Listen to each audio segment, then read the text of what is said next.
Operation Silent Serpent. Fractured Timeline Book 1. Written by Erik Dreiling. Narrated by Jared Walters. Present Timeline. 1. March 23rd, 1995. Haunting echoes of rumbling machinery reverberated between the concrete and cinder block walls throughout the cavernous testing area. Allison Cade spat a mouthful of coppery blood mingled with the sharp medley of machine oil and scorched metal. Her left cheek burned and throbbed from a deep gash lined at the edges with dried blood. Her bruised legs quivered, her right knee buckled. Primal determination and a sheer force of fear-enhanced willpower kept her standing. She took an uneasy step back, then another. Her emerald eyes, stinging from tears, sweat, and grime, locked onto the barrel of the .357 Magnum leveled at her forehead. Her back brushed against the chain-link fence surrounding the lab's control console. The fence rattled against her withdrawal as it rhythmically thrummed and pulsed with raw temporal distortion energy from the facility's artifact. "Please," her voice cracked. "Put the gun down." "The longer I'm back here, the higher Hell, they probably already know. Eyes and ears everywhere. The reps, most likely," the gunman said.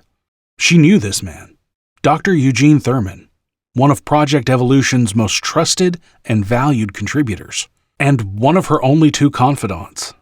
Thurman stepped forward, the revolver aimed at her head. He held her in his gaze, frowned, and slowly lowered his weapon, pointing it to the floor. "You're fighting the wrong side, Allie. Ricker and his team were going to send the Bell back to 2032. But I couldn't let that happen. If Eichmann got his hands on it, there'd be no future for any of us." He placed a shaky hand on her shoulder and looked her in the eye. "I don't want to see any more good people get hurt. Give me the access codes to the temporal anchor. I must destroy this thing. End it here and now. Help me prevent our dark future from happening." "I wouldn't give your younger self the code," Allie said. "And I'm sure as hell not going to hand it over to you." With a surge of energy, she pushed off the fence and took a commanding step toward the time traveler.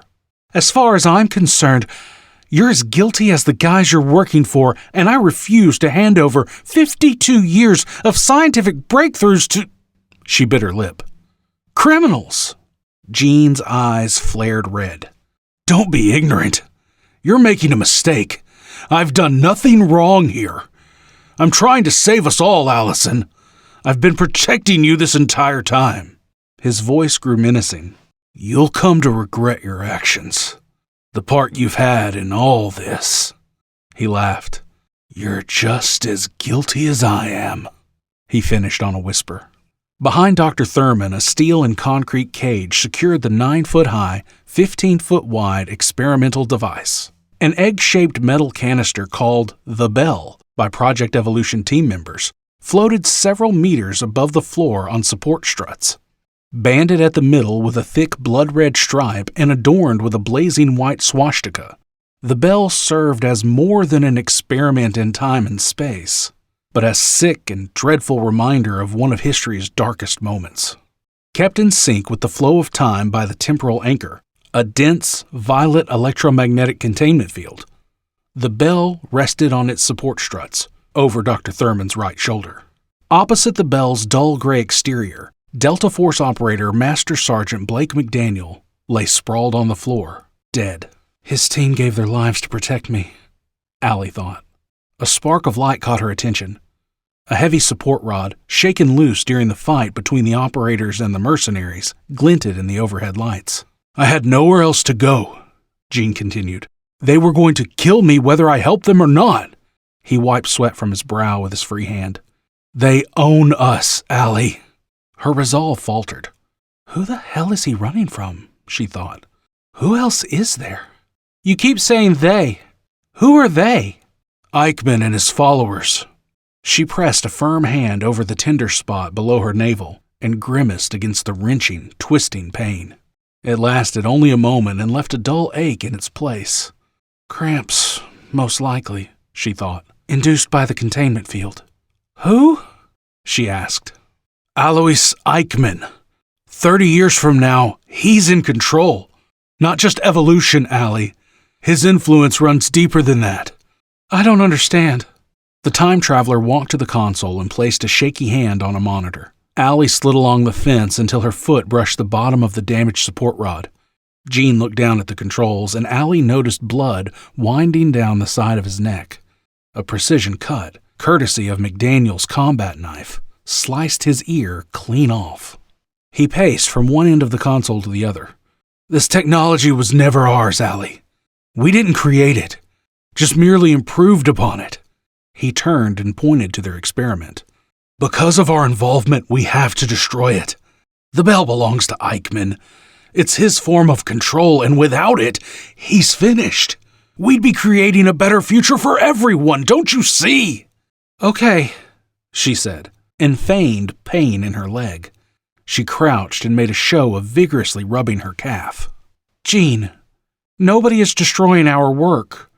We control the bell, my research team. She kept the rod, her only weapon, in her periphery.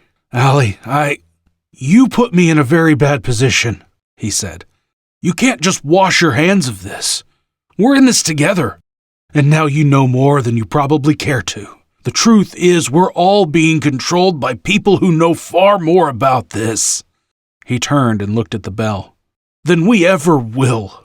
He stared at the dull, gray egg. Entranced by it, he gripped the revolver tighter. Allie's heart hammered like a cannon in her chest. She forced herself to relax despite her dry mouth and slick palms. She focused on him and studied his body language. He shifted his weight and stared at the bell, his eyes wide and unblinking. His nostrils flared, his jaw clenched, and the corner of his mouth twitched. Allie summoned her courage and inched closer to the heavy support element. Let's calm down here, okay, Jean? I know you don't want to do this. She remained crouched. Throbbing pins and needles ravaged her legs from the knees down. Time to move. Allie's hand slid closer to the rod, her fingertips brushing against the cool metal. So close. Swing for his ankles, bash him on the head, and then run like hell. Still lost in the bell, Jean asked, Will you help me in doing what needs to be done? Go to hell. Jean solemnly nodded, stepped away from the console, and took aim at Allie's head. The heavy gun trembled in his hand. He lowered the revolver and stepped away from her, as if reconsidering his actions. I'm sorry, Allie, he said, and raised the magnum again. Allie sprang to her feet and hurled the rod at him. It missed his head, slamming into the side of the control console. The time traveler dodged the bar and crashed against the console, his gun clattering to the glossy concrete floor. She rushed him. She tackled him like a linebacker, driving him to the glossy concrete floor. She sat on him, driving a flurry of punches to his face. Blood coated her fists and splattered across her face as she pulverized his nose. Jean jerked his head, absorbing the savage blows on his left side. He slapped her hand away and grabbed her slender neck. He squeezed, waiting for the pause in her attack, and shoved her backward. Allie wiped the saliva and blood from her eyes. Across the cold concrete floor lay McDaniel's corpse.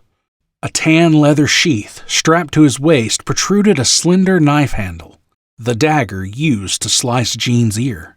She lunged. Her legs screamed in protest and buckled, drained of energy. She collapsed a foot short of her goal. McDaniel's glossy brown eyes mocked her in a horrifying death mask.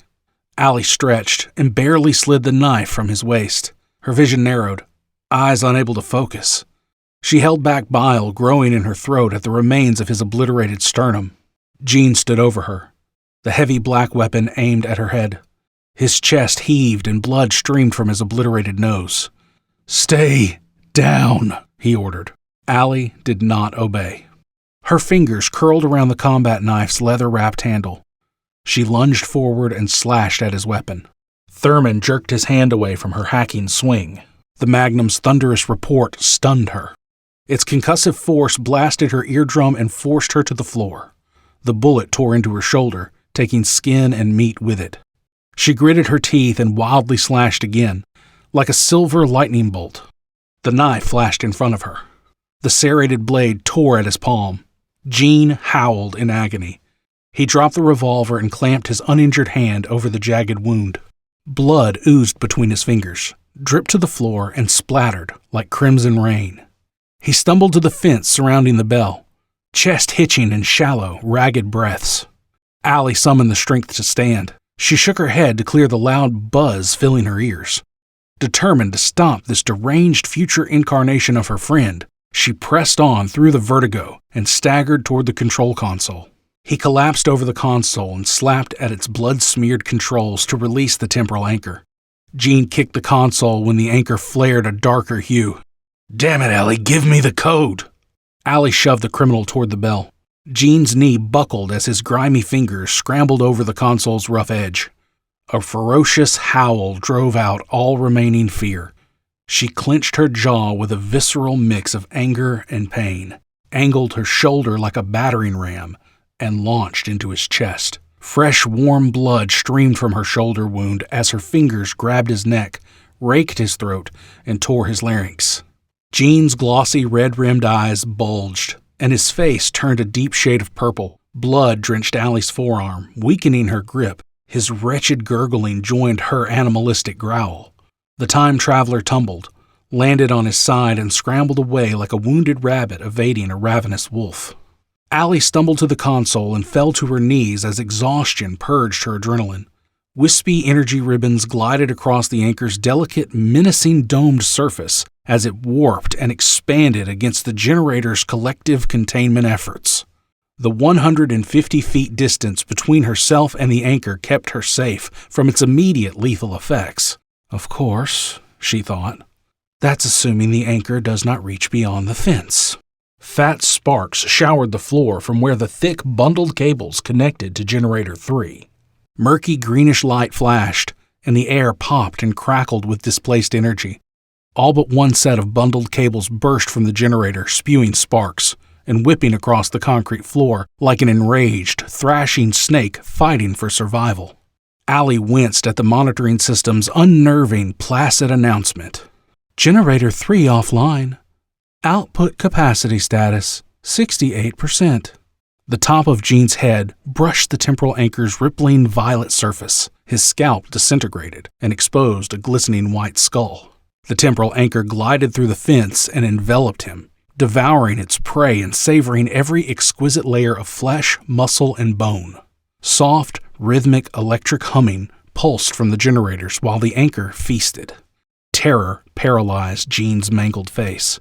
His mouth locked open in a silent scream, sightless eyes gazing at Allie.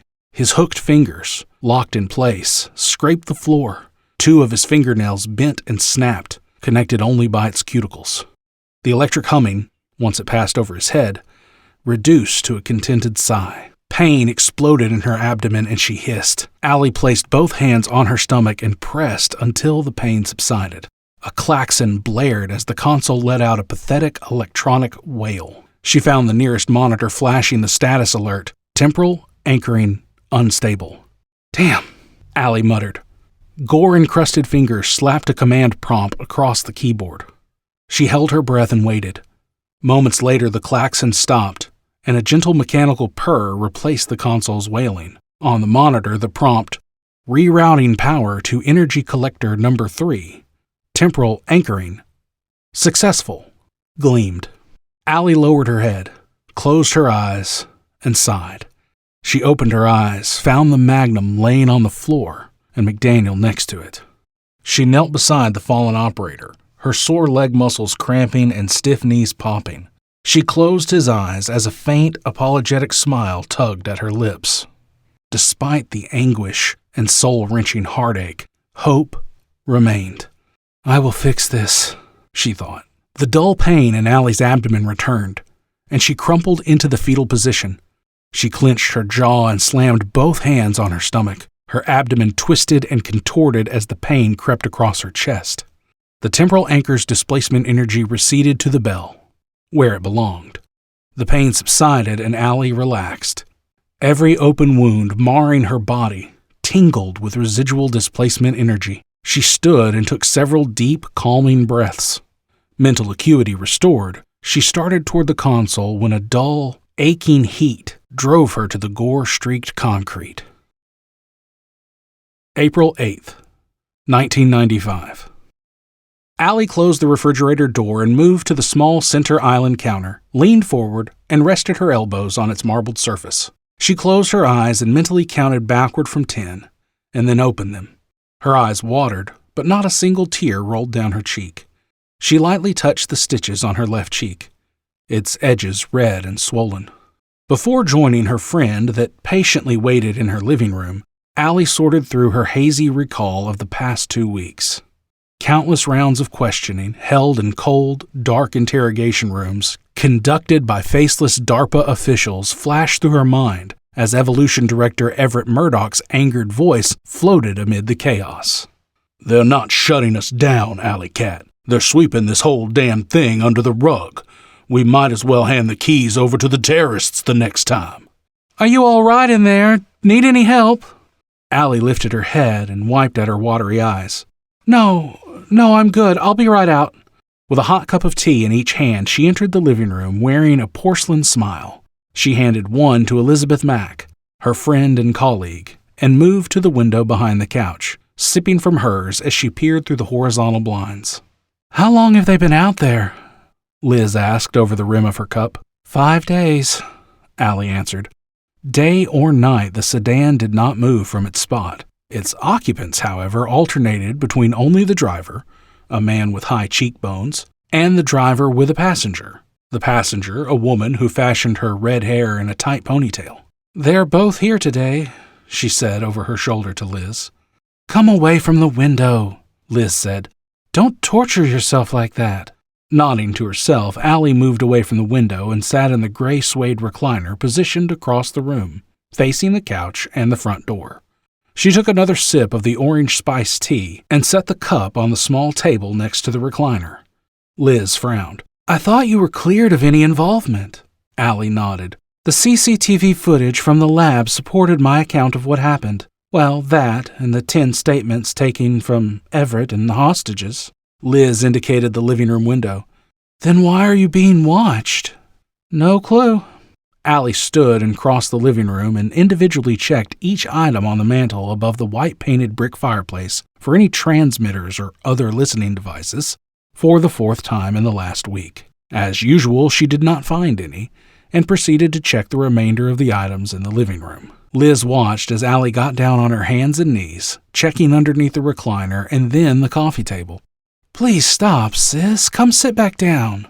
Allie pushed herself back to her feet and managed a few steps toward the kitchen when Liz went to her and held Allie in her arms. Allie blinked back a wave of tears on the verge of spilling down her cheeks.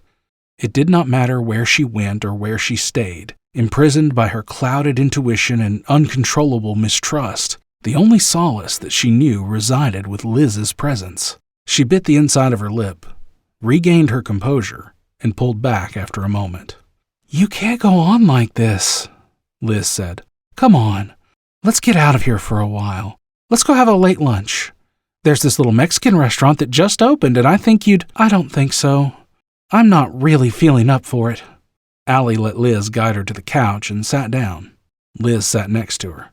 "Besides, unless Everett says otherwise, I report back to work next week." Liz returned to the couch and picked up her cup. She arched a brow as she sipped her tea. "They're not sending you back to Evolution, are they?"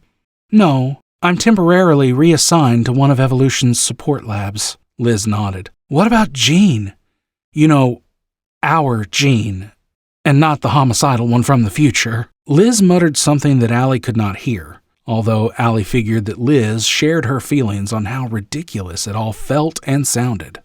"All I know is that he disappeared right before the older one led the terrorists to the lab. Honestly, I'm not sure how they're going to handle him. I mean, technically, it wasn't him that committed the crime. I sure hope they find him," Liz said. "He still has plenty to answer for." Allie's hand rested on her stomach, right below her navel. I don't know how much more of this I can take." Liz frowned. "Did Everett know you were pregnant?" Allie shook her head. "I think it's best he doesn't know. Not right now, anyway." She lowered her head, her voice not quite a whisper. "I'm just so damn mad at him, you know." "Everett? Why?" Allie tilted her head back and sighed. "I don't know. If he hadn't brought Jean on board, if I can't protect my own child, How in the hell can I expect to keep everyone else safe? She leaned forward and looked Liz in the eye. I keep replaying the whole thing in my head, over and over. Like, was there a door that I'd left unlocked that might have delayed those mercenaries long enough for McDaniel and his team to stop them? Was there some other security protocol that I'd overlooked? Liz held Allie, careful not to touch the gauze bandage placed over Allie's shoulder. We're not done yet. Right now, our foreknowledge is our greatest weapon. We have 37 years to prepare. That we do. I'll reach out to my contacts within the DSO. I'm confident they'll help us any way they can. Allie perked an eyebrow at Liz's mention of DARPA's Defense Science offices. How many people there know what happened? 3. You know one of them, Albert Vital. The older Gene tried recruiting him, Alan Castor, and Renee Allport to his cause. They pretended to go along and then told Everett. Allie's work on Project Evolution's specialized generators relied on some of Dr. Vital's time dilation research. Too many good people have lost their lives over that damned bell, she thought. I don't know. I don't want to be putting people's lives at risk. Liz smiled as she adjusted Allie's shoulder bandage. Al's a good man. He knows what we're doing with the bell is important. The first thing he did was tell Everett. I trust him. Allie pulled back and smiled. A cautious hope fluttered through her at the realization that the possibility existed for her to save the lives of the people lost during the terrorist attack. She looked Liz in the eye as a faint smile tugged at the corner of her lips. Will you stay the night? Of course. Anything you need, sweet sis.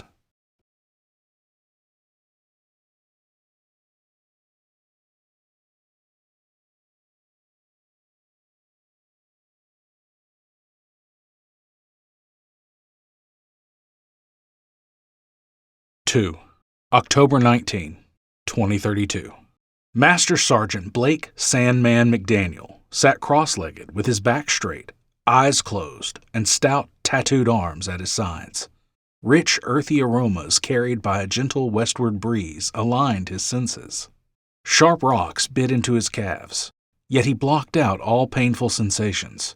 He focused on nature's inherent balance, the burbling rock-lined river at his feet, and the birds singing in chorus throughout the serene Colorado mountains. Everything is in its place, he thought. He achieved zazen, complete meditation. McDaniel opened his eyes, lifted his head, and stood. Gazing at the shallow river, he sensed serenity within the water's startling clarity. Water rippled over scattered moss-draped rocks, drifted around 2 fallen, decaying spruce trees, and disappeared around a bend. Caught in the current, a rock near McDaniel's boot rolled from its spot and tumbled from sight, its light rhythmic clacking emphasizing his serenity. The crystalline river snaked along the terrain, sloped at a 45-degree angle, wound downward for a mile from where he set camp, and trailed off into the surrounding mountains. The early morning sky's soft orange glow peeked through the stretched veil of thin, dark clouds, remnants of the previous night's storm. He checked his phone for the current temperature. 48 degrees. Well, damn, he thought. Didn't think there'd be a signal this high up in the mountains. He reflected on his last meditation session. It's only a Band-Aid, brother. Don't get too comfortable. He maintained his focus. 3 days earlier, McDaniel arrived at Pikes Peak. He parked his truck, a 2028 red and black Ford Ranger, at the base of the mountain. He made the 5-mile hike and set camp at the same exact spot he did every time he made the hike. 30 feet from the river. He dug a pit for the bonfire with his entrenching tool, and 50 feet away from it, he pitched his army green pup tent. He reached into the breast pocket of his red flannel shirt, plucked out a cigar, and lit it with his gold-plated Zippo. He took a deep pull and savored the cigar, its flavorful notes of vanilla and sugar playing on his tongue. In such rare times, he allowed his mind to wander. It's happening all over again, he thought, reflecting on his reason for his camping trip. The nightmares began at age 5 and continued sporadically until his 18th birthday. At first, they manifested as typical abstract dreams, but unlike a usual dream, the troubling images refused to recede. The dreams, at 6 years old, morphed into brief waking hallucinations of people and places familiar and foreign to him. A week ago, the visions returned, relentless and vibrant.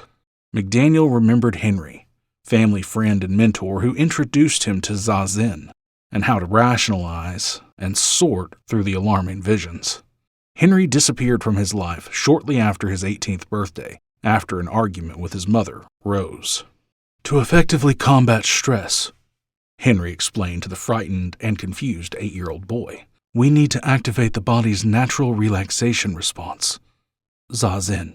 What's that?" "It's Japanese for seated zen. It's a state of deep rest. Zazen stops the stress and brings your mind and body back into a state of balance." "How do we do that?" Henry smiled. "Well, there's deep breathing, meditation, yoga. I will teach you these methods, Blake. They will help you with these nightmares you're having." "When do we start?" "Right now." McDaniel smiled at the memory and set to work preparing for a rigorous 10-mile afternoon hike. 5 miles up the mountain and 5 miles down. He knelt on a waterproof blanket spread out near the tent with various items laid out before him in groups. He conducted a quick visual inspection and mentally checked off each item he stuffed into his ruck. Several small packets of powder-based blood coagulant, 2 one-gallon jugs of purified spring water, and a first aid kit. He paused at an open meals-ready-to-eat case and debated which ones looked good. He grinned at the meatballs and marinara sauce and took 2 for the hike. McDaniel grabbed a tourniquet and placed it into a small weatherproof pouch clipped to his belt and secured an e-tool on the ruck's left side. Backpack secured, he stood and slipped it over his broad shoulders and adjusted its straps. He filled his canteen and hydration pack with the purified water from a jug he kept at the campsite. He carried $1,000 cash on his person during his camping trips in a hideaway pouch fastened to his belt, tucked into his waistband. McDaniel fitted his forearm with an XLR 7A scanner, a rubber-coated metal cuff clamped on his wrist, used only by Tier 1 operators. He tapped at its base with his index finger, and a thin, transparent sheet of plastic with a vibrant holographic map of the area layered over it ejected from its side. Each finger swipe marked his route in a bold yellow line. The GPS emitted a series of rapid soft beeps, confirming his route. McDaniel secured a combat knife in the tan leather sheath he wore on one hip and clipped the holster for his Deckard TC-7, a 9mm pistol with a polymer frame and a 15-round magazine, to his other hip. He slapped a loaded magazine into the pistol and then holstered it. The Delta Force operator slipped on a pair of sleek sunglasses and adjusted his tan-colored flag-bearer hat. He placed the mouthpiece of his hydration pack in his mouth and took a strong pull. No water flowed. "Damn it," he thought, and smacked his dried lips. He took another more aggressive pull at the mouthpiece, and the water flowed. He swished the cool water in his mouth and spat onto the ground. Satisfied everything worked, he headed out. McDaniel followed the path until it ended and paused. Looking up at the dominating mountain, he tightened the straps on his ruck and started the strenuous uphill climb. The route, otherwise inaccessible to the average hiker, gave him the aggressive workout he craved. 2.5 hours later, he reached his first destination, a flattened boulder situated in a small clearing overlooking the majestic summit. For 8 years, McDaniel camped at the same spot at Pikes Peak and climbed the same jagged mountainside. Only 2 accessible trails connected to the clearing. Both faced the boulder. McDaniel removed his backpack, set it on the ground at his feet, removed his hat, and wiped at his damp brow.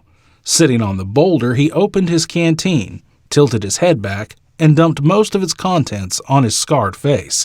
Water streamed down his coarse, dark beard and dripped on the ground at his feet.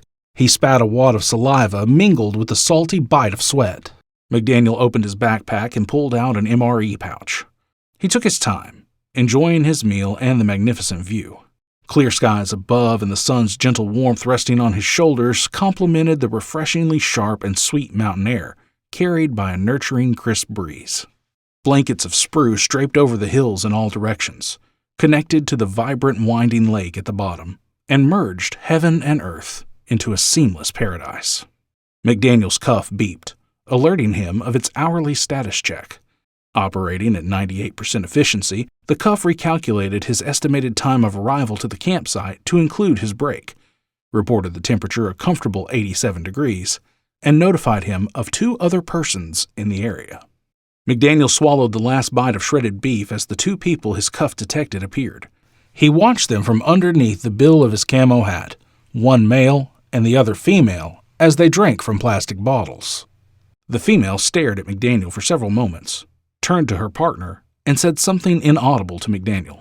Adjusting his tinted protective eyewear, one of the Army's latest toys for their Tier 1 operators, he got a closer look. The eyewear contained a built-in magnification feature and calculated the distance at 48.2 feet. The hikers talked between themselves. 10 minutes later, the hikers gathered their gear and walked toward McDaniel. Watching their every move, McDaniel's instincts compelled him to stand ready. His hand drifted down to his side and rested on the pistol's grip. His index finger rested above the trigger. The female turned her head slightly, and McDaniel noticed a distinct precision Y-shaped scar on the back of her neck, barely the width of a thumbnail. The image leapt into focus in his glasses. She moved past the male and motioned for him to follow. Maintaining their distance, the hikers approached the other accessible trail. McDaniel stood and watched them descend the trail. The female carried a tablet, tapping its screen and pausing when she reached the first of several steep ledges. She pointedly looked away once she made eye contact with McDaniel, yet continued with the tablet. Focused on the moment, McDaniel noticed how her shoulders tightened during the brief eye contact they shared, her white-knuckled grip on the device. She spoke to her partner as she continued working the tablet. Less than a moment after she stopped and lowered the tablet, his senses slowed and dulled as a thin fog softened his mental toughness. The warm breeze dragged to a freakish stop as the distant birdsong echoing through the mountain range retreated to the horizon. Increasing shadows of terror teased McDaniel's resolve against the attack. The mental fog sunk through his mind and morphed into an anchor of drowsiness weighing at the base of his consciousness. Muscles in his neck and arms spasmed as his eyes stung and watered. His shaved head dropped and immediately snapped back to attention, his zazen enhanced resolve freeing his mind from the drowsiness at the cost of giving himself whiplash. He thumbed the strap on his holster. Thick fingers curled around the pistol grip. She turned to her partner as the hand holding the tablet fell to her side and took a step toward him, as though she reconsidered her next move. The male shook his head and she stopped, glanced back at McDaniel, and tapped the device's screen with her thumb. McDaniel, through blurred vision, thought he saw her mouth the words, "I'm sorry." A powerful electrical current shot from the nape of McDaniel's neck, burrowed through his ears, trailed along the sides of his head, and stung the corners of his dark, fierce eyes. "Damn!" He squeezed his burning eyes shut and hissed through clenched teeth. The hikers fled. McDaniel sprinted to the ledge with his pistol drawn and saw the male before he darted through a pocket of dense brush. He aimed at the hiker. "Don't move!" His hands steadily raised. He looked straight ahead, body trembling. "Hey, look, Sergeant McDaniel," his voice cracked. "I didn't mean to—" McDaniel's finger slid closer to the trigger. "How do you know me?" The female emerged through the dense brush, tablet clutched and raised to her chest. "I'm terribly sorry. The system experienced technical difficulties. Don't worry, there's no permanent damage. Please, if you—" "Drop the device and raise your hands slowly." Neither intruder carried any firearms that he could see. McDaniel indicated the tablet and demanded answers. "What's that you pulled on me? Who are you?" The woman slowly nodded, crouched, and set the tablet on the ground with her other hand splayed. She bit her lip and said as she stood with hands raised, "Send message." Confusion and anger flared in McDaniel's dark eyes. What in the absolute? McDaniel crumpled to the ground like a rag doll, conscious but paralyzed. Sweat beaded his dirt-smeared forehead as an invisible, crushing weight rested on his chest.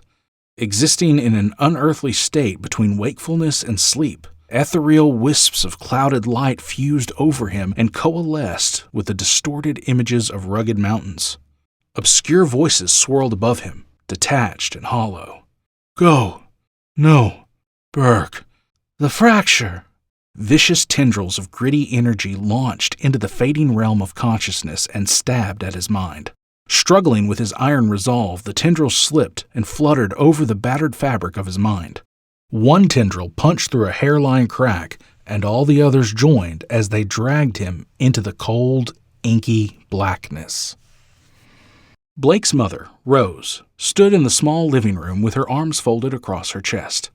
"I'm not going through this again, Henry. I will not lose my only child. You have to leave and not come back."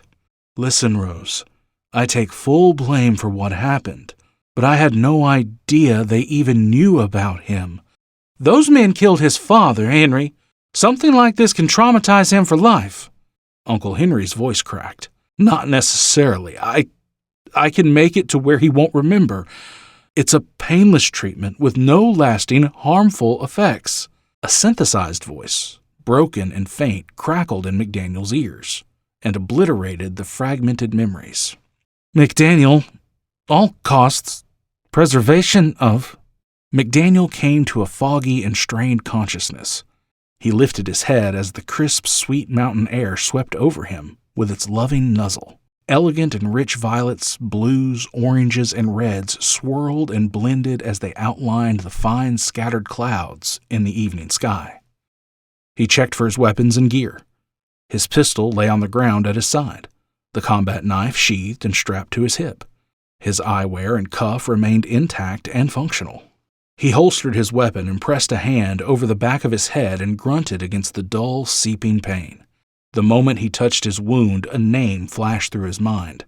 Burke. Reflecting on the name did not bring forth any significant information. Nobody he knew went by that name. He looked at his hand.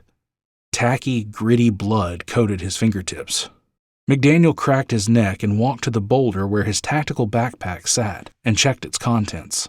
Nothing stolen, he thought, as he noted the $1,000 still secured in a hidden compartment. Raising his arm, he activated the cuff's holographic interface and input a "Search for Occupants" command with a 5-mile radius. It generated a small, blue-tinted, three-dimensional representation of the landscape that ended at his campsite. Each area searched pulsed a darker blue. 3 seconds later, the cuff dissolved the hologram and displayed the result. No occupants found.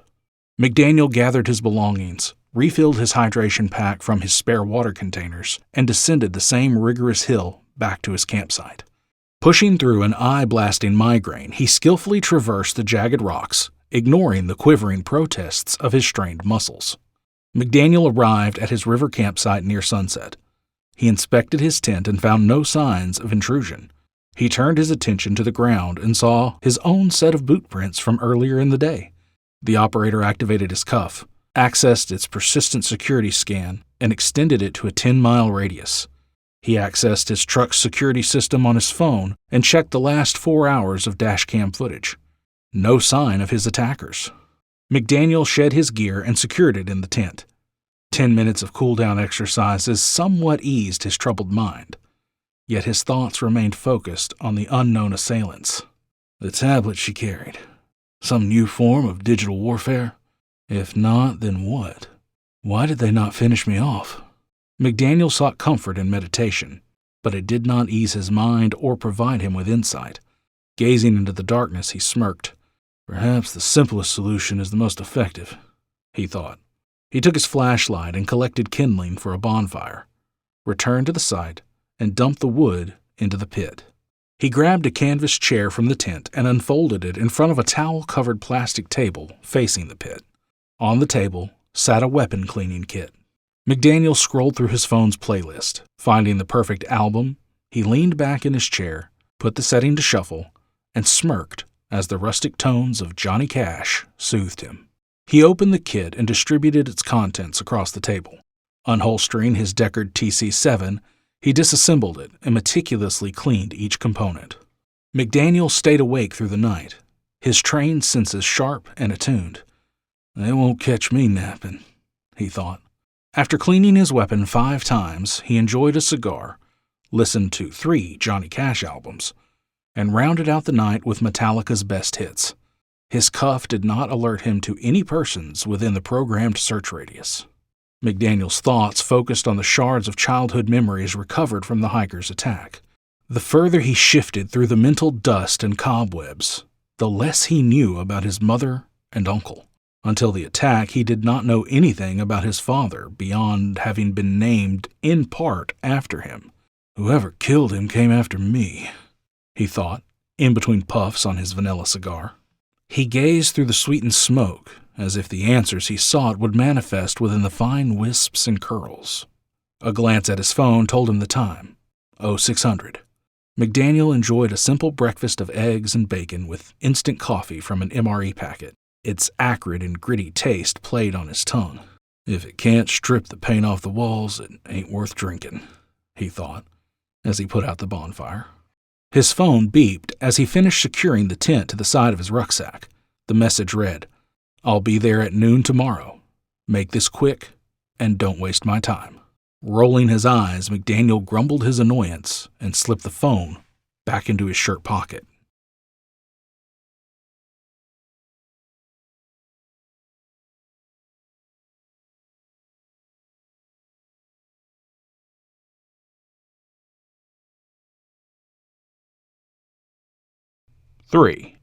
October 19, 2032. Allie's phone rumbled against the handcrafted lacquered wood table, the 5th time in the past 2 minutes. She ignored its incessant clattering while absently sipping her coffee. The scientist gazed through the hand-smudged window at the familiar jagged mountain line ripping through the luminous horizon. Gentle rattling of a ceiling fan blended with the light clatter of plates and silverware. A waiter scurried to a table across from her that sat a travel-weary couple.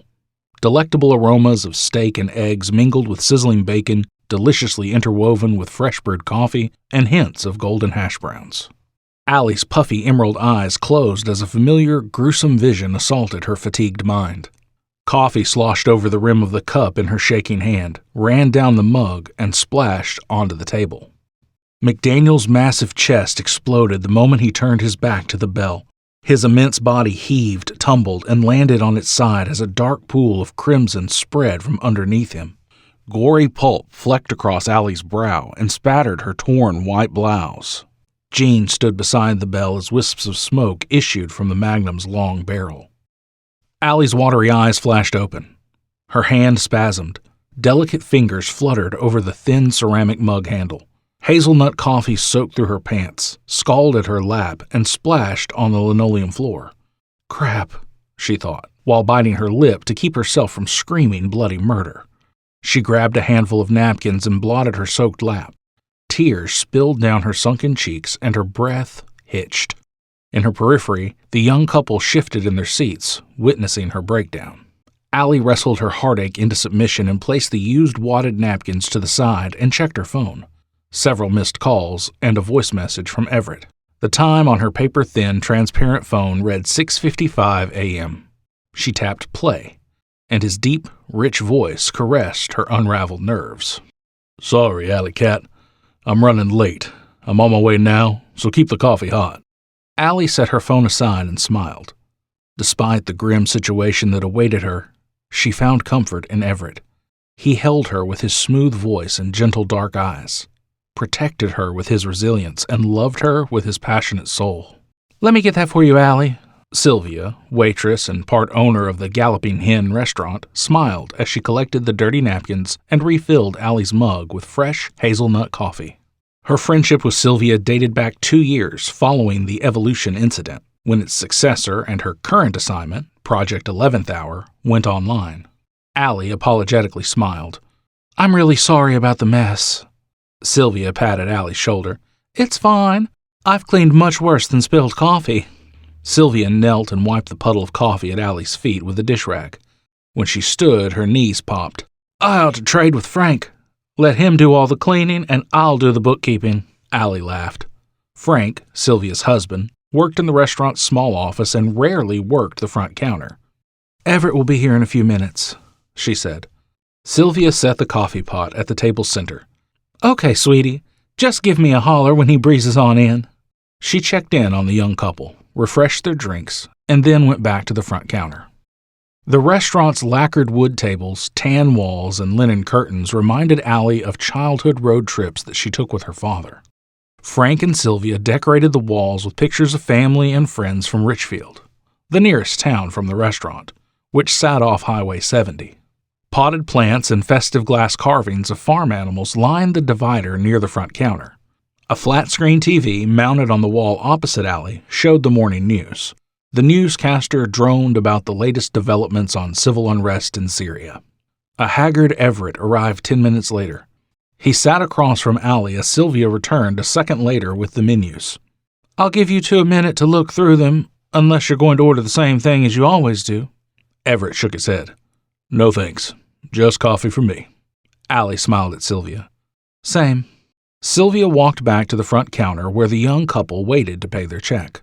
The corner booth where Allie and Everett sat provided the most privacy. The young couple left, leaving them alone in the restaurant. Allie turned to Everett and said, "Benefactor messaged me last night. Eichmann's sending Ricker back at 0500 in 2 days." Everett leaned forward and looked her in the eye. The pitch of his voice lowered. "We figured as much would happen. He's right on track." Allie sipped her coffee. A faint smile tugged at the corner of her thin mouth. She lightly touched his hand. Everett clasped Allie's hand and caressed the top with his thumb. "You're not alone in this, Alley Cat." Everett's warm touch electrified Allie's every nerve. She obeyed her impulse and took his hand, pressed it against her lips, and held it for a moment. She gazed into his eyes, and for that moment, she possessed his resolve. She reluctantly lowered her hand. "At least we know Gene's still at Sphinx." Everett steepled his hands. "We've been his shadow for 30 years. The man's protected, but we still have the resources to get the job done." He flashed her a toothy smile. "All we need is for the ATCT to give us authorization." Allie chuckled. The Advancement for Temporal Control Technologies controlled Project 11th Hour and its support site, Sphinx. Alois Eichmann served as ATCT's director. "We can slow them down." Everett perked an eyebrow. "Watch your step. I have a private meeting with General Sikorsky today at noon. We will approach this situation delicately."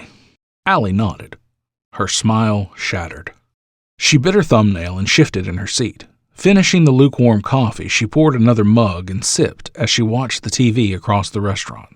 Everett reached for her hand again, but she pulled away without looking at him. His tone lightened. "Don't do this to yourself."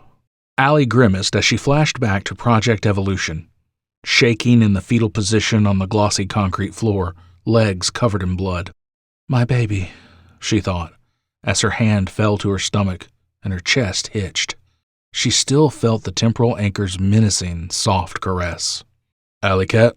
Everett stood, moved around the table, and sat next to Allie. He pulled her into a warm and comforting embrace and stroked her hair. He said nothing, simply caressed her cheek. He leaned back, he kissed her forehead, and wiped her watery eyes. Everett looked 20 years younger than his 68. She called his lack of aging Dick Clark syndrome, his smooth, dark skin the garnish to his noble demeanor. Allie leaned into his hand and a whiff of his rustic and bold cologne. "Stetson," she thought with a smile. Her phone buzzed. A message alert from Liz Mack, colleague and dearest friend of 42 years. The message read, "Help." Everett read the message, nodded, and stood. Allie opened her mouth to speak, but snapped it shut when her phone beeped a second time. A message from Melissa, lead observer at the watchtower, read, "Level 4 alert and rising." Allie showed him the phone. "What the hell is going on?" she asked. Everett shook his head. He leaned across the table and pressed his thumb to a small black device labeled BioPay V1.2.0, situated next to the napkin holder. The scanner illuminated red underneath his thumb and processed his payment. Allie took Highway 70 in her sleek, gray 2030 Volvo sedan. Everett followed in his silver 2032 Ford Crown Victoria. The desolate sandy highway connected to the turnoff that led for 5 miles on a loose gravel road to 11th Hour's back gate. Armed guards patrolled the perimeter. Beyond the barricade, surrounded by scorched landscapes and dusty roads, sat 2 squat brown buildings. Multiple discreet security cameras and light fixtures watched their every move. 2 guards approached each vehicle. 1 guard checked inside the vehicle and then underneath with security mirrors, while the other confirmed the driver's identity. Allie kept her head straight and eyes forward as 1 guard conducted the vehicle search. She raised an arm, her wrist facing the guard as he retrieved a black, oval-shaped device from a pouch clipped to his belt. Her skin glowed soft orange as the device scanned the security data chip implanted in her wrist. The guard verified the data on the small holographic screen. Her image occupied the screen's left side as her personal data appeared on the right side. Cade, Allison Dawn, Ph.D., Branch, ATCT, Division, 11th hour. Authorization level, 7. He gave her a satisfactory tip of the head and lifted the barricade. "Have a good day, Doctor." Allie and Everett followed another loose gravel road until they reached a gray building that served as the access point to the lower levels of 11th hour. Allie and Everett rode the elevator. She kept her head turned away while maintaining eye contact as a slow smile worked its way across her lined face. He glanced at her and smirked. A moment later, the elevator arrived at the 8th floor. The door slid open and he stepped out. "Keep me posted on the watchtower." "Will do." The doors closed. Allie clasped her hands behind her head, leaned back, and sighed. "First the watchtower, and then Liz," she thought. "After all that, wine. Wine and Mozart." The elevator arrived at the 10th floor. Allie strode toward the watchtower, a substation operated by 4 technicians tucked in the room's far left corner, responsible for monitoring temporal stream integrity and reporting any aberrations to the ATCT. The watchtower utilized temporal harmonics resonance scanning, a system developed by herself and Everett in 2015 and realized in 2025, referred to as T-scan. Overhead LED lighting blended with the muted blue glow of monitors and embraced the circular room in perpetual dawn. Allie followed the narrow tile pathway that cut through the room as she smiled her programmed greetings to the technicians posted at Control's cramped monitoring stations. She took a moment to read the latest energy consumption and output readings from the 17-mile-long temporal displacement unit secured behind the concrete and titanium-reinforced wall. Gentle electronic beeps marked the real-time updates from the TDU's operating systems. The facility's security system droned through its usual announcements with its synthesized male voice as Allie arrived at the watchtower. "All security teams switch to TAC Channel 8. A slight pause followed before its next announcement. "Facility security level 5. One final pause preceded. "Hourly TDU health status check complete. Status green." Allie blew into her hands and rubbed them together. Control kept the temperature at a constant 58 degrees Fahrenheit to preserve the specialized equipment's integrity. She tapped Melissa on the shoulder. Melissa turned in her swivel chair and beamed a warm smile. They shared a brief one-armed hug. "I'm glad you're here, Allie." Allie frowned. "What's wrong?" Melissa pointed at her monitor. "T-scan's been monitoring a series of high-magnitude fluctuations in the temporal stream. The system held at level 2 for an hour and then spiked past 3 to 5. Allie bit her lip. "If we reach level 7, she thought. "Did you notify the ATCT?" Melissa shook her head. "I figured you'd want to see this first." Allie watched on Melissa's monitor the temporal stream twist, contort, and revert to its normal state. The process resumed after a second, but at different intervals. "The fluctuations seem random, but there's a pattern here," she thought with a frown. A flicker within the data streams caught Allie's attention. "Wait a sec." She leaned over Melissa's shoulder and tapped a section on the monitor. The image enlarged and froze. "That could be the source of all our problems. We could be looking at the origin point." Melissa's brown eyes widened. "You're serious?" Allie nodded. "The spikes and durations, they're the only constant. It's radiating outward from that point. If we can focus on that region of space-time, perhaps we can find a way to eliminate the disruption." Melissa nodded. "I can get started on it right away, but it's going to take time. Pun intended." She glanced around and spoke in a hushed tone. "Do you think this will interfere with our experiments?" Allie bit her thumbnail. "If things don't get any worse, we should be able to maintain a lock." She gave Melissa one last hug. "Notify me immediately if anything else changes." "Yes, ma'am." Allie left the watchtower with a heavy heart and troubled mind. She returned to the elevator but did not press the call button. She blinked and pinched the bridge of her nose. "If we reach level 7, all bets are off," she thought, as she observed the activity in Control. She refused to risk sending 3 men back in time without a steady lock on the geotemporal coordinates and tachyon tethers. Without those tethers, they would lose all contact with 11th Hour and not be able to return home. She pressed the call button. Elizabeth Mack sat on a beige leather sofa positioned across from Allie's ornate desk in the spacious office. Few decorative pictures graced its tan walls. Soft, pale yellow lighting from a quartet of slender, metal-fluted deco torch lamps situated throughout the office helped ease the tension. Allie lit a jasmine-scented candle and placed it at the far right corner of her desk. Its sweet and exotic fragrance soothed the senses and massaged raw nerves. Allie sat at her desk and accessed its integrated intercom system. She tapped at the Disable icon. Liz nodded. "Thank you. Let me call Everett. He can—" Liz shook her head. "No one else, sis." She clasped her hands and pressed them against her mouth. She blinked away a wave of tears, took a moment to collect her thoughts. "It's the ATCT. They want me to help them remove a problem." Allie tensed in her seat as Jean's words echoed in her mind. Control over everything. "Did anybody witness this meeting?" Liz's voice croaked. "No." "Do you know these people?" Liz broke eye contact and lowered her head. "No." "You need to be honest with me." Liz nodded. "Who are they?" Okay, the truth. These people aren't just part of the ATCT. They belong to an organization that controls 11th Hour and everything it represents." Her gaze fell to the floor. Allie shifted in her seat. The silence weighed on her shoulders. "What organization?" Without looking up, Liz said, "The reps. Eichmann's hired goons, essentially. Almost everyone we work with serves them. If I don't, I have to obey." Tears streamed down her cheeks. Allie's throat locked.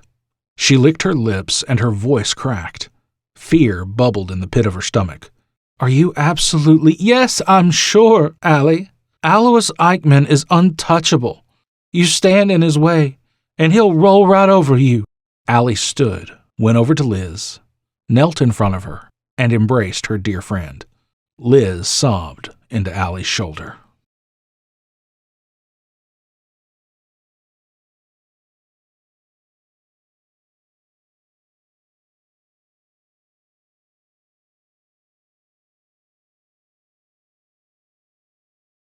"4. October 19 through 20, 2032. Liz waited for the elevator near Allie's office, face buried in her hands. Her fingertips dug into her forehead, hooked thumbs pulled her cheeks upward. The scientist cleared her throat and grasped what little of her fleeting willpower she could keep from collapsing. Conditioned fear forced the scientist to imagine her younger brother, Brandon, and Allie pleading on their knees at gunpoint for some faceless rep to spare their lives. The rep, without so much as a muscle twitch, pulled the trigger. 2 shots, one in each of their heads. Liz's throat locked and chest hitched. Fear took a step back while grief eroded her resolve. Her sharp gasp echoed throughout the tunnel-like corridor. She refused to cry. Rationale peeked through the turmoil for a moment, with courage right behind it, and reminded her that she did the right thing by confiding in Sis. "Allie's the only one I know who can charge straight into a fire and come out the other side unscorched," she thought. The elevator's soft chime announced its arrival. The door slid open, and at almost the same time the small and slender tablet in her lab coat pocket beeped. She clicked the device and grumbled her annoyance. The text, "Running assessment on temp field stabilization program V1.0.4. Presence required," scrolled and flashed across its screen. The tablet's pale light flickered against her thick lenses. "Why? That version's flawed," she muttered. The elevator doors closed and took with it Liz's hope for a peaceful evening. Liz took the narrow, bleak concrete corridor marked F02 in bold, white official letters. A wide, steel-riveted door identified as Pulse Bays 175 through 256 Access Tunnel greeted her at the corridor's far end. She turned left and followed a longer, higher corridor marked F03, where she passed a secured fence with Lock 7 printed on it in red block letters. 3 technicians passed her, members of 11th Hour's skeleton crew. Dr. Evan Carter, one of the technicians, smiled at her and tipped his head as he brushed away a lock of thinning gray hair from his forehead. "Morning, Dr. Mack." Liz smiled a return greeting but said nothing. Whispers of suspicion through the shroud of remorse encouraged her to remain vigilant. At no point during her 37 years of forced service with the reps, not once did anyone assign her an audit. "I have never given any one of those criminals any reason to doubt me," she thought. "Am I being tested?" Liz arrived at another steel-riveted door labeled TD Lab 3. 2 left turns and short passageways later, she checked her diagnostic tablet one final time and read again the message. "I hope this is nothing more than a mistake." A smooth and delicate male voice derailed her train of thought and made her blood run cold. "How amusing. We were thinking the exact same thing." Liz lowered her tablet, snapped her head up, and saw the 2 reps waiting for her outside the lab. Her eyes widened, knees buckled. She gripped the tablet and held it to her chest like a shield. James Markham, a bespectacled man with impeccably combed hair, stood outside the door with arms crossed. The man assigned to the archives department shook his head at the sight of Liz. His partner, Jeanette Stanton, approached Liz with a plastic smile bearing radiant white teeth. The faint lines etched at the corners of her hazel eyes, high cheekbones, flawless skin, and delicate features accentuated a lethal elegance that dictated her every movement. Liz flinched. "I'm sorry, ma'am, Stanton's smile did not break. "A moment of your time, Miss Mack." Liz hurried past her, but James blocked the door. He perked an eyebrow and tilted his head. She instinctively stepped back. Soft words fluttered across Liz's lips. "Please let me through." Markham wore a slow-burning scowl, and what courage Liz possessed vanished. She tensed. The tablet pressed harder against her chest. Markham's scowl dropped, instantly replaced with a placating smile. He held up a manicured hand. "Relax." Liz's knees once again buckled. "I've already given you my answer." Stanton reached to her, fingertips brushing against Liz's forearm.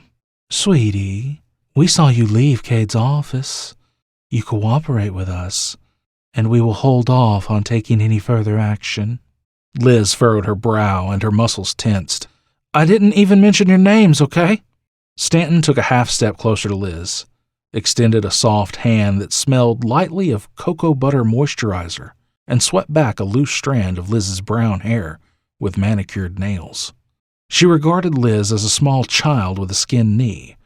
Her placating tone sent an icy chill down Liz's spine. "Oh, you don't have to worry. Allison Cade is deemed a high-priority asset.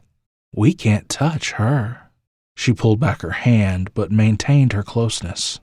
"But you," Markham interjected, "and many others here. Different story." He smirked at Liz. "Expect to be audited." The reps backed away with not a word between either of them spoken. Liz hurried on her way. She reported to the lab, performed her duties, and later returned to the same corridor where the meeting with the reps occurred. She checked her watch for the time. 1:24 a.m. Liz pushed the elevator call button when a gut-wrenching wave of nausea overwhelmed her senses. She rapidly blinked and pinched the bridge of her nose.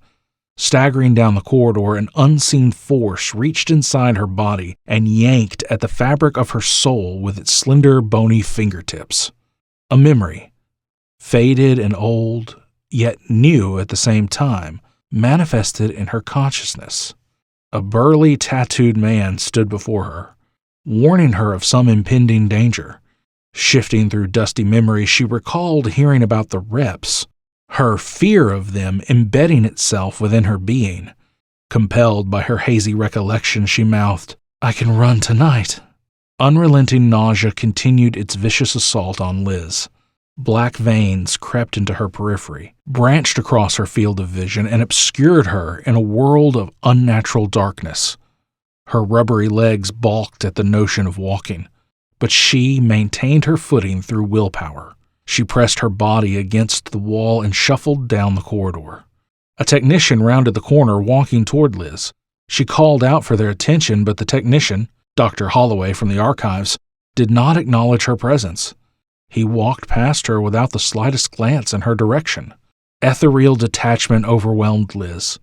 Her knees buckled and she collapsed onto the sleek and glossy floor. "Please, somebody, help," she sobbed. Another old, yet new, memory surfaced. The muscular forearm wrapped around her throat, crushing her larynx. Her eyes bulged as her fingers scrambled at the steely hand, prying at the thick, gloved fingers. She tried pleading for her life, but her words emerged as rough, wet gurgling. White-hot pain shot from her neck, raced down her spine, and exploded through her arms, hands, and legs. Liz's invisible attacker grabbed at her. It bound her legs and then slithered up her body, like a cobra preparing to devour its prey. The final memory floated to the surface of her fading consciousness. The faceless man stood over her, gun pointed straight at her head. He pulled the trigger. She felt no pain. Darkness overwhelmed her. Liz understood her fate. A victim of a correction, an alteration of a past event that caught up with the timeline. Violent ripples in the fabric of time exploded from her crumpled form, each ripple fiercer than the one before it. Amidst the final ripple, Elizabeth Mack winked from existence.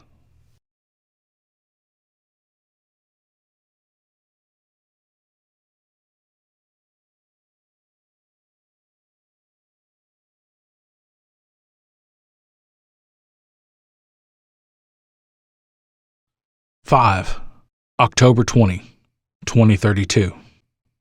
McDaniel cracked open an eye, curiosity etched in his rugged features. For a moment he lay in the bed and stared at the elongated shadows against the flickering pale blue light across the angled ceiling.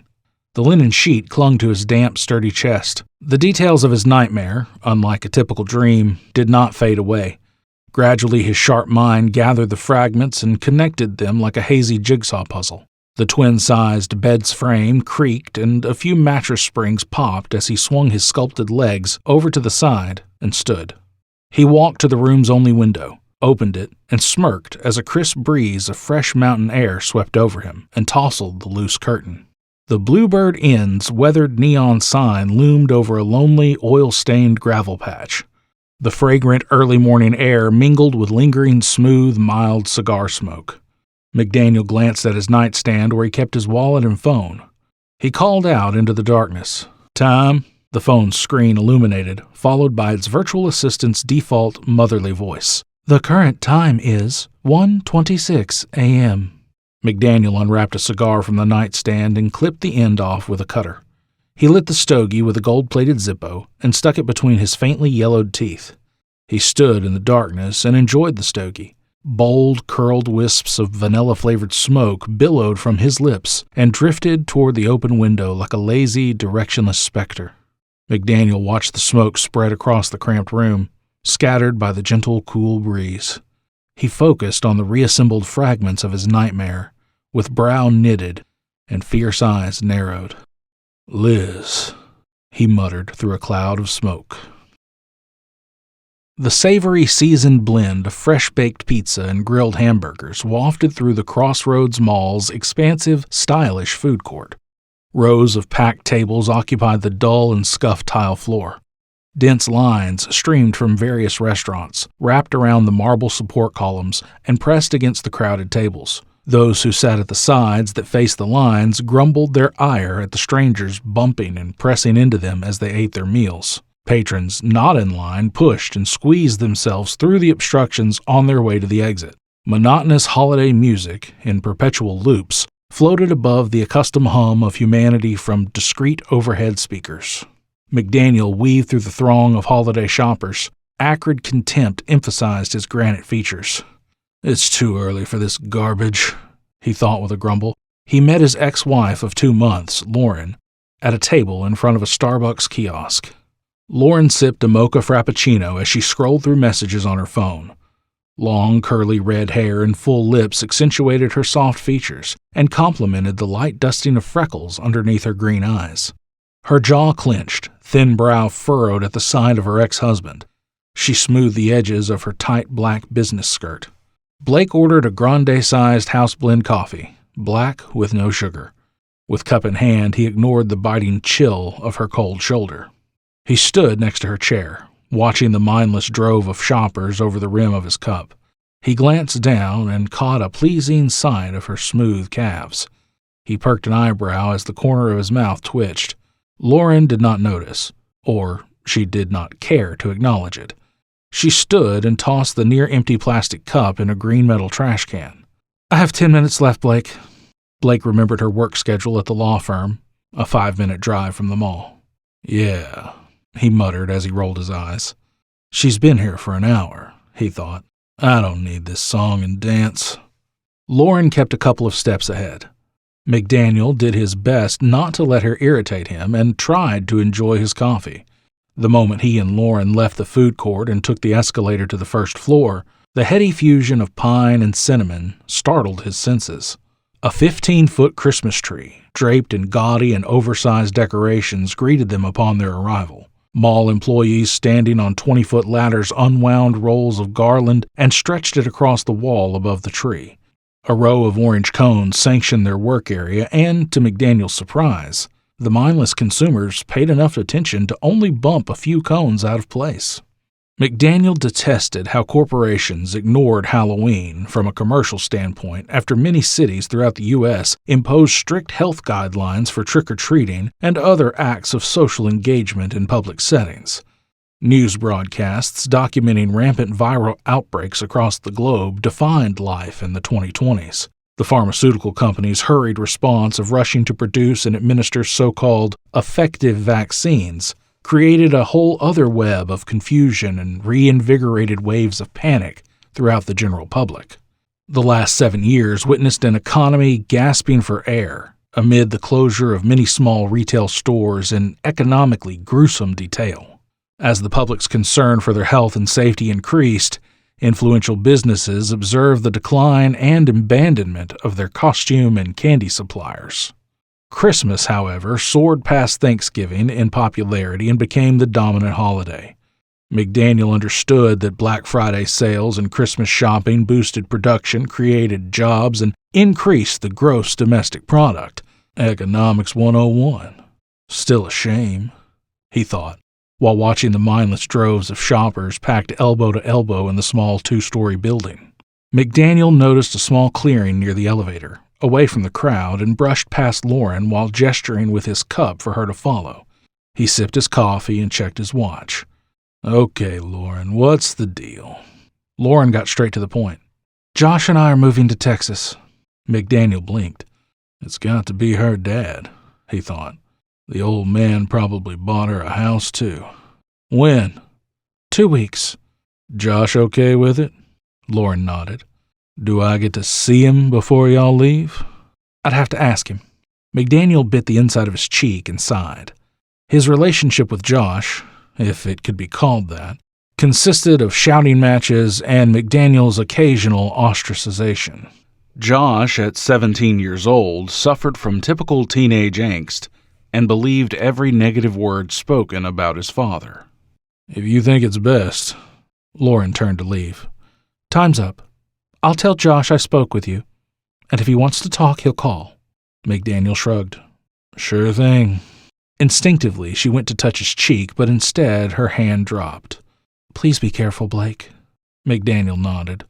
Lauren smiled. "Look, Josh has football practice after school today. He gets home around 7 o'clock. If you want, I can set it up for him to talk to you." "Only if he's okay with it. If I remember correctly, the last thing he said to me was, 'Hey, Dad, go to hell.'" Lauren let out a nervous chuckle. "Well, I can talk to him." McDaniel shook his head. "It's fine. The kid needs time to cool off." Lauren's smile faltered. "I understand." McDaniel closed his eyes for a moment and suppressed his aching desire to kiss Lauren. The thought of her touch sent a shiver of excitement down his spine. Passion demanded his obedience, but rationality spoke with a louder and stronger voice. Lauren left without saying another word. McDaniel watched her ascend the escalator and disappear into the crowd. "Yeah," he whispered. An elderly couple stood at the Christmas tree. The old man with the salt and pepper hair wore plastic glasses, sporting a faint blue digital overlay covering the lenses. A small camera and an external processor attached right above the left lens. McDaniel, captivated by his childhood fascination with technology, marveled at its endless possibilities. He remembered the featured article on medical science in April's issue of popular tech magazine X4. "Intech's new bionic eye line," he thought as he finished his coffee. "Clinical trials started 6 months ago. Only 1,500 units released to the public." McDaniel tossed his empty cup in the trash and managed to step toward the escalator when an electric tingle crept up the base of his neck and plunged into the back of his head. Every brain cell crackled with fiery electric charges. He breathed through his nose and focused on the Christmas tree. Gritting his teeth, he pressed a thumb against his temple until the pain subsided. The electric crackle calmed, as if adjusted by a dial, and then ceased. McDaniel stood motionless and waited for another attack. 2 minutes passed and nothing happened. He took the escalator back up to the food court, weaved through the crowd, and left through the exit that connected to the overpopulated parking lot and found his red and black Ford Ranger. McDaniel traded his usual blaring classic rock music for reflective silence during the drive back to the motel. He thought about Lauren and Josh, and with their cherished memories came the accustomed regret.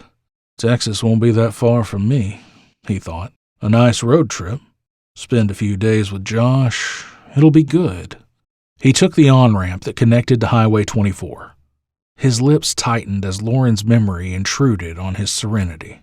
All Lauren had to do was talk to me. She shouldn't have gone and... The truck's GPS system announced the arrival time to the Bluebird Inn.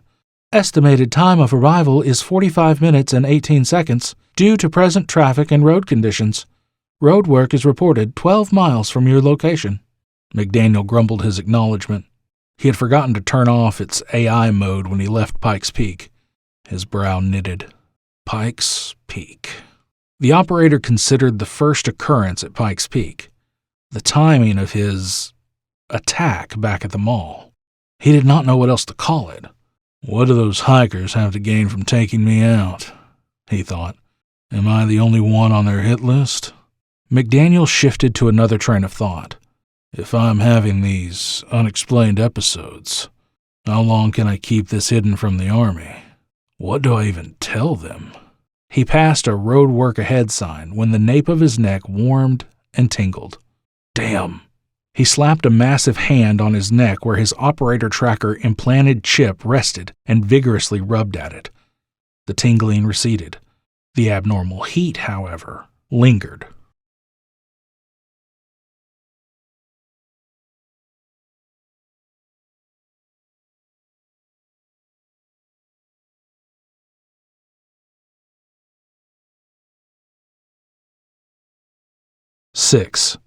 October 20, 2032. Ex-Chief Petty Officer David Ricker stood in the back of the musty, cramped testing area with muscular arms folded and chuckled at the pathetic sight. He watched Eugene Thurman, lead technical officer, give his final instructions to his exhausted team as he read the data streams from the system's displays. The temporal displacement platform rumbled to life. Its base flickered and illuminated a deep red. Several technicians leaned back in their swivel seats, collectively sighed in relief, and rubbed at their reddened eyes. Every soul assigned to ATCT's New Mexico support site, Sphinx, operated from a pitiless adrenaline-fueled zeal, nourished by Alois Eichmann's promise to audit those who refused total compliance. Eichmann integrated a facility management program into Sphinx, an AI that Ricker detested and referred to as Snitch. It operated the site's environmental controls while changing safety protocols on the spot based on current occupant activity. It provided Eichmann with persistent updates on occupant status and suggestions for operational efficiency.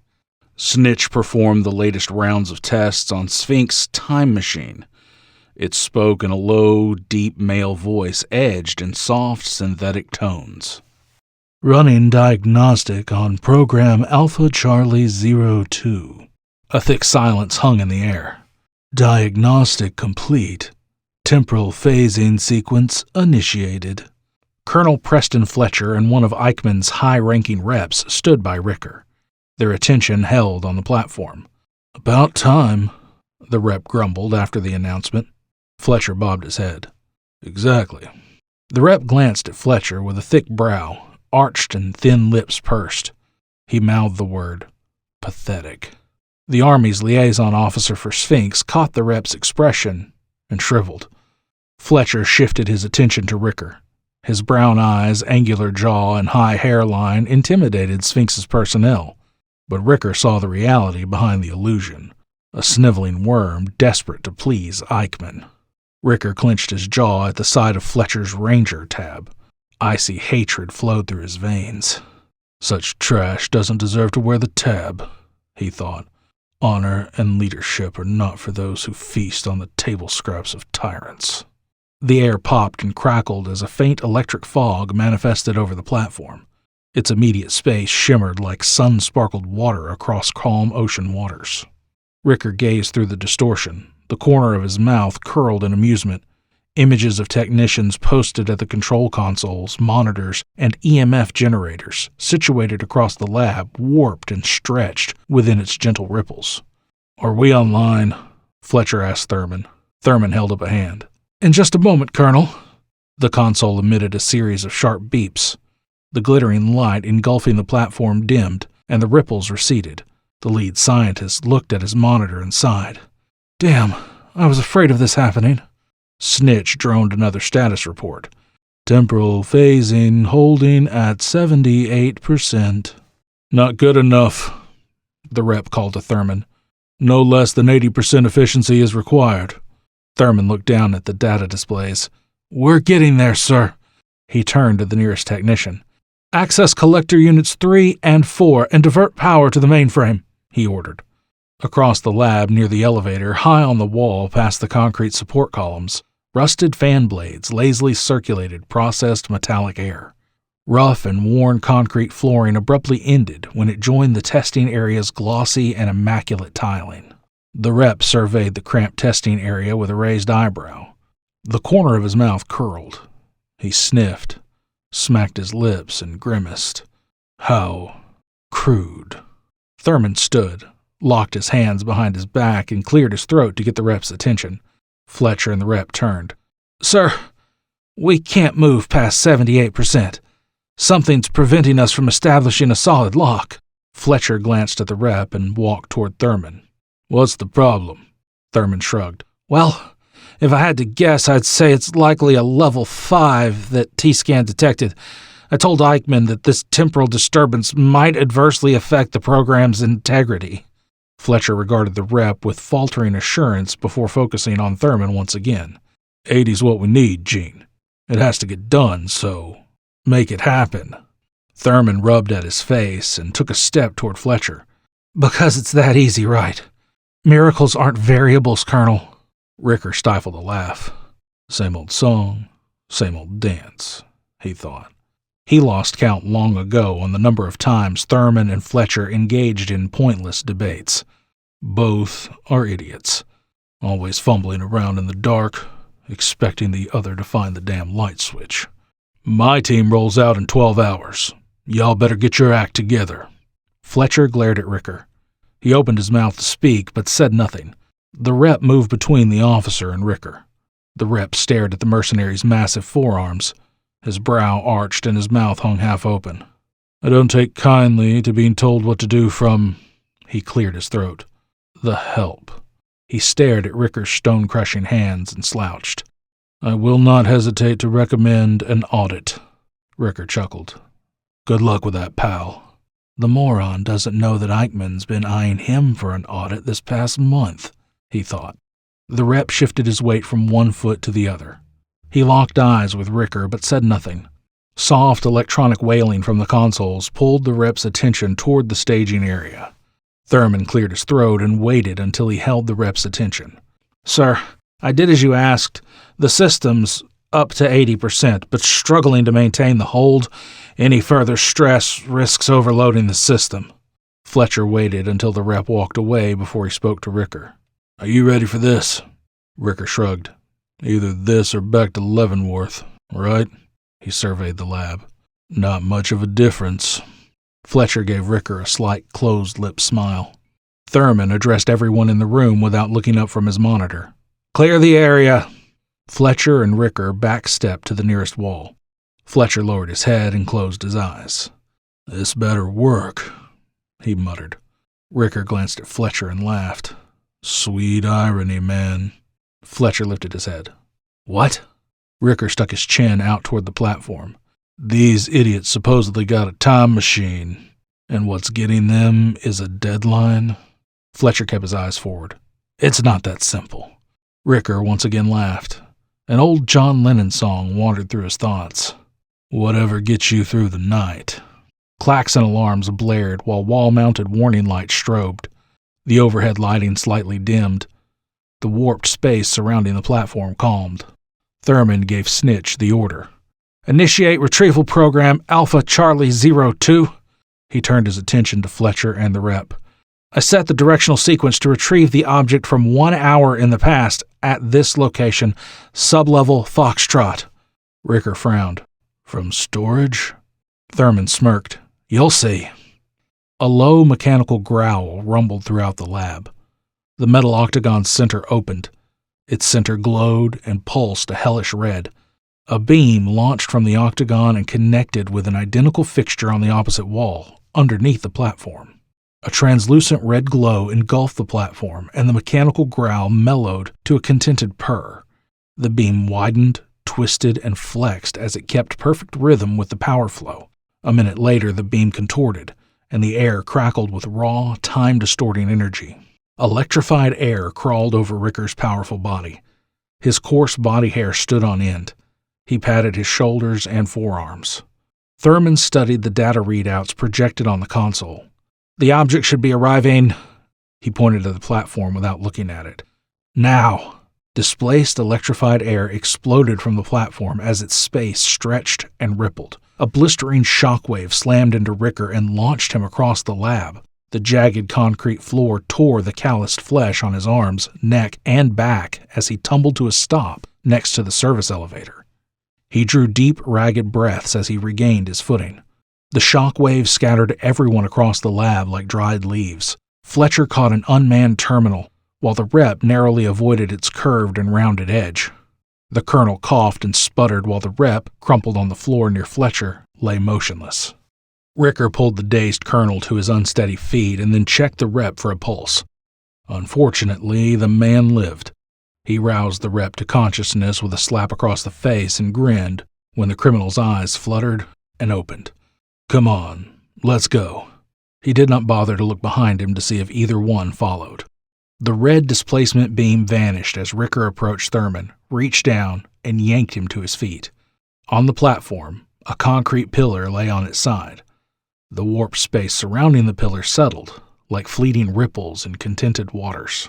The rep, regaining his bearing, approached the stage and stood at its metal steps. He slowly extended a hand, and his fingertips brushed against the pillar's weathered surface.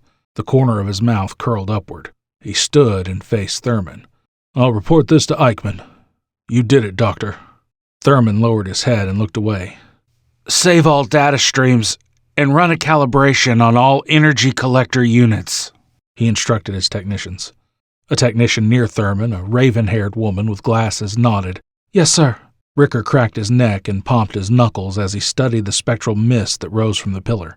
"That is what waits for me," he thought. Thurman approached the rep while he maintained some distance. "Sir, Dr. Ressler's modifications are only good for a limited run. I estimate that we have one last trial. Our system was designed to transport only people and objects of relative size." The rep waved an immaculate hand. "We only need it for 2 trips. Eichmann knows what he's doing. Fletcher turned to Thurman. Why a concrete pillar? Thurman rubbed his head. It had similar dimensions to the Nazi bell. What's important is that it works, the rep said. He motioned for Fletcher to follow him. I need to be ready when Eichmann arrives. He'll be here in a couple of hours. Ricker noticed Thurman's hesitation to speak and prompted the scientist with a hard stare and a sharp head tilt in the rep's direction. Thurman nodded at Ricker, licked his lips, and then called the rep's attention. Sir, he said, once he and Fletcher stopped and turned around. Releasing the bell's temporal anchor is a risky deal.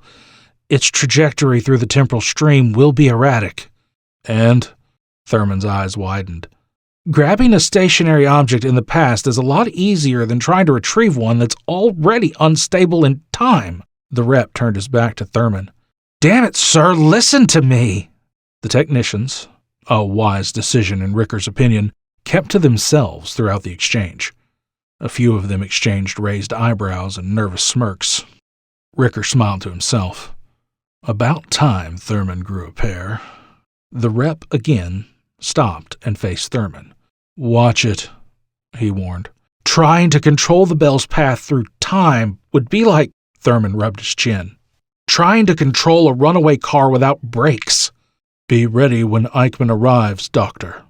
Ricker and Thurman watched the rep and the colonel enter the elevator. When the door closed and the elevator ascended, Ricker turned to Thurman.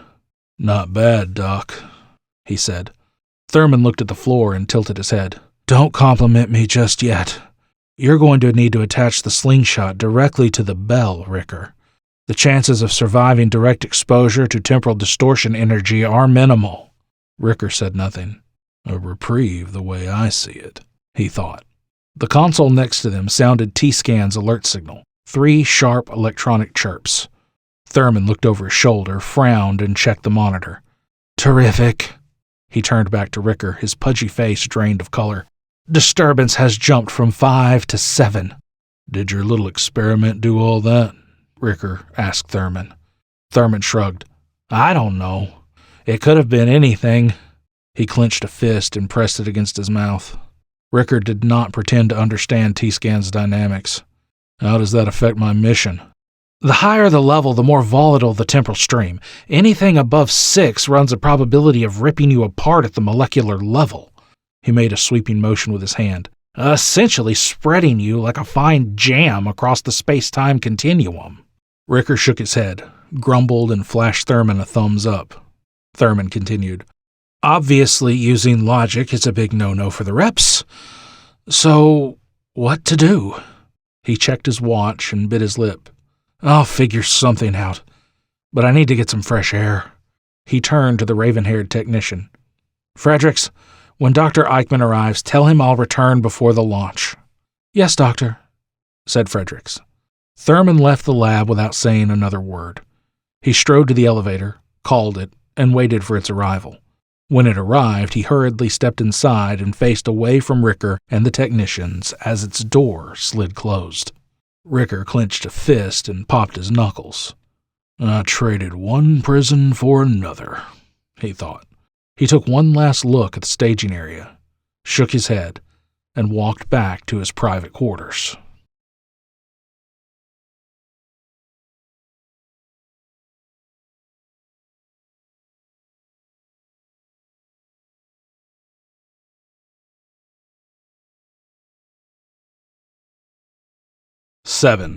October 20, 2032. A veil of compassionate shadow draped over the unforgiving Utah desert as the sun slipped behind a pale orange and red painted horizon. Thurman followed the winding and lonesome stretch of Highway 70 cutting through the scorched plateaus and powerful mountains. No gas stations, rest stops, or towns existed within 56 miles of his location. Thurman checked the time displayed on the dashboard. 6:41 p.m. His eyes rapidly blinked and his clammy hands gripped the slender steering wheel. Already been gone an hour, he thought. Switch to autopilot, he said. The steering wheel, at his request, retracted and tilted slightly upward. The sedan's AI dutifully responded in a muted male voice. Autopilot engaged. Thurman wiped at his sweaty brow with a trembling hand. According to the holographic readout on the dashboard, the outside temperature sat at a brisk 62 degrees. Thurman dialed his personal secured line and bounced his leg while waiting for the connection. The line connected a moment later. "Where are you?" "Not too far. I'm on my way back." A red light blinked twice underneath the speedometer. Thurman saw it and his head dropped. Pudgy body trembled in the leather seat. "They're tracing my location," he thought. His contact, a man of few words, grumbled. "Can you get here in under an hour?" Thurman rubbed at his dried, reddened eyes. "Yeah. Time to sign my death warrant," he thought. "Return to home." The sedan slowed and made a safe, albeit illegal, U-turn and headed back to the bunker. "New destination restricted. ETA is 46 minutes and 12 seconds, the car stated. Thurman bit his thumbnail. His eyes slowly closed and then flashed open. Exhaustion flirted with fear. The deadly couple assaulted his resolve. He cleared his throat. "Can you assure me that our level 7 won't be a problem?" "I guarantee nothing." Thurman's body stiffened and his brow knitted. "It's your damned program, Wrestler. You knew about this 4 months ago." Wrestler's tone remained calm and collected. "You know the risks better than anyone. Piggybacking off another traveler's time wake has never been done before." Thurman covered his mouth. "I need a cigarette," he thought. He waved his pudgy hand. "It has to be done. There's no other way. I'll see you shortly." He ended the call. The sedan's autopilot navigated the pitch-black darkness with ease. Thurman fiddled with a pen he found in the glove box. "Ricker's mission is my only chance to make things right," he thought. "That damned bell stole our lives." He rubbed his chin. "No ATCT looking over our shoulders. No Alois Eichmann to—" The sedan slowed, pulled over to the narrow shoulder, and stopped. "Remote access granted," the autopilot announced. Thurman leaned forward in his seat, brow furrowed. The red light below the speedometer flashed. "What the—" He turned to open the door. The locks engaged. "Vehicle secured." Thurman dug at the door latch with his thumb. His heart thumped in his chest. "Override remote user access." Unable to comply, Thurman pounded a fist against the door's tempered safety glass. "Unlock all doors!" Unable to comply, every air vent opened. He stopped beating on the window and leaned back. He sniffed the air, licked his lips, and frowned.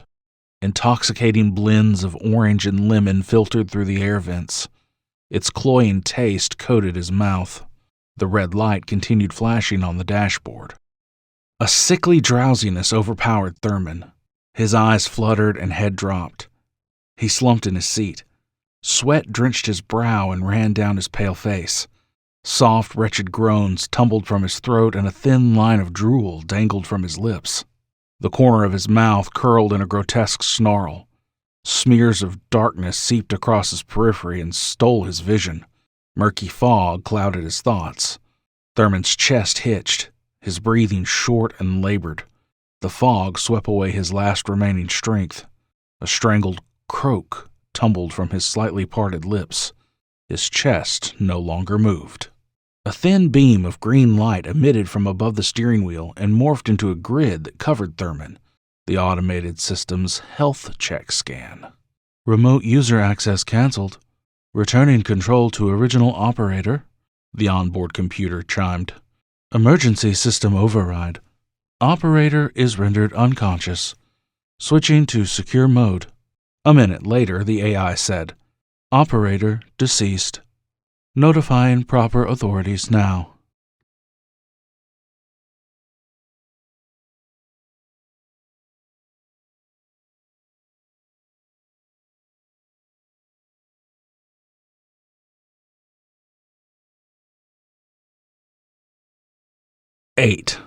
October 20, 2032. The Level 7 storm of unknown origin ravaged the temporal stream on the display at the watchtower.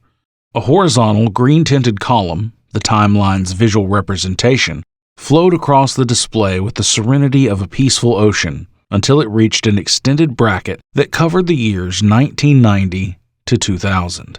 The column developed a light orange hue near 1994 and surged to red from 2000 and beyond. Allie tilted her head and watched Melissa lock onto a disruption recorded at 0124 hours and used it as a reference point. T-Scan's search pulses faltered as it neared the year 2000. Aggressive ripples devoured the 1990 through 2000 bracket. The temporal stream twisted, flexed, and snapped like a thrashing snake. Melissa chuckled and shook her head. "I'd have better accuracy throwing a paper airplane in a windstorm." Allie grinned. "You're on the right track, Lissa. Refined search parameters starting at the year 2000. Increase signal strength by 35%. Melissa nodded. Her fingers skidded across the keyboard as she input the proper commands. She tapped the Enter key and bit her lip. Her brown eyes widened as T-Scan's search pulses broke through the distortion and continued along its path. Allie's skin tingled, her muscles tensed, and a knot churned in the pit of her stomach. She did not blink as she watched the signal sweep through the ripples. The signal stopped at the edge of a massive ripple. Melissa's posture stiffened. She gasped. The display enlarged a flashing section labeled, "Location of Anomaly Determined." She let out a quick bark of laughter. Allie's heart raced. She clapped her hands and rubbed her palms together. Her limbs shook, her breathing fast and shallow. After all this time, all those questions without answers, she thought. She took several deep, calming breaths and leaned over Melissa's shoulder to read the data. The designator, Location, Los Angeles, California, 1995, blinked underneath the display. Allie's smile dropped as her thin brow knitted. She swallowed the lump in her throat and rubbed her cheek. A nauseating blend of guilt, willful ignorance, and arrogance washed over her in thick, rolling waves. Her stomach churned. "I didn't know. It was us all along." Melissa turned to Allie. "The bell?" Allie nodded and shrugged a shoulder. "Either that or its temporal anchor." She sighed. "What did I expect to happen, Lissa? We took an unstable artifact and forced its synchronicity with reality. We should have known that it would leave an imprint on time. What do we do?" Allie rubbed her chin. "For now, we continue monitoring the storm. I have a meeting with Everett in 5 minutes, and then I'll need you at the one with General Sikorsky. I'll call you shortly." Melissa nodded and turned back to her monitor. Allie went to the elevator and pressed the call button. She rubbed her eyes and slightly lowered her head. "Now," she thought, "how do I clean this mess?" Allie sat opposite Everett at his desk in his office, her emotional torment worn like a patch on her sleeve. She absent-mindedly pushed a large piece of orange chicken with a chopstick through a lump of lukewarm white rice. Everett gestured at her food. "Please, Alley Cat." "I'm not really hungry." He set his chopsticks down next to his container of teriyaki and moved them both to the side. He leaned forward, rested his elbows on his desk, and steepled his fingers. He cleared his throat, and when she lifted her head, he warmly smiled. "You did nothing wrong. We did our jobs, Allie. There was no way of—" Anger flashed in her emerald eyes. "Ignorance is not an excuse." Everett splayed his hands. "I'm not saying that it is. We didn't have the data back then to anticipate the storm." Allie shook her head. "It wouldn't have mattered if we did. We would have continued as if we had everything under control. Bottom line, Everett, we were reckless and ignorant with the technology." Everett leaned back in his chair. "Agree to disagree. How do you propose we correct it?" He reached across his desk and slid the container of food back in front of him and enjoyed his meal. Allie tilted her head back and sighed. "Therein lies the mystery." Everett swallowed his food. "Mysteries. If our lives aren't short of anything, it's mysteries." Allie looked at Everett and chuckled. He again gestured at her food. She picked up her chopsticks and fumbled with a piece of orange chicken. The chicken slipped through them and landed back in its container. Her cheeks flushed as Everett laughed. He smirked. "I guess that 190 IQ of yours isn't much good for chopsticks." Allie finished half of her late-night dinner. She glanced up at the digital clock on the wall above Everett. 21:45. Everett tilted his head. Have you ever wondered how many times we sat here, on this very night, planning our counter-move? How many times have these events repeated themselves? Allie reached across the desk and patted his strong hand. So, this is how we're going to spend our last few private hours together? He grinned. Hey, given the nature of our work, it's worth considering. My guess is that the timeline is all tied up in knots. I'm not too keen on sending Blake McDaniel and his team into the eye of the storm. Everett grinned. Speaking of which, Sikorsky is waiting for us, hopefully with good news. Allie shrugged. I don't see why the Pentagon wouldn't want us capturing terrorists. I spoke with Sikorsky earlier today. He's as nervous as the rest of us. Allie closed her eyes and searched deep within her soul for any remnants of faith and hope. Gathering the emotional scraps into a minuscule pile, she opened her eyes and said, Let them try. All Eichmann can do now is ruffle our feathers once he returns from Sphinx. She rubbed her cheek and added, All we have for now is faith, right? Everett leaned forward in his chair and gently held her hands. Did I just hear you correctly? Faith? Allie scrunched her nose and tried pulling back, but Everett massaged the inside of her hand with his thumb. Once again, the subtle warmth of his touch soothed her aching spirit. I can't keep going on like this. I need to have something, Everett. Alley Cat, I like it. I'm glad you're finally willing to accept something positive, spiritual. It's refreshing. She smiled. All I have left, she thought, as his compassionate eyes comforted her, are these moments with you. Everything can change, and we wouldn't even know it. All of this gone. Where would we end up? How much longer can we go on like this? For as long as we have to, Everett said. He leaned forward, wiped away a tear underneath her right eye with his thumb, and kissed her on the forehead. It's not in our nature to bury our heads in the sand. We've weathered the storm before, Alley Cat. We'll weather it again. Together. Major General Edwin Sikorsky, Special Assistant to the ATCT Director and U.S. Army Operational Liaison for 11th Hour, sat at the conference table's end and faced the small group of weary scientists. He steepled his fingers and leaned forward in his seat. I spoke with our counterparts at the Pentagon. The ATCT Internal Security Subcommittee will be looking into the matter, and while all that's going on, Temporal Operations Command has been reactivated by order of the President. He removed his glasses and rubbed at his rheumy eyes. Eichmann's T-scan will sound the alert once our team goes back. Allie knew the ATCT regulation like the back of her hand. Regulation 1, Section 2 dictated that the presence of a terroristic threat to the timeline shall be met with immediate intervention. She recalled the pleasant days prior to Eichmann's abrupt arrival and takeover in 2030, when the advancement of temporal control technologies served as an independent agency spawned from DARPA and controlled Temporal Operations, a top-secret military organization led by the United States Army, tasked with the preservation of the timeline's continuity against foreign and domestic terrorists. Back when we made a difference in the world, she thought. Finally, she muttered. Everett sat next to Allie at the mahogany conference table with Melissa Tyler from the Watchtower sitting opposite them. Steel-reinforced walls, concrete flooring, and uninspired furniture emphasized the lonely atmosphere. The entire front wall, composed of reinforced glass with a door marked Major General E. Sikorsky, displayed a drab concrete corridor labeled East Sublevel 3E. Conditioned air, set at a cool 65 degrees, flowed through discrete vents from the ceiling. A garbage bin, overflowing with wadded paper, sat next to the general's cluttered desk. Everett's eyebrows raised as he tilted his head to the side. The trust? Sikorsky nodded. I know.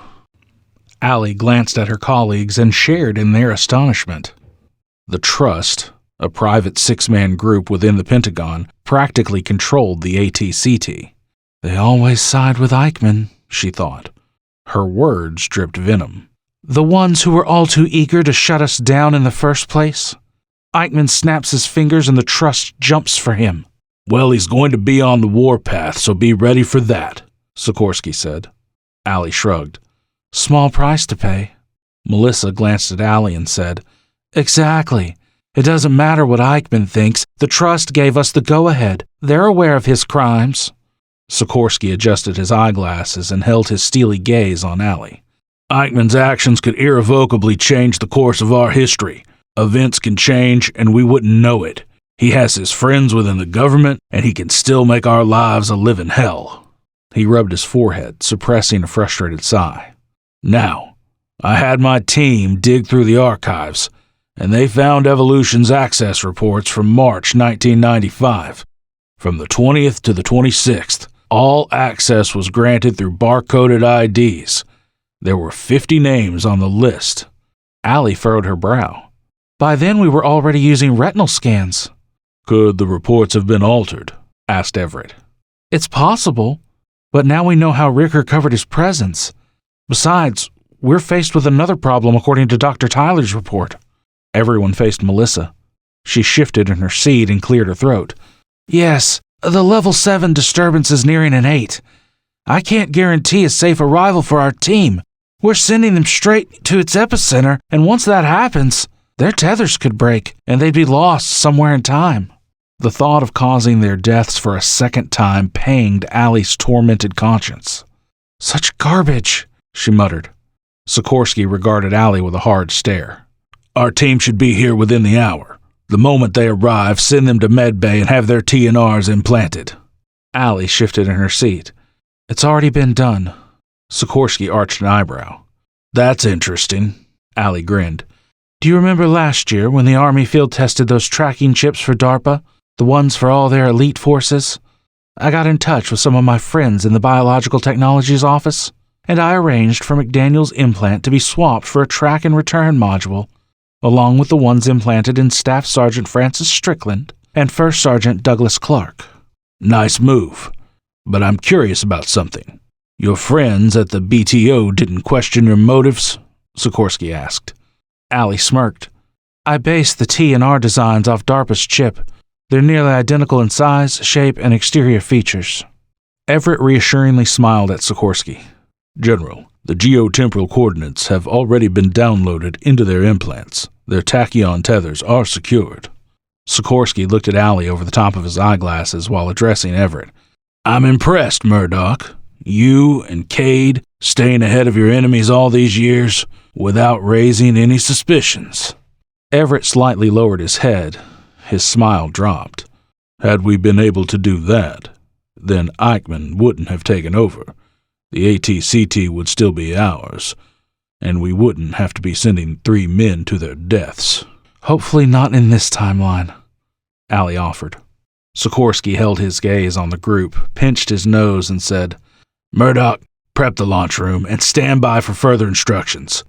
Tyler, return to the watchtower and report directly to me if that storm intensifies." He gave Allie a thin-lipped smile. "Cade, stay here." Everett and Melissa left without saying a word. He stole a glance at Allie as the door slid shut behind them. Allie's muscles tensed. "Is everything all right, General?" Concern etched Sikorsky's craggy features. "Eugene Thurman is dead. His body was found earlier tonight in his car on Highway 70. Authorities found trace amounts of a military-grade fexinol on the air vents." Allie bit her lower lip. "Events are already changing for the better," she thought. Her heart raced as hope surged through her veins. She tilted her head forward. "Why didn't you tell the others?" she asked. "I need everyone focused. Informing them now of Thurman's death will only raise suspicions and distract them from the mission." He rubbed his chin. "An hour ago, Dr. Ressler contacted me on our encrypted line and said that Thurman's death scared the hell out of Eichmann, enough for him to send Ricker back hours ahead of schedule. I guess he knows the Trust will be breathing down his neck in no time." She arched an eyebrow. "So why are you telling me?" Sikorsky rubbed his cheek.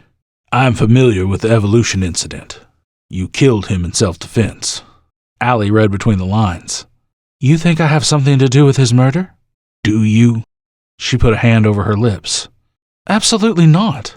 Sikorsky nodded and said nothing. He motioned for her to leave the office. She left without saying another word.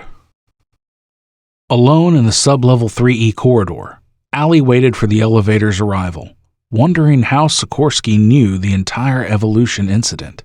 The man must have X-ray vision to be able to see through all those redactions, she thought, with a humorless chuckle.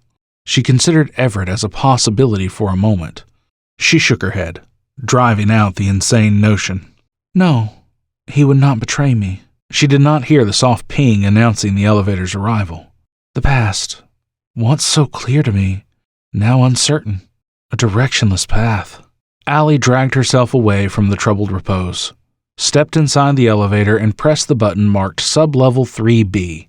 Terrific, she muttered, as the elevator doors closed.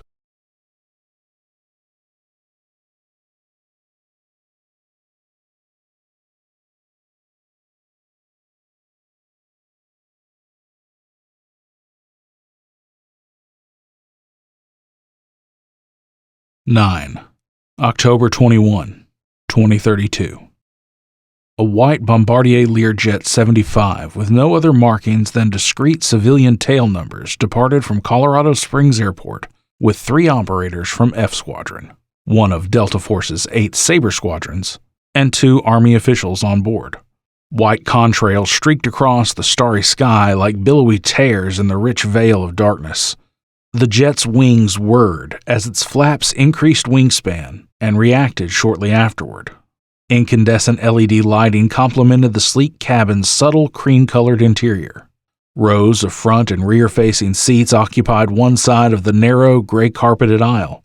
A small couch with 2 small green pillows, one in each corner, faced the aisle's other side. A table, capable of only comfortably seating 2 people, sat near the cabin's front. Staff Sergeant Francis Jester Strickland sat next to McDaniel while reading a fishing magazine. A mop of wavy dark hair framed his youthful face. A lock of hair clung to his forehead. His protruding Adam's apple subjected him to many terse but harmless jokes from his brothers-in-arms, McDaniel included. He spoke to his team leader without looking up from his magazine. Man, I tell you what I wouldn't give to be at Lake Wichita right now. I'm telling you, Sergeant, we need to go back there sometime soon. McDaniel did not consider himself to be an expert angler, but he enjoyed the occasional weekend getaway to a quiet lake tucked away from civilization. He closed his eyes and envisioned the green hilltops that pierced the low, rolling fog, the sparkles of early morning light against the gentle water. Sounds pretty damn good right about now. Sergeant First Class Douglas Nomad Clark sat at the opposing row, next to one of the Army officials. He gazed into the inky darkness through a small window. Clark towered over them at an intimidating 6'5". The official averted his eyes from the muscular black operator and shifted in his seat. McDaniel shook his head and chuckled. One glance at Nomad and they're needing a clean pair of pants. McDaniel reflected on the previous 2 days. He recalled, through a dense mental fog, the hikers' faces swirled and blended with the majestic Colorado mountains, the female's smooth voice wrapping itself around the chaos. He rubbed the nape of his neck. The electric tingling subsided only for a moment. The female hiker's words echoed in his mind. The system experienced technical difficulties. Don't worry, there's no permanent damage. That's a load, he muttered. The mysterious red-headed woman from his nightmare invaded his stressed mind. He closed his eyes, pinched his nose, and sniffed as a brief, vibrant image of her distorted and tortured form cleared the mental fog. He recalled with startling clarity her mouth, locked in an open, silent scream as her wretched form reached out for help, hooked fingers clawing at the distorted reality that devoured her like a python. Someone snapped their fingers less than an inch from McDaniel's face. Without flinching, he saw Strickland through his periphery. What do you want, Jester? Strickland set the magazine down, moved to the table, and sat across from McDaniel. Hey, Sergeant, he clapped McDaniel on his shoulder. You all right, brother? McDaniel nodded. I'm good. He checked his watch and then whistled to get Clark's attention. We've still got some time before we land. I suggest y'all get some rest. Clark tipped his head, and so did Strickland. McDaniel leaned back in his seat and closed his eyes. A power nap sounds good right about now, he thought. Nobody slept on the flight. McDaniel remained alert, despite the drowsiness tugging at his brain. The hour-and-a-half flight passed with idle conversation. Clark had married right out of high school, just like McDaniel. "You know, Sergeant," Strickland said to McDaniel, "if you ever get bored, you could always kickstart your MMA career again." McDaniel chuckled. He competed in numerous mixed martial arts competitions as a third-degree black belt practitioner of Shotokan Karate from 2023 to 2030. He grinned as he recalled the days when he fought in the light heavyweight and middleweight divisions. He prided himself in holding the distinction of being one of a handful of fighters who simultaneously served in the military while professionally fighting. The Learjet's flaps and landing gear extended, and 2 minutes later the aircraft's tires screeched across the tarmac. Soft moonlight embraced the treacherous Utah mountain terrain, the ominous jagged line tearing through the vibrant starlit sky. McDaniel stepped off the plane first, followed by Clark, Strickland, and the Army officials. 2 armed guards met the team and escorted them to the main entrance, secured behind an electrified fenced perimeter. McDaniel checked the time. 0100 hours. Focus sharpened. McDaniel drew a calming breath and held it, the crisp, earthy air filling his lungs. He slowly exhaled and cracked his stiff neck. 2 guard stations sat near the perimeter, with a smaller white structure attached to the one closest to the gate. 4 20-foot-tall wood poles stood out front. 2 poles flanked the main access fence. 1 stood behind the buildings, and the 4th pole stood behind the tan and white buildings at the front. Security cameras mounted on every pole followed their every step. Armed guards escorted the operators to the portable building labeled Building B and pressed a discreet button on a side panel. Old gears creaked and fatigue metal groaned as the floor parted down the middle and disappeared underneath the walls, revealing a pitch-black chasm. A dense, curled blanket of dust swept over their feet as a low, steady hydraulic hum filtered through the darkness, increasing in pitch as the lift ascended. The guard motioned for the operators to stand on the platform. He input a command on a datapad built into the lift's frame, and the lift began its descent. McDaniel kept his eyes forward, flanked by Clark and Strickland. Dust clung to his teeth and coated his mouth. He snorted and spat a thick wad of gritty saliva over the railing. Strickland glanced at McDaniel, smirking. "Desert don't taste as good as it smells?" Clark grinned and shook his head. McDaniel discreetly rubbed the side of his cheek with his middle finger. "Uh-huh," he muttered. Strickland laughed.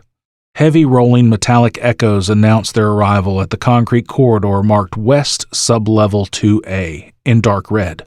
The safety railing parted and the operators stepped off the platform. The guards led them down the corridor to a set of blast doors marked L-1-2A. A guard placed his hand on the ID scanner mounted to the side.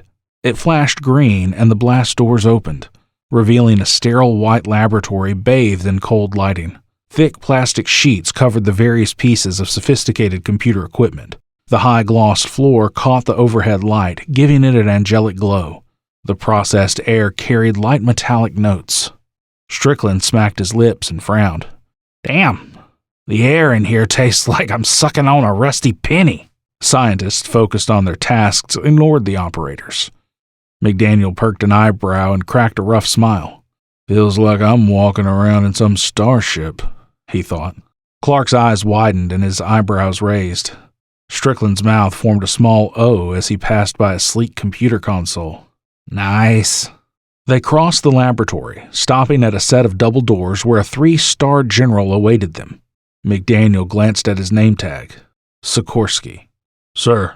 Sikorsky tipped his head and led the operators through the double doors that connected to yet another series of corridors. He said nothing until they arrived at a plexiglass wall displaying clusters of refined generators, connected by powerful and focused electrical currents. Strickland tilted his head forward as the electrical currents twisted and flexed. "What's that?"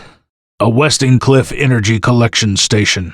Sikorsky smirked when Strickland responded with a blank stare. "There are 6 stations throughout this facility. Essentially, they store and recycle temporal distortion energy." He chuckled at Strickland and Clark's utter confusion. Standing close to the plexiglass, strong and rhythmic pulses coursed through McDaniel's body and soothed his raw nerves.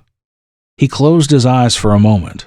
sensing an organic, synchronous bond with the energy flow. Each gentle fluctuation comforted him. McDaniel, despite finding it confusing and terrifying, knew it to be somehow right. "What is going on with me?" he pondered. Sikorsky's authoritative tone broke McDaniel's reflective repose. "This way. We'll get you briefed, prepped, and ready to go."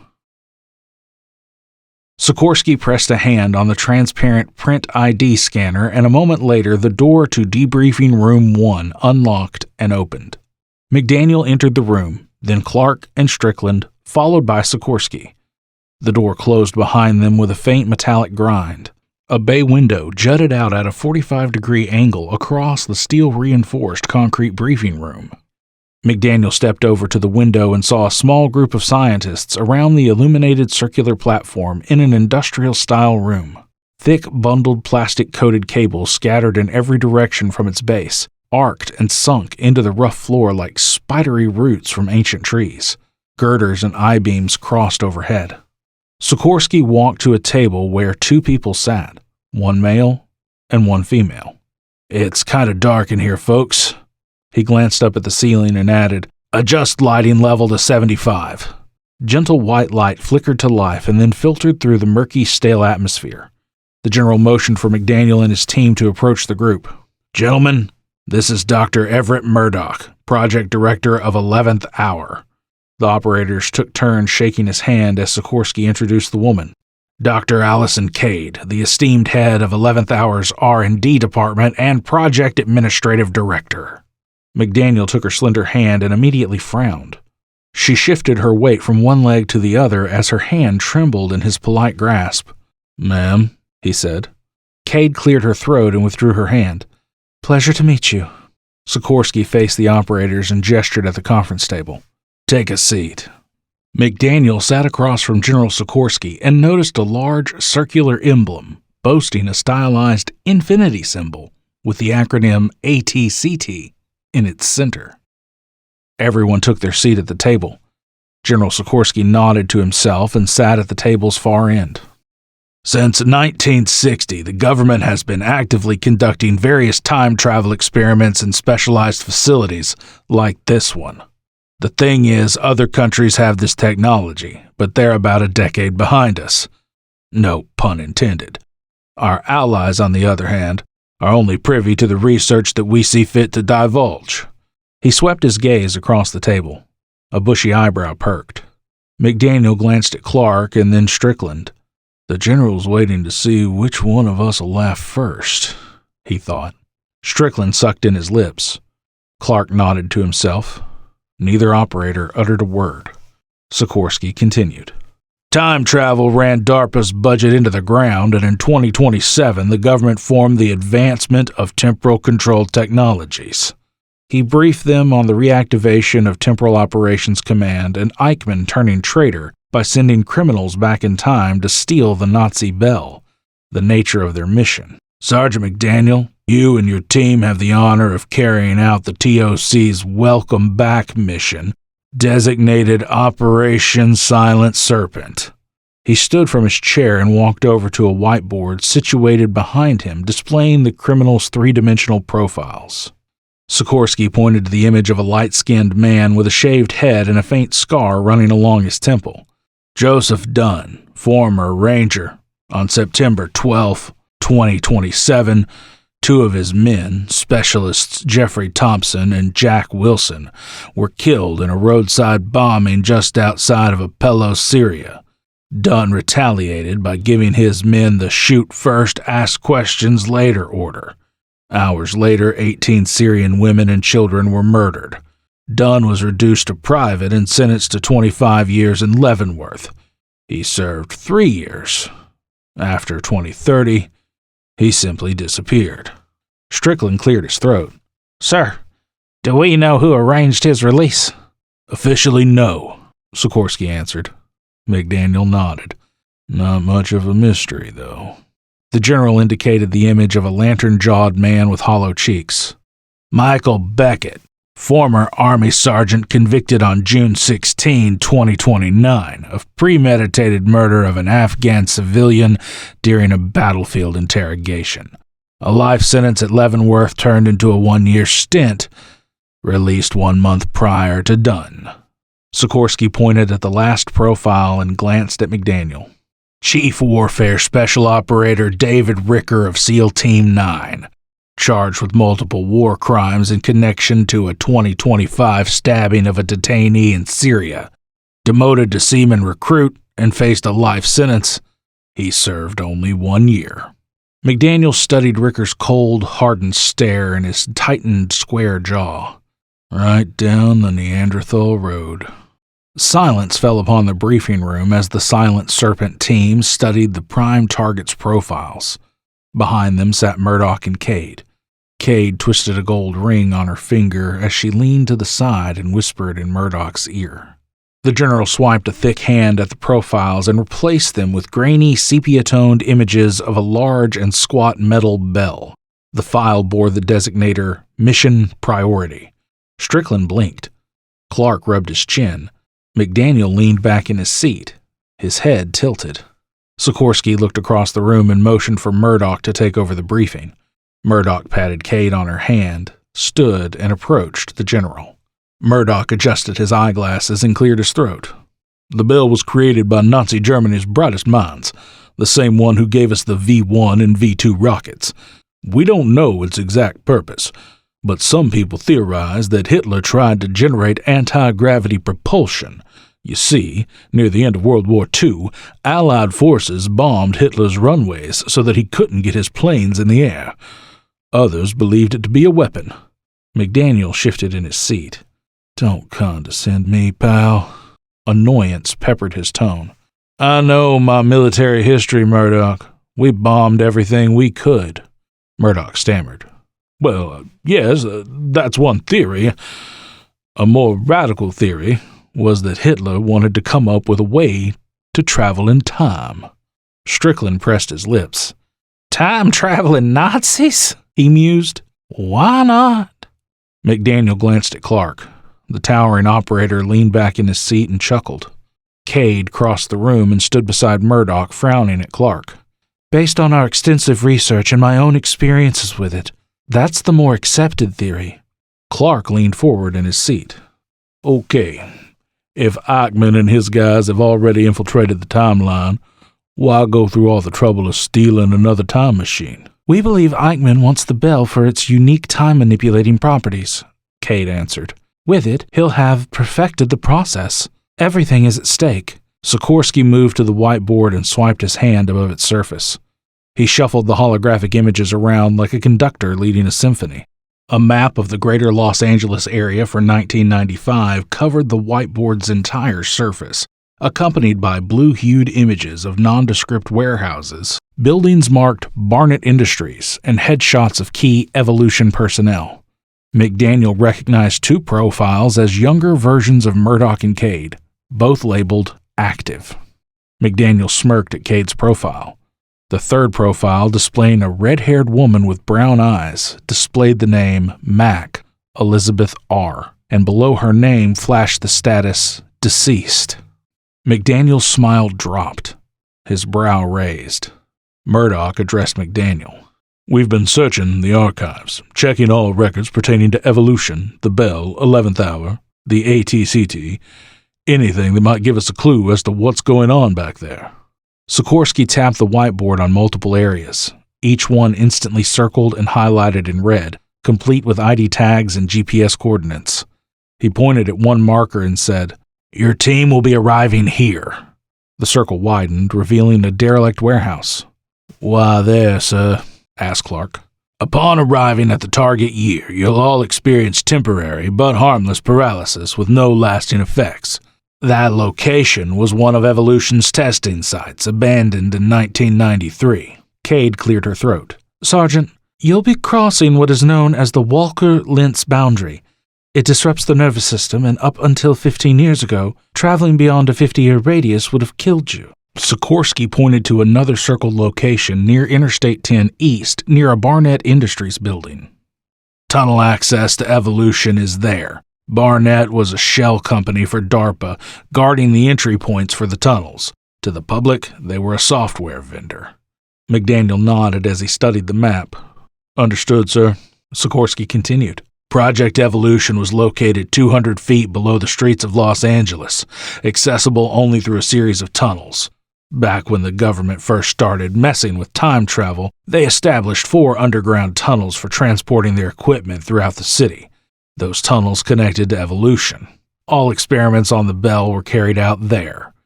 DARPA deactivated the site in 1997 and replaced it with 11th Hour. He moved from the whiteboard and stood next to the plexiglass window, gazing at the illuminated platform. Allison Cade and Everett Murdoch operated Evolution. They kept the Bell grounded in an electromagnetic containment field called a temporal anchor. If that field is shut off, even for a fraction of a second, it will be forever lost somewhere in time. Sir, what about our weapons? McDaniel asked. Sikorsky said, We have a support team on standby waiting for your arrival. They will supply you with everything you'll need. McDaniel's brow knitted. With everything that has happened to me in these past couple of days, he mused, this isn't the strangest part. Who are they, sir? One of the CIA Special Operations Group, Sikorsky answered. McDaniel frowned. How is that possible? We have assets in 1995 who are aware of our project and what we do. Your contact will be Burke. He'll supply you with weapons, gear, and access to Evolution. Word of caution, once you arrive, stay 150 feet from the Bell.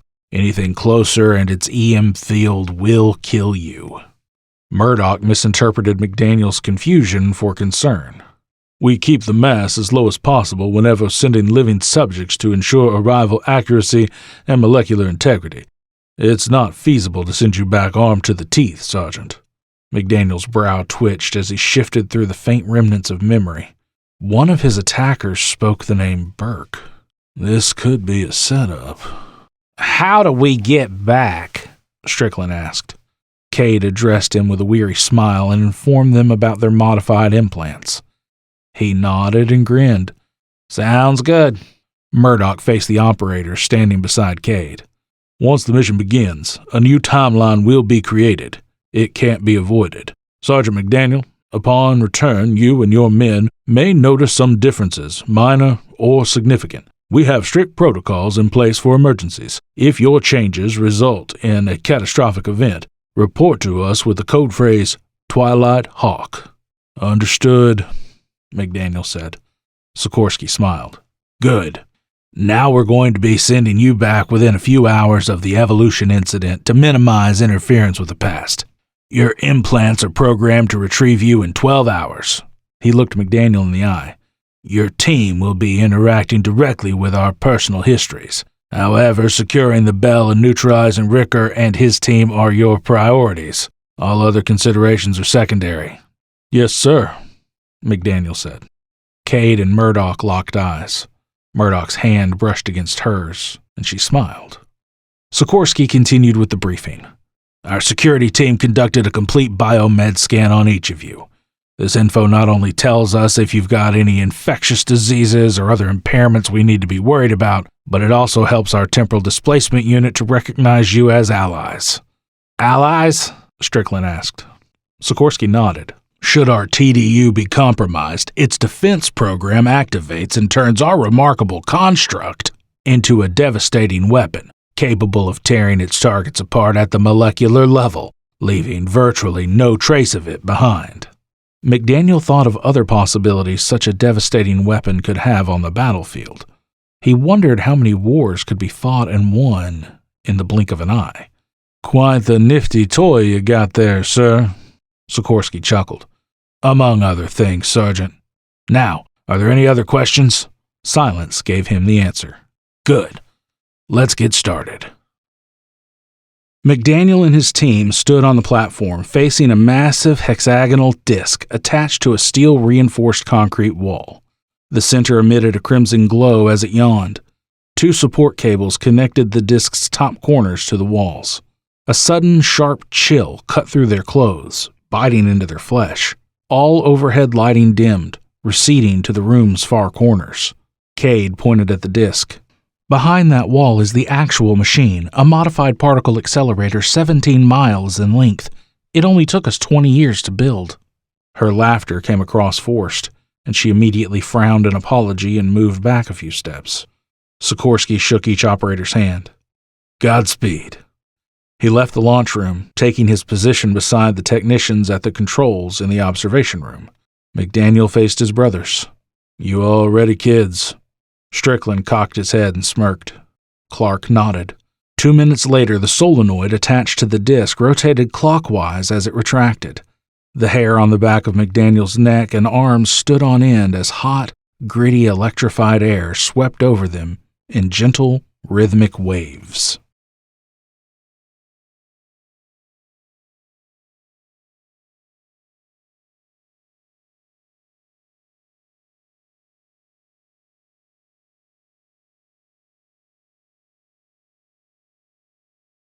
October 21, 2032. Everett and Allie ran the operational sequence program on the console as Sikorsky observed in the crowded observation room. The monitors displayed the temporal displacement unit's power levels and health status. A smaller monitor displayed the health status of each operator. One entry flickered. Allie tapped Everett on the shoulder and pointed to the holographic monitor. Subject: McDaniel, Blake M. Cellular cohesion: stable. Temporal anchoring: stable. Subject: Clark, Douglas R. Cellular cohesion: stable. Temporal anchoring: stable. Subject: Strickland, Francis E. Cellular cohesion: stable. Temporal anchoring: stable. Everett frowned. Everything looks fine, Allie. I don't understand what... His gaze shifted to the display. Subject: McDaniel, Blake M. Cellular cohesion: scanning. Unstable. Scanning. Stable. Temporal anchoring: fractured. Stable. Abnormal initialization code vertically scrolled next to McDaniel's entry. Allie did not understand the readout. Everett's eyes widened. What on earth is that? Allie shrugged. Wish I knew. She continued watching the code until it stopped scrolling a few seconds later. She glanced over her shoulder to see if Sikorsky noticed the apparent glitch. He spoke with a technician while observing the launch room. Should we tell him? Asked Everett. Allie nodded. If it happens again. Everett checked another monitor. Displacement beam is steady. System's not detecting any kind of interference. Output displacement energy is at 85% and climbing. Sikorsky approached Allie and Everett. We're good to go? Yes, General, said Everett, stealing one last glance at the operator status display. Sikorsky caught Everett's movement, and with furrowed brow looked at the same monitor. He did not see anything unusual. His attention shifted back to Everett. You're sure about that? Yes, Everett said, without making eye contact. Allie held her breath and focused on the platform. Acrid sorrow, crafted by decades of guilt and seasoned with self-loathing, filtered through hope, surging through her veins. She closed her eyes, bit her lip, and then slowly opened them. Protruding from the TDU's displacement radiation shielding, the hexagonal disk, the solenoid emitted a powerful, flowing beam of blue temporal energy. McDaniel and his team stood motionless as the energy swept through them, connecting to another shield fastened to the wall opposite the platform. The operators struggled against the beam's increasing current, ducking their heads as radiant blue light exploded around them. Temporal displacement sequence is initiated, announced the AI system in its usual motherly tone. T-minus 15 seconds and counting. Allie fought the impulse to hold Everett's hand as they stood at the console. From her perspective, she watched history repeating itself. She lowered her head, doubting her reasoning for the secrecy, the truth behind McDaniel's mission. Did I just kill him all over again? The AI continued its countdown. 5, 4, 3, 2, 1. Initializing temporal insertion phase. The TDU howled in mechanical fury with its increased power output. The displacement beam pulsed 3 times in rapid succession, and after the third pulse, the Delta Force operators vanished. The TDU's hellish mechanical shrieking receded to grumbled compliance. The blue light faded away and the warped space surrounding the platform distorted with gentle ripples. Every technician in the observation room awaited the AI's report in silence, breaths collectively held. Moments later, the TDU switched to standby mode, and the AI related the outcome. Temporal insertion successful. Subjects arrived at the target date. Geographical, temporal coordinates are now uploaded to the mainframe. Countdown for retrieval initialized. T-minus 12 hours. And counting. Relieved sighs rippled throughout the observation room. A few technicians clapped. All beamed with pride and accomplishment. Allie shared in the excitement but reminded herself that certain events may repeat themselves.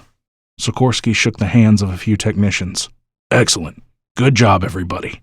He regarded Allie and Everett with a satisfied smile before leaving the room. The AI announced its preliminary diagnostic on the TDU's functionality and its components responsible for facilitating the time travel process. Moments later, the AI concluded its system check. Health status: green. Retrieval will be initiated in 12 hours. Allie faced Everett. Thanks for changing the system's voice. Everett grinned. No problem. I just didn't see an issue with its first setting. I always felt like it was flirting with me whenever it spoke. Everett laughed. That's a new one. Couldn't have been that bad. It was like it came straight out of a rejected Star Trek episode. You know, being hit on by a computer isn't exactly what I'd call normal. I always preferred Star Wars. Allie feigned insult. Blasphemy. Everett stared at her, blinked, and then laughed. 1 hour after sending McDaniel and his team back to 1995, ATCT Director Alois Eichmann arrived. Sikorsky met with Allie and Everett privately in his office one last time before all hell broke loose. No matter what happens, Sikorsky said, we stand together. Eichmann's going to try and use his influence against us, so be prepared. Allie and Everett nodded in agreement. I understand, General, Allie said. Thankfully, Blake McDaniel is already back there, setting in motion a new timeline. Hopefully one where we win, she thought. Everett's voice cracked. I'm ready. Sikorsky patted Everett's shoulder. I hope so, Murdoch. The door automatically slid open. He motioned for Allie and Everett to go first. Allie and Everett sat close to each other at the table in Conference Room 1A, separated by 2 seats. Sikorsky sat across from Allie, calm and collected. Her heart hammered when she heard the rolling echoes of hurried footsteps coming from the nearby corridor. She looked to Everett. A hesitant smile fluttered across her lips. She turned to Sikorsky, thin eyebrows raised. It's showtime. The door opened, and 2 burly ATCT security officers, whom Allie knew as Logan and Wells, entered the room. The armed guards flanked the door, staring across the room. Alois Eichmann entered the room. Narrow chin jutted. Logan promptly closed the door behind him. Eichmann shook his head at Sikorsky. He did not acknowledge Allie or Everett. Everett glanced at Eichmann's bodyguards and faced the wall in front of him. Great, he muttered. Allie studied Eichmann. The arrogant ATCT director approached Sikorsky, rage blazing in his cold blue eyes. Eichmann's jaw muscles tightened. His scrawny form trembled. Come here, he ordered Sikorsky. The corner of his thin mouth twitched. Sikorsky nodded to himself, stood, and approached Eichmann. Allie knew well that General Sikorsky did not buckle under pressure and never kowtowed to weasels in cheap 3-piece suits. He knows something. Perhaps he knows of a greater danger. The director jutted his chin as he stood before the unwavering leader. His smooth voice echoed in the otherwise quiet room. Edwin, I thought a man like you knew his place. Where the line was drawn. Sikorsky met Eichmann's steely gaze. I do, Director. Which is why you're standing here now. Eichmann pursed his lips. You superseded the chain of command. Sikorsky stood before Eichmann, broad shoulders squared. I did not. The Trust, your friends, authorized the mission. The TOC is active again. Every crooked dealing you've held at Sphinx, every twisted experiment, will soon come to light. Get used to it. Eichmann pressed his lips into a thin line. You know, I never quite understood the purpose of having an agency like the TOC. Our allies and enemies, Their time-traveling capabilities are still behind ours by at least a decade. Why spend ludicrous amounts of money trying to protect time when none of them have yet to progress beyond sending monkeys? My having temporal operations deactivated costed far less money and accomplished the same thing. Allie folded her arms and looked Eichmann in the eye. Which was? Preserving the continuity of the timeline by eliminating any threats. Our goal has always been to research the practical application of time travel, not to send teams of operatives chasing after criminals and terrorists that never were. Everett shifted his gaze from Allie to Eichmann. Wait a second. You think we were the threat? Eichmann responded with a smug grin and a perked eyebrow. Sikorsky held up a hand. Alois, I acted in the best interest of national security. Our job is to protect and preserve the timeline. At least it used to be. Eichmann plucked a tiny container of toothpicks from his coat pocket and popped one in his mouth. I don't know where to start, he said, slipping the container back into his pocket. He rolled the toothpick across his bleached white teeth. I thought we were a team. I counted on you. You want to talk trust, Alois? Tell us, then, why you sent 3 convicted war criminals back to 1995 to invade a secured government facility and steal the Nazi bell. Allie noticed Sikorsky's sharp-edged tone and smiled to herself. Eichmann glided a hand over his impeccably combed blonde hair. Is that what you told the trust? He glanced at Logan and Wells, both stone-faced and silent, and then back at Sikorsky. Sikorsky said nothing. Eichmann waited another moment and then nodded. I see. He clenched the toothpick with his front teeth. He spoke in a clipped tone. Your team. Retrieve them now. Everett kept his eyes forward. I'm afraid I can't accommodate you, Director. Eichmann glared at Everett. Why not? Everett shifted in his seat. Retrieval's locked for another 8.5 hours. Eichmann lifted his head and closed his eyes. He took a slow, deep breath and exhaled through his pointed nose. Override it. If you won't, I will. Everett glanced at Allie. Neither General Sikorsky nor I are authorized to issue an override. Allie turned in her seat, faced Eichmann, and grinned. I placed a biometric lock on the system. No need to worry, Director. Your credentials will be recertified once our team safely returns. Think of it as our insurance policy. Eichmann's eyes widened and his nostrils flared. He flicked his toothpick onto the floor. Your false sense of security has made you foolishly brave, Cade. You all need to keep one thing in mind. This is my project. Sikorsky cleared his throat. Until the trust says otherwise. Eichmann chuckled and took a few steps back toward the door. Yes, of course. I'm looking forward to it. Eichmann turned to Logan and Wells. Effective immediately, General Edwin Sikorsky, Allison Cade, and Erik Murdoch are to be placed in separate holding cells under armed guard until further notice. Logan tipped his head. Yes, sir. He opened the door and moved to the side. Get moving, he ordered the trio. Sikorsky exited first, then Allie and Everett. Eichmann watched them leave without saying a word. We won't be there long, Allie said to Everett as they entered the corridor. Hopefully this timeline will be overwritten with a happier ending. All we can do now is hope, Everett said. The guard escorted the trio down the corridor, hands hovering over the grips on their pistols, ready to fire at the slightest provocation.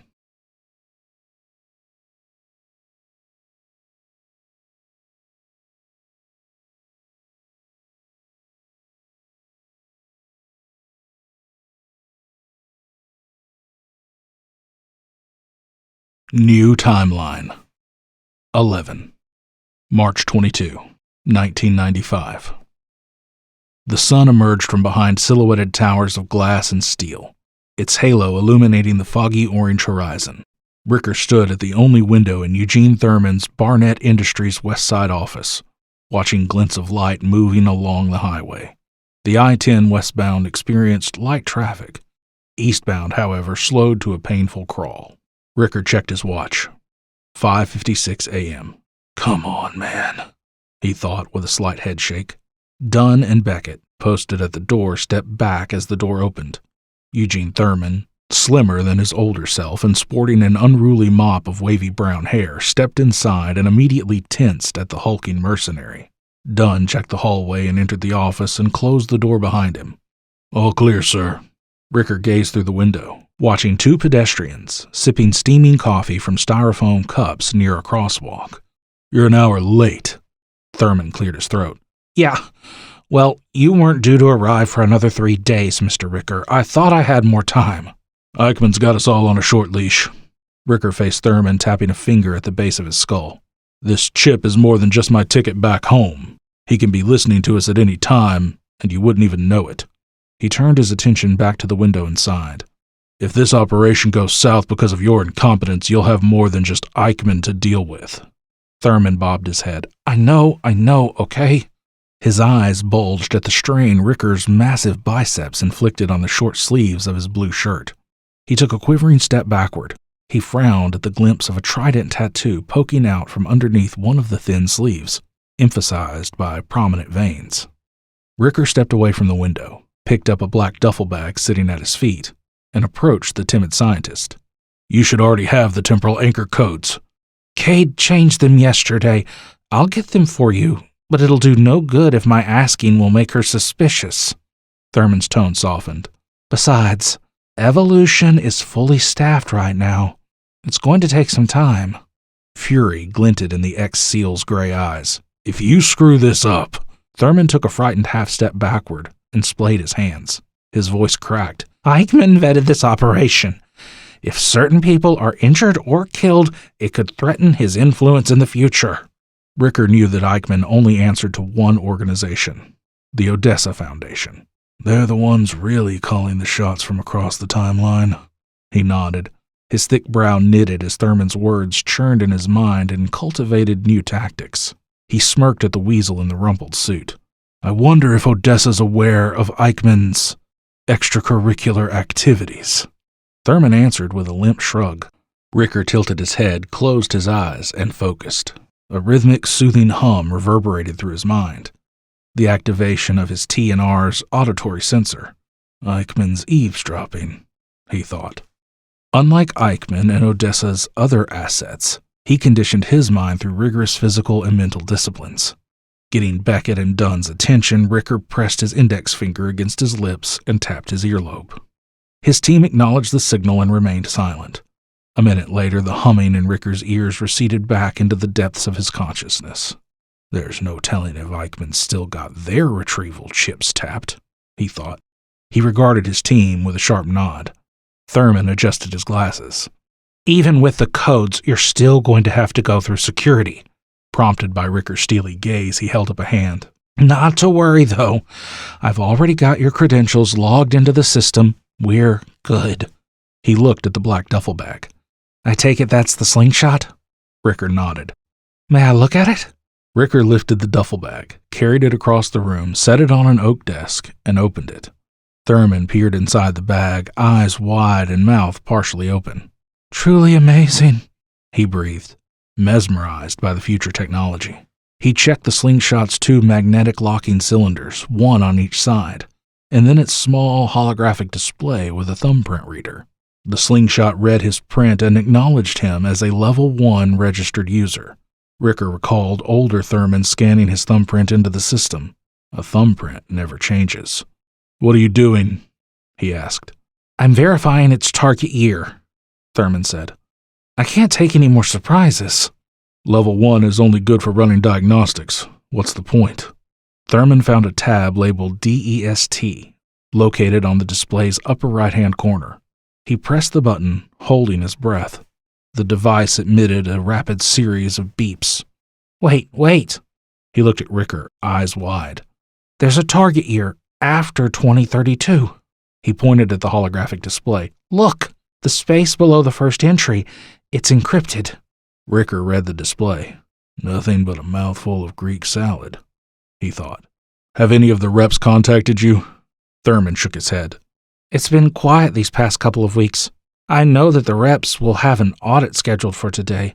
Her older self in 2032 outed them to one of her colleagues." "Who?" Thurman lowered his head and spoke softly. "Elizabeth Mack. She's one of Evolution's committee members and a good friend. Do you know which teams are present in this year? Thurman narrowed his eyes.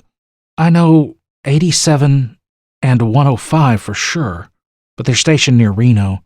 Rep Team 3 should still be in town for another day or two. Ricker smiled. Perfect, he thought. I'll contact you later today. In the meantime, keep your mouth shut. Yes, sir.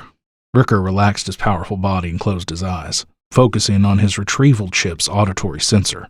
He could not detect its activation. He pressed an index finger at the scarred tissue on the back of his neck 4 times, accessing an encrypted line through his retrieval chip. Moments later, the activation signal tickled his ears. Asset X-Ray 001 requesting meeting with Rep Team 3. Authorization code Alpha Alpha 0012. While he waited for the connection signal, he smirked at Thurman. I need an address. At the end of a cul-de-sac in the under-construction Tierra Tranquilla housing tract, a white sedan parked across from a modest 2-story stucco house, with a small yard of lush green grass. 2 bulldozers sat in an empty lot 3 houses down from the stucco house. A partially built house sat in the lot right across the street.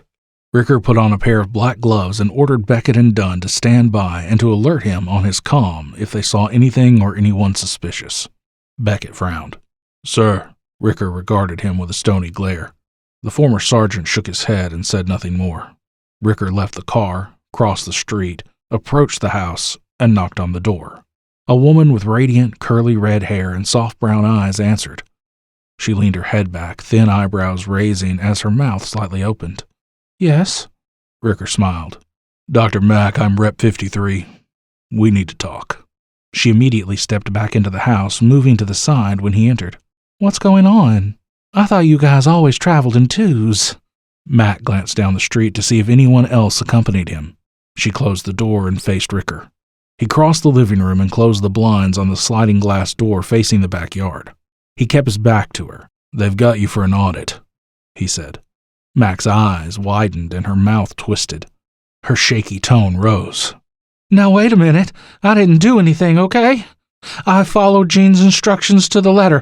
I haven't spoken to anyone about these reps. The mercenary tilted his head. Gene Thurman. Mack nodded. Yesterday. Ricker recalled his conversation with Thurman. The phrase, "we'll have an audit scheduled," echoed in his mind. He smiled to himself as the mental tumblers clicked. Makes perfect sense if he's recruiting for Odessa, he thought. Who'd they threaten? Mack lowered her head. My grandmother. Where is she now? Cedars-Sinai. She's 83 years old with stage 4 cancer. Ricker watched her through his periphery. How's the rest of your family? Mack shook her head. There's no one else. Ricker considered his options. No immediate family members to come poking around if she turns up missing. The corner of his mouth curled as his thoughts steered a different course. The reps will now have to answer to me. The rogue time traveler considered slitting her throat with the combat knife sheathed at his hip and obscured by his coat. But contrary to popular belief, it did not always grant an immediate death. Who am I really doing the favor for? Myself or Odessa? He considered putting a round in her head. Taking that approach would only make matters worse, not to mention it's a sloppy tactic. The last thing I need is to leave anything for the cops to match. The phone rang. Mack did not answer. She did not twitch a muscle. Answer it, Ricker ordered. Mack walked to the phone on shaky legs. She stole glances over her shoulder. Ricker did not budge. She looked toward the phone, and that was all the former operator needed. He deftly moved and caught her from behind, pressing a rippling forearm against her slender throat. Her fingers clawed at his gloved hands, her manicured nails sliding across the fabric and raking his forearm. Her choked, gurgled cries for help tumbled from her crushed throat. Mack slumped in his grasp. He eased her onto her knees and jerked her neck once to the side. Instead of letting her body fall, he gently laid her on the carpeted floor. Ricker stood there, staring at her corpse. He checked the scratch on his forearm and then knelt beside Mack and lifted her hand. His blood lined her fingertips, his flesh embedded underneath them. He withdrew his combat knife and held the blade's serrated side below the knuckles, and for a moment he reconsidered his actions. Removing the DNA evidence of a man yet to be born does not make much sense, he thought. He considered Eichmann's influences on the timeline and, with a resigned sigh, set about removing the evidence. Ricker returned to the sedan 20 minutes later and ordered Dunn to drive them to Ted's coffee shop, 50 miles west. "I'm meeting Rep Team 3, he said, removing the gloves and placing them into the car's center console. Beckett frowned. "Sir?" He did not wait for Ricker to acknowledge him. "Be careful. These are powerful teams you'll be dealing with." Ricker said nothing. He thought of the innocent woman he murdered, how her death would affect events in his favor. "It's all about leverage," he thought. He curled his fingers and studied them for a moment, pleased at his decision to wash her hands instead of mutilating them. After all, Mac deserves some respect. Ted's coffee shop, a brown, squat building, faced a busy street corner in downtown Los Angeles. Most of the patrons sat at black wrought-iron tables outside, enjoying their coffees in the clear, crisp weather. A middle-aged man with parted gray hair sat across from Ricker at the table, while the man's wife, a brunette with soft brown eyes, sat next to him. His narrow jaw clenched as he sipped coffee from a plastic cup. "Nobody's told us about any asset team arrivals for the month." "It's the only reason why we bothered meeting with you," his wife added. "What's your business, Mr. Ricker?" Ricker understood their concerns. Teams 1 through 10 monitored and handled their government-implanted reps, assigned audits, and dealt only with Odessa. "I'm here for a friend. I could use your help." The older man perked an eyebrow. "That's so," Ricker smirked. The brunette shook her head. "What does your friend want?" Ricker shrugged. "Power. The same as what every rep wants." The husband crinkled his nose. "Get to the point, Mr. Ricker. Our time is valuable, so please don't insult us by wasting it." Ricker looked the man in the eye and nodded. "Everyone thinks they've got it all handled. They smile, nod, and do what's told of them. The illusion of control, sir. It lulls one into complacency." The reps exchanged eyebrows. The wife shifted in her seat. "If you have knowledge of any unsanctioned—" Ricker splayed his hands. "Ma'am, it's time to wake up." The wife glared at the time traveler but said nothing. The old man flashed an acidic grin. "We don't require your assistance." Regarding his wife with a loving smile and a pat on the hand, he added, "We have everything under control." Ricker lifted his head. "The Mac audit. Know what's going on with that?" The husband's grin dropped. His brow creased. "We just got the order," the wife said, her hand shaking. Ricker leaned back in his seat. "Like I said, ma'am, it's all an illusion." The husband's voice cracked. "You had no right. What do you get out of this?" the wife asked. Ricker shrugged. "I don't go back to prison."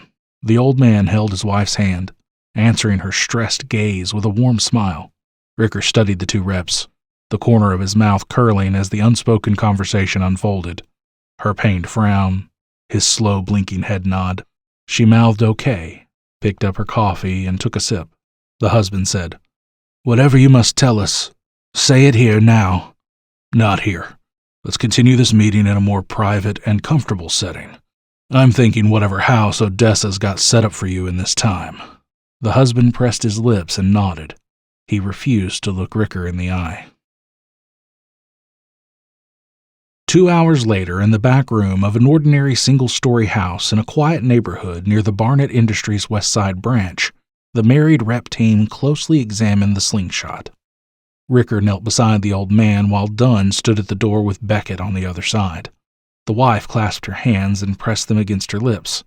Her husband delicately set the device on a table and rubbed his chin. "A crude replica of a temporal trajectory stabilizer," the husband remarked. He glanced at Ricker. "Who made it?" Ricker grinned. "Alois Eichmann." The old man's face flushed. He turned to his wife. "This is dangerous. It's crafted from antiquated technology." "Who else knows about this?" the wife asked. "Gene Thurman," Ricker answered. "In fact, he found something quite interesting within its program." The old man assessed the Slingshot's panel and pressed a few buttons. He peered at its minuscule screen. He motioned for his wife to look at the display. The wife read the display and turned to Ricker. "Who did you steal this from?" Ricker rubbed his forehead. "They can't be this blind," he thought. "I've already told you." The old woman folded her arms across her chest. I don't believe you. Eichmann isn't even that bold to stand against Odessa. Dunn and Beckett exchanged confused looks. You're sure about that? Ricker prompted. You didn't expect us to be here, yet here we are. His wife clenched her jaw. Eichmann's practically next in line to run Odessa. He wouldn't risk that by sending an asset procurement team back to a restricted year with access to one of their greater achievements. Restricted? Asked Beckett. The husband stopped his work on the slingshot to answer the mercenary's question. Odessa determined the 40-year window to be vital to their goals. The bracket of unauthorized travel, anywhere from 1990 to 2030, is restricted to anyone but the first 10 teams. And the board of directors, of course. Ricker recalled Eichmann telling him that Rep Teams 1 through 10 traveled along the timeline, their destinations selected by Odessa. You're all living in sandcastles. The old woman glared at him. What? Ricker smirked. Odessa possesses the most powerful technology the world has ever seen, and yet their empire crumbles at a mere touch. The wife opened her mouth to speak, but snapped it shut. She pressed an index finger against the nape of her neck. Team 3, go ahead.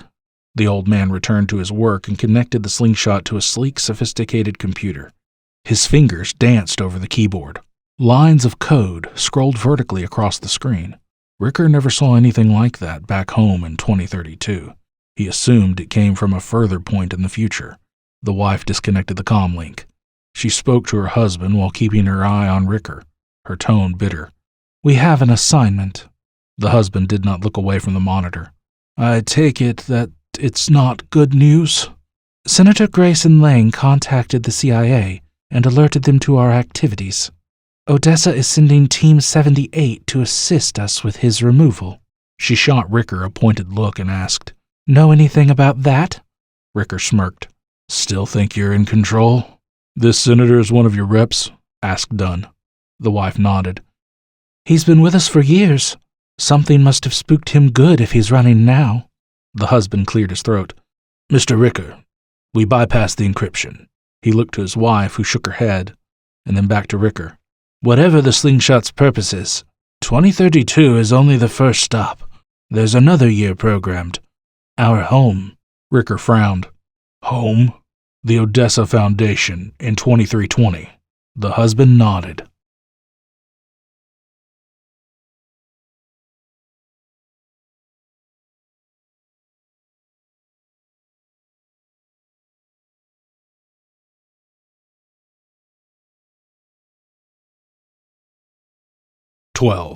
March 22, 1995.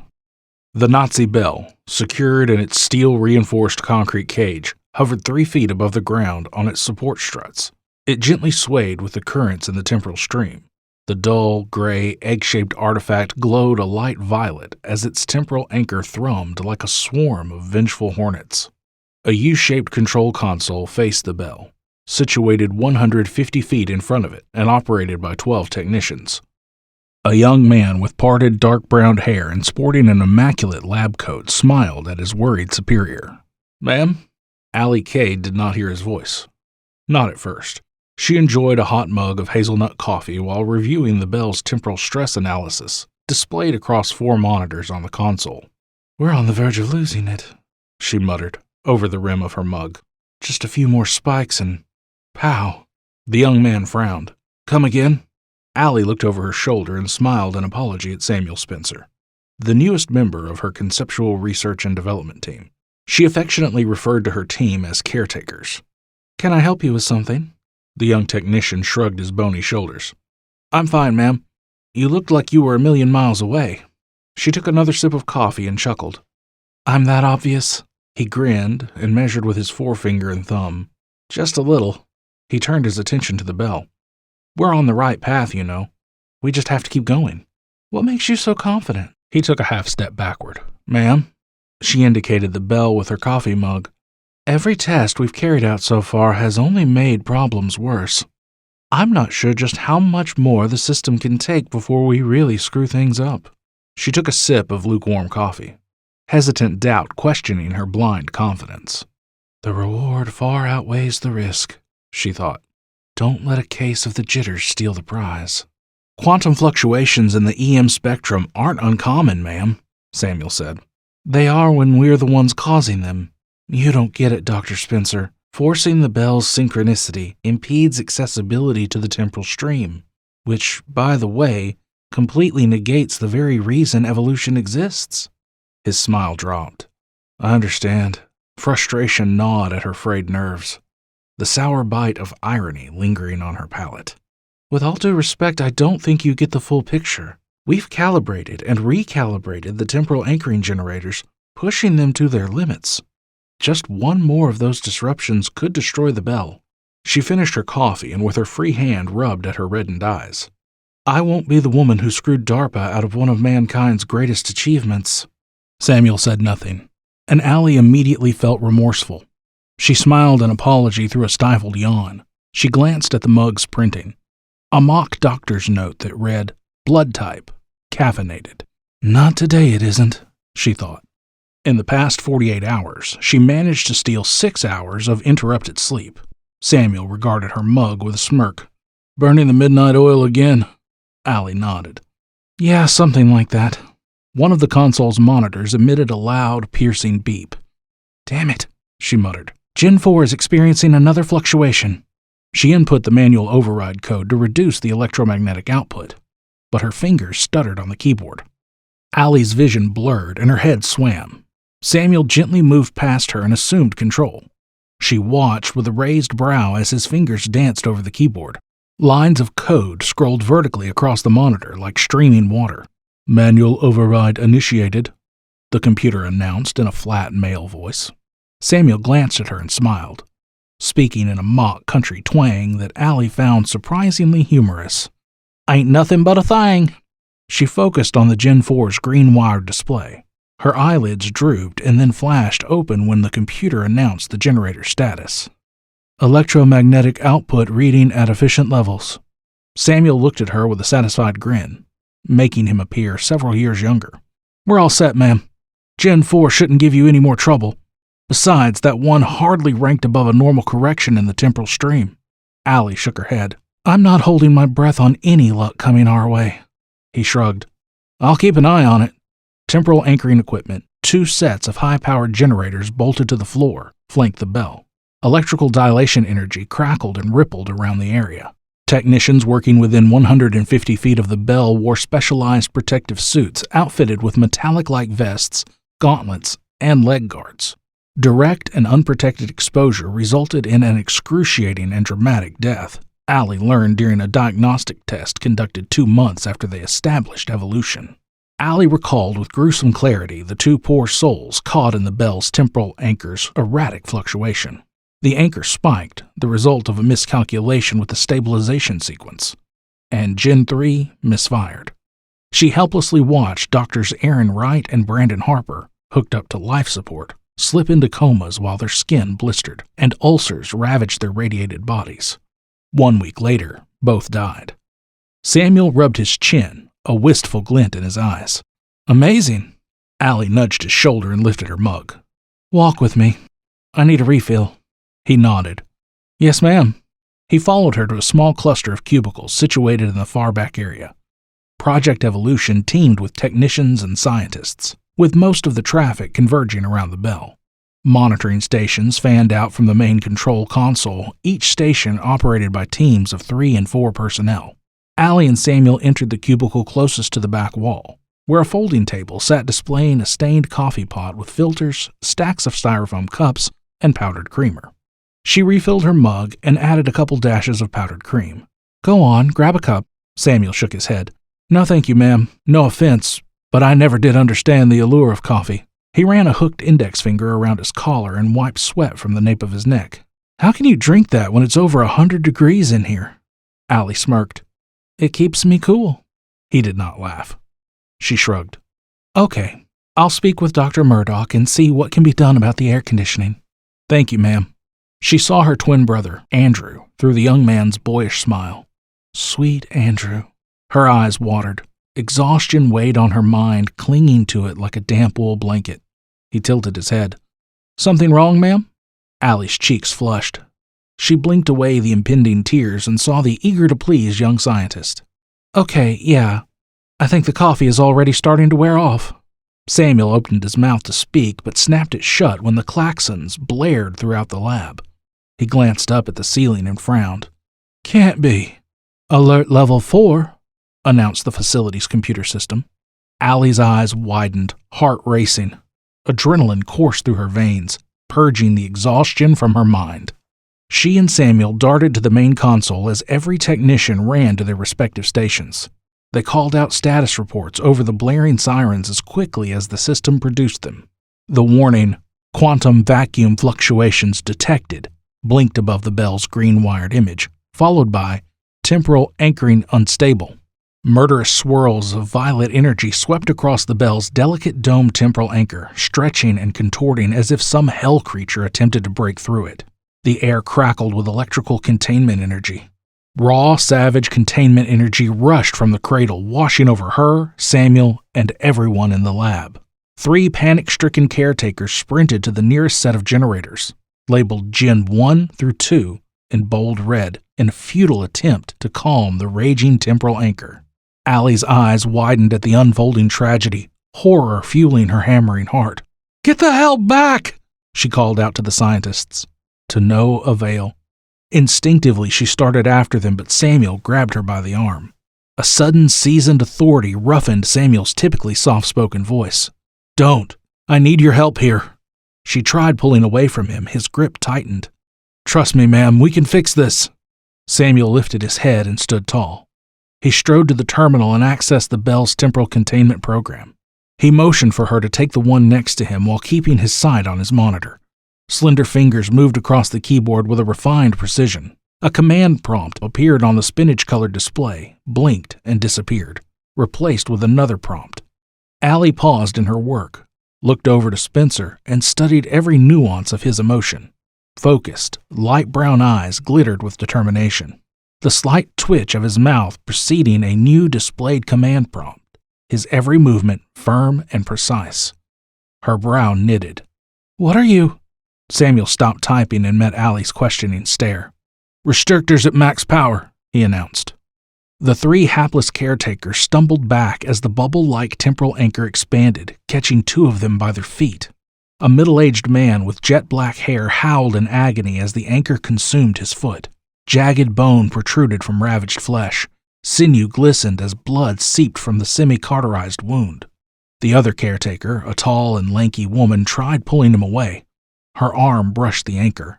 The ravenous energy caught her right below the elbow. She fell back and landed next to her fellow injured friend. Their excruciating cries of pain overlapped one another and blended with the wailing sirens. She clutched the stump and rolled on the floor, writhing in pain. She blacked out from the pain. The terrified screams of the remaining caretakers coalesced with the system's vengeful mechanical wailing. Allie watched in horror as the anchor continued its onslaught. She stood, frozen, her rationale struggling against paralyzing fear. "If you don't move, this will all be your fault. Move!" She remained still, eyes glued to the raging streams of temporal energy.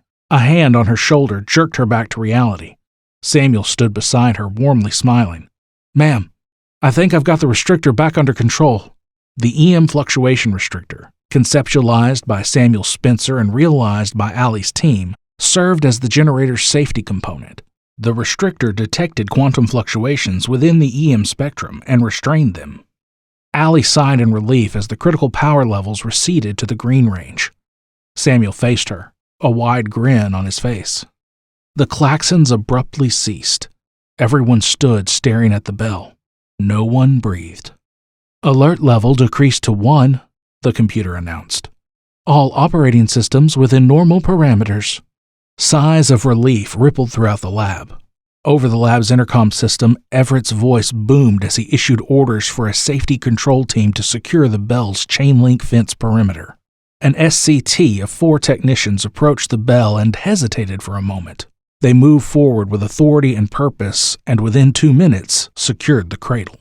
Allie ran to the fallen caretakers. She knelt between them and checked on each for a pulse, skillfully avoiding their injuries. Blood seeped from their partially cauterized wounds. She held 3 doctorates, including one in medicine. "They're alive," she declared, smiling. She called over her shoulder for the emergency medical team. They arrived and placed each caretaker onto a stretcher, hurrying them away into the med bay on sublevel 2A. The temporal anchor reverted to its normal, invisible state. Occasionally, the anchor shimmered, sending delicate electrified ripples across its surface. Allie sniffed at the air, crinkling her nose.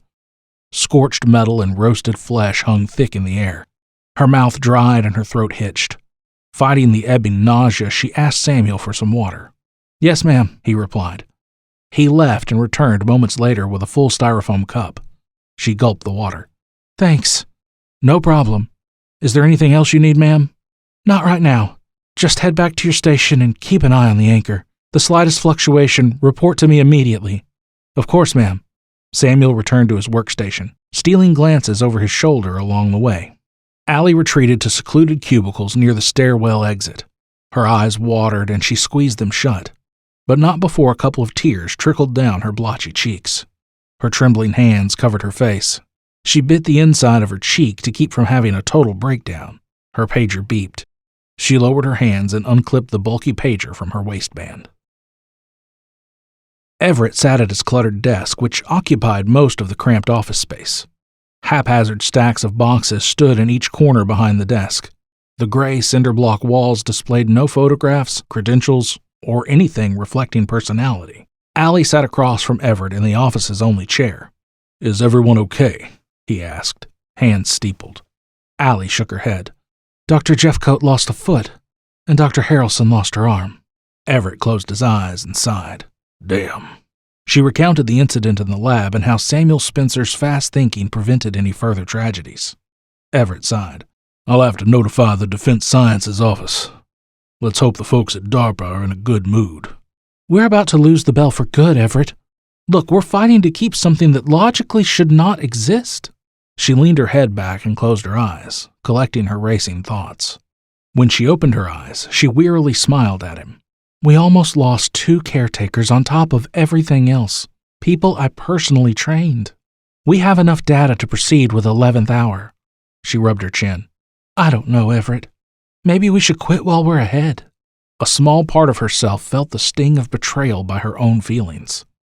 Suspicion lurked beneath the surface that her advocacy might diminish the time spent on conducting substantial research, and to a lesser extent, her credibility. Everett leaned back in his chair, arms crossed. "I'm not sure the DSO would agree with you."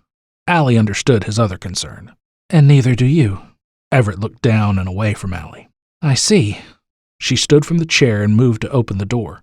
Her hand hovered over the brass knob. "Thanks for the vote of confidence," she muttered, without looking at him. Everett stood. "Alley cat, wait, don't go." Allie spun on her heels and jabbed a finger at him. "Okay, first thing, don't call me that.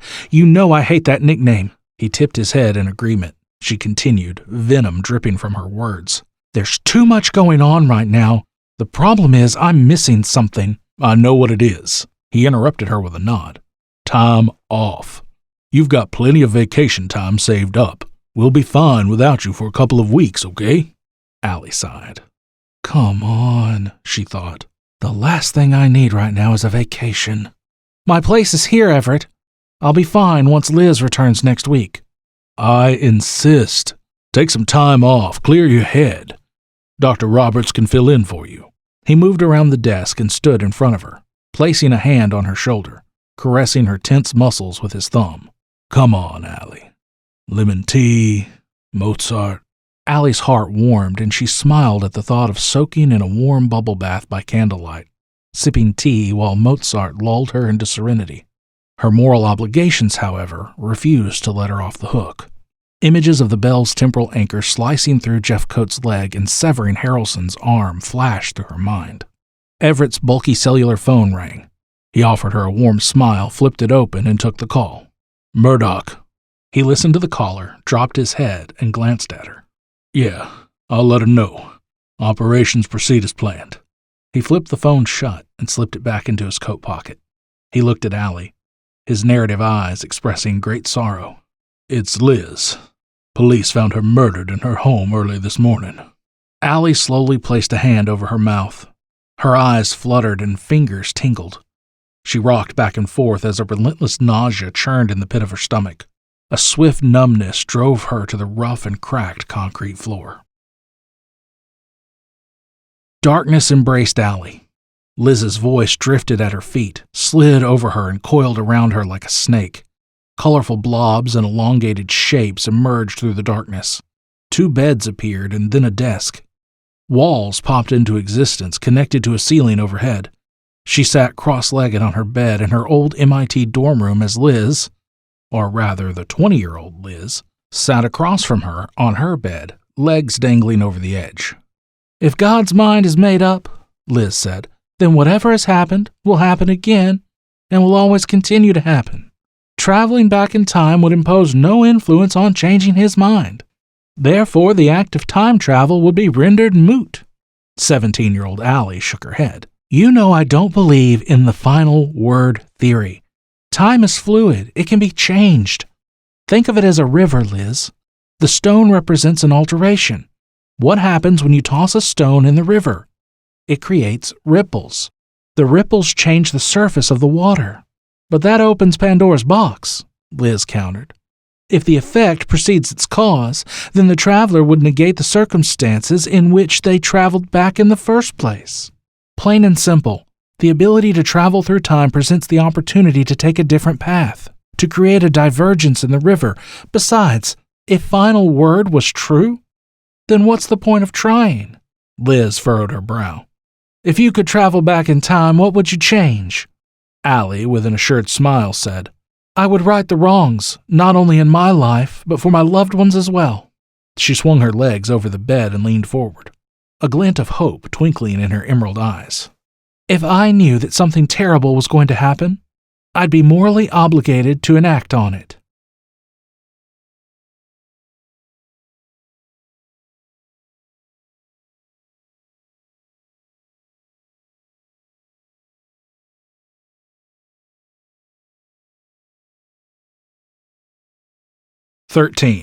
March 22, 1995. Allie's eyes fluttered open. Streaks of light took the shape of the med bay's overhead lighting fixtures. Blue smeared blobs morphed into 2 nurses, clad in masks and scrubs, moved toward her bed and checked her vitals. A nurse looked up past Allie at someone else near her. "She's doing well, sir. Body temperature is 98.7 and her BP is 124/82. Everett's smooth, rich voice somewhat eased her stress. "That's good to hear. Is it okay to talk to her?" "In just a moment," the nurse said. She gently held Allie's hand in hers, and with her other hand lightly touched Allie's fingertips. "Do you feel any pressure?" Allie nodded. "Does it hurt at all?" Allie shook her head.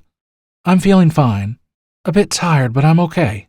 The nurse checked Allie's breathing with her stethoscope. Satisfied, the nurse stepped back and nodded her approval to Everett. Allie sat upright and drew a calming breath. "I'm okay, really. I just blacked out for a moment." Everett grabbed the nearest swivel chair and pulled it next to Allie's bed. "You almost smacked your head on the floor if I hadn't caught you in time."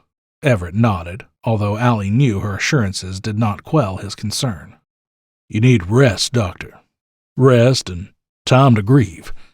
I think you've got a month's worth of vacation saved. Take a couple weeks off, clear your head." Allie stared at the I-beams that ran across the high ceiling. "I don't need time off. I need to figure out what's going on with the bell." "I've already assigned Dr. Roberts to take your place. Vacation starts the moment the nurses clear you." Anger flashed in her eyes. "You can't do that." Everett tilted his head back and sighed. "Actually, I can. I'm the project director. I direct. I assign the personnel. I authorize the experiments. Roberts will be overseeing your duties. I refuse to risk having you suffering from another fainting spell, especially while working near the bell." He looked her in the eye and his tone softened. "You're allowed to have a life. Go home and rest. Mourn your friend." Allie considered the benefits of her forced vacation. 2 uninterrupted weeks of overdue relaxation, gratifying solitude, and soul-deep mourning awaited the scientist at her civilian residence. The nurses waited another 3 hours before they cleared Allie. She called her team to a meeting in the conference room. "Don't screw this up," she told Roberts in front of her team. "The bell even so much as twitches, I want to know about it, understood?" Roberts tipped his head. "Clearly. Allie said her goodbyes and under armed escort rode in a tan Humvee through Evolution's access tunnel that connected to the surface. The drive from Evolution to the Griffith Observatory took only an hour and a half, which surprised her, considering the I-10's notorious bumper-to-bumper traffic. Tucked away on the south-facing slope of Mount Hollywood, the observatory overlooked the sprawling cityscape. Dominating towers of glass and steel glinted on the smog-filtered horizon as the iconic Hollywood sign proudly watched over the impressive crowd of hikers and tourists. Children laughed while kicking a soccer ball across the lush green grass near the front of the observatory. Their parents called after them to stay in sight. The sun's gentle warmth rested on her shoulders as a wistful breeze tousled her blonde hair, comforting her tortured conscience. Allie leaned against the wall facing the city, resting a hand on her navel. "Mama's got you, sweet pea," she thought, biting her cheek to keep from crying. Allie flinched when someone standing behind her cleared their throat. A thin and wiry-looking man dressed in a red shirt and black khaki pants greeted her with a slight wave. He sported a pair of thick-framed glasses, his brown hair parted to the side. "Burke," he smiled. "Allison, good to see you again." "How'd you know where to find me?" Burke grinned. "I didn't. Happy accident." She shrugged. "I guess." "How are you holding up?" "I'm not." She told him about Liz's murder. A few tears escaped from her red, puffy eyes. Burke moved to give her a hug, but hesitated, as if he reconsidered and stepped back. "We've both lost loved ones because of this bullshit." He adjusted his glasses and ran a hand through his hair. A heavy sigh escaped his lips. Allie perked an eyebrow at Burke's profanity. Like herself, he rarely spoke such words. He preferred more eloquent words. "Maybe bullshit is the most eloquent word to describe all that has happened," she mused. Allie frowned. "Liz isn't connected to any of this. The last 48 hours have been pure hell at Evolution." She told him about the temporal anchor's erratic and violent fluctuations, how they almost took the lives of 2 caretakers. Burke gazed upon the sun-glinted cityscape as he spoke. "What you've got there are residual displacement ripples of arriving time travelers. The anchor, you see, detects movement within the temporal stream." Allie closed her eyes and leaned her head back. She smiled as the cool breeze tousled her hair and caressed her face. "Makes perfect sense," she thought. "Who arrived?" "David Ricker and his asset procurement team. Early this morning. They landed 80 miles west from here." Allie stepped back, eyebrows raised. "But Ricker and McDaniel were supposed to arrive on the same day, same time." Burke removed his glasses and cleaned the lenses with his shirt. "Plotting temporal trajectory," he said, slipping the glasses back on, "isn't an exact science, you know." Allie rolled her eyes. "Obviously. So what do we do now?" "We wait. Not much else we can do." Burke leaned forward, braced himself on the railing, and gazed at the scenery. A flock of birds scattered from nearby trees. He watched them take flight, smiling. "I see why you enjoy coming here, Allison. There's something calming about this place." Allie rubbed her eyes. "Forget the birds," she thought. "What if the invasion happens ahead of schedule?" Burke considered her plight. "The others already know what's going on. We've got preventative measures in place. Slow Ricker down some, buy us the time we need to get our team into place." His smile shattered. "Odessa's reps might be a problem. They're no doubt protecting Ricker." "Do you even know what these reps look like?" Burke shrugged. "I know some of them, but Odessa's always recruiting." He met her unwavering gaze. "The thing is, reps could be anybody. Odessa likes to coerce people into their employ, using family, friends, and loved ones against them. There could be 10 or 20 out there. We'd be looking them right in the face and never know who they were." "So we're flying blind. Terrific." "The important thing is that we know the when and where. We know that Ricker is after the bell to give to Alois Eichmann." "The one who's supposed to be in charge of 11th Hour in the future?" Burke nodded. "What does he even want with the bell?" Burke did not answer her question. "There's another reason why I came here today, Allison. You know who I am and where I'm from, but you don't know the truth about the Nazi bell." Gritty frustration coursed through Allie's veins. "Enough of all this cloak and dagger crap," she thought. "You know, Burke, You've never really told me anything about these reps or this Odessa Foundation. You want my help? Tell me the truth. I think I've earned that much with all that's happened in the past day alone." Burke glanced over his shoulder and then returned his attention to Allie. "You're right, but not here. Meet me at your place in, let's say, an hour." "Tell me what's going on." "Soon. Make sure you're not followed." Allie's mind raced. Confusion flirted with suspicion, while rationality struggled to keep her grounded. "Of course," she muttered. Again, Burke hesitated, but rather than stepping back, he gave her a quick, one-armed hug and then left.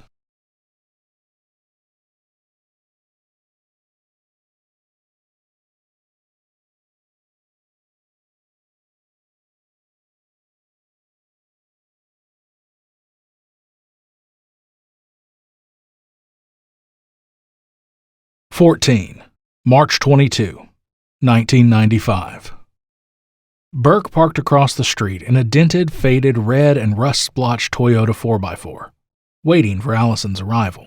He fiddled with the radio's knob, frowning as he tried to catch a country music station through bursts of crackling static. He drummed his fingers on the gear shift, listening to the rustic, whiskey-soaked ballads of the woman who got away. A smile cracked through decades of emotional granite, and, in that moment, he recalled a life spent where he did not constantly play temporal chess with the lives of his loved ones and enemies. Allison's two-story glass house sat on a steep hill that overlooked the sun-glistened urban landscape.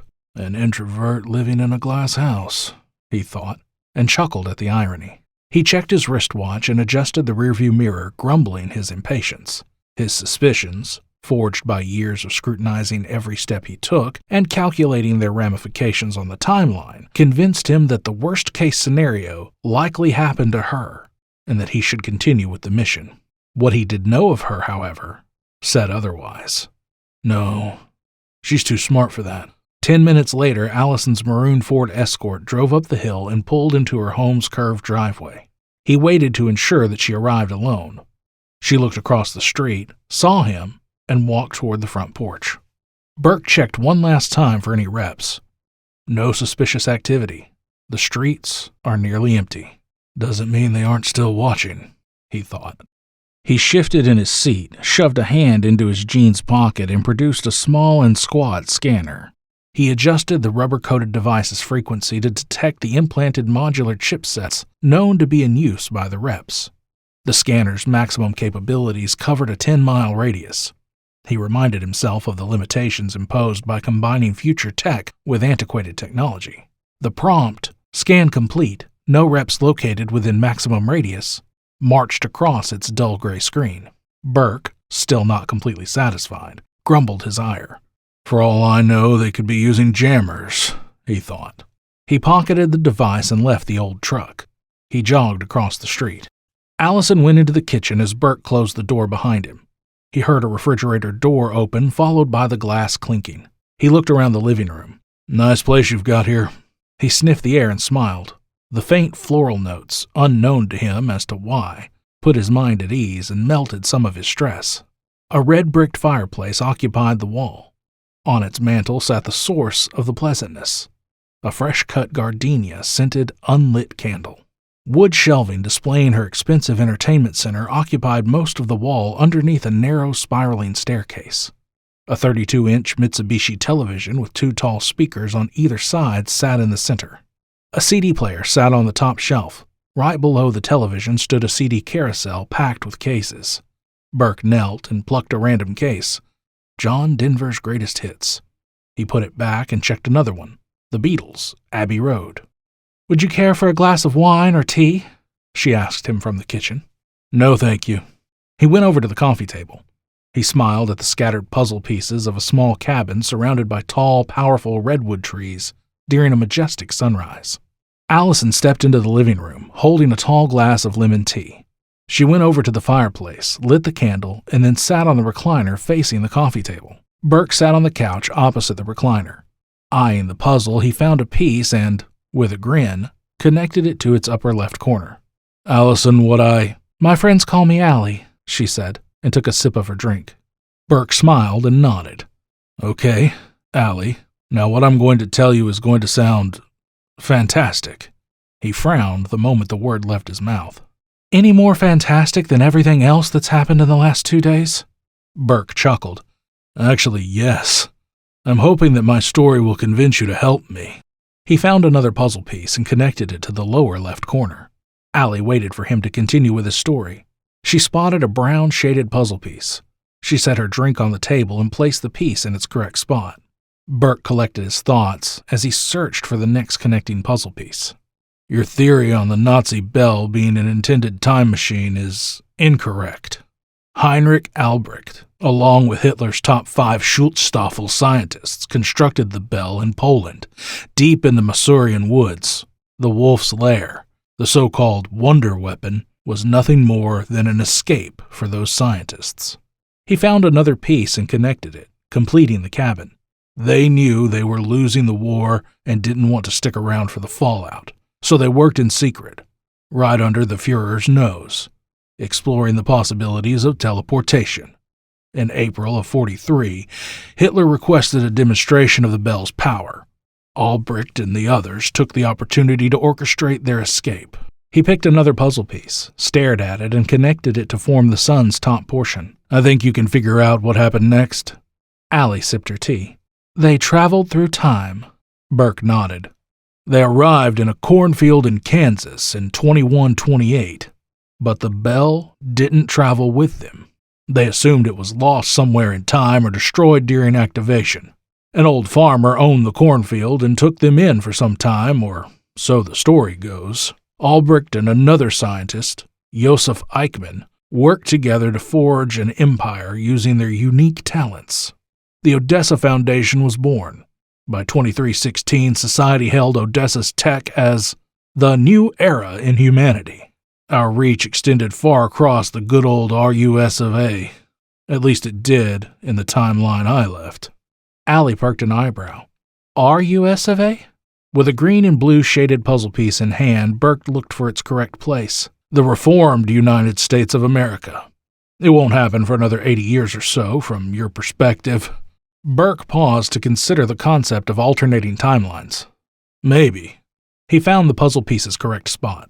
Now, I told you that story so you'd understand this one. He paused.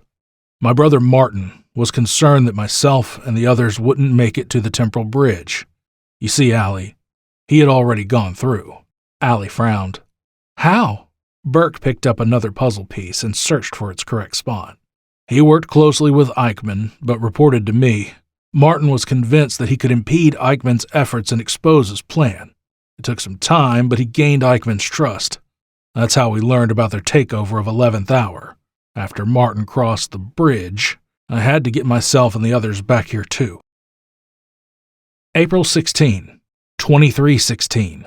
Temporal phasing energy swirled and coalesced at the end of the quarter-mile-long titanium bridge suspended over infinite darkness. Gray walls outlined in thin, pulsating violet hues curved upward and vanished into the nothingness. A low, rhythmic hum emanated from everywhere and nowhere at the same time. Burke led 4 survivors who rebelled against Odessa's siege of the timeline across the bridge. Blood oozed down Burke's left brow. White bone glinted beneath the crimson river. A ragged hole bore deep into his right cheek. Thomas Alford, one of Burke's lifelong friends, walked alongside Burke. Blood splattered from his form-fitting black shirt. Dark purple finger-shaped bruises ravaged his neck, and dried blood lined a gash on his left temple. You're sure we'll all make it? The bridge's directional program is DNA encoded. We're not members of the board, and it'll tear us apart. Burke flashed him a reassuring grin. I'll be using the same bypass protocols Eichmann used to go back.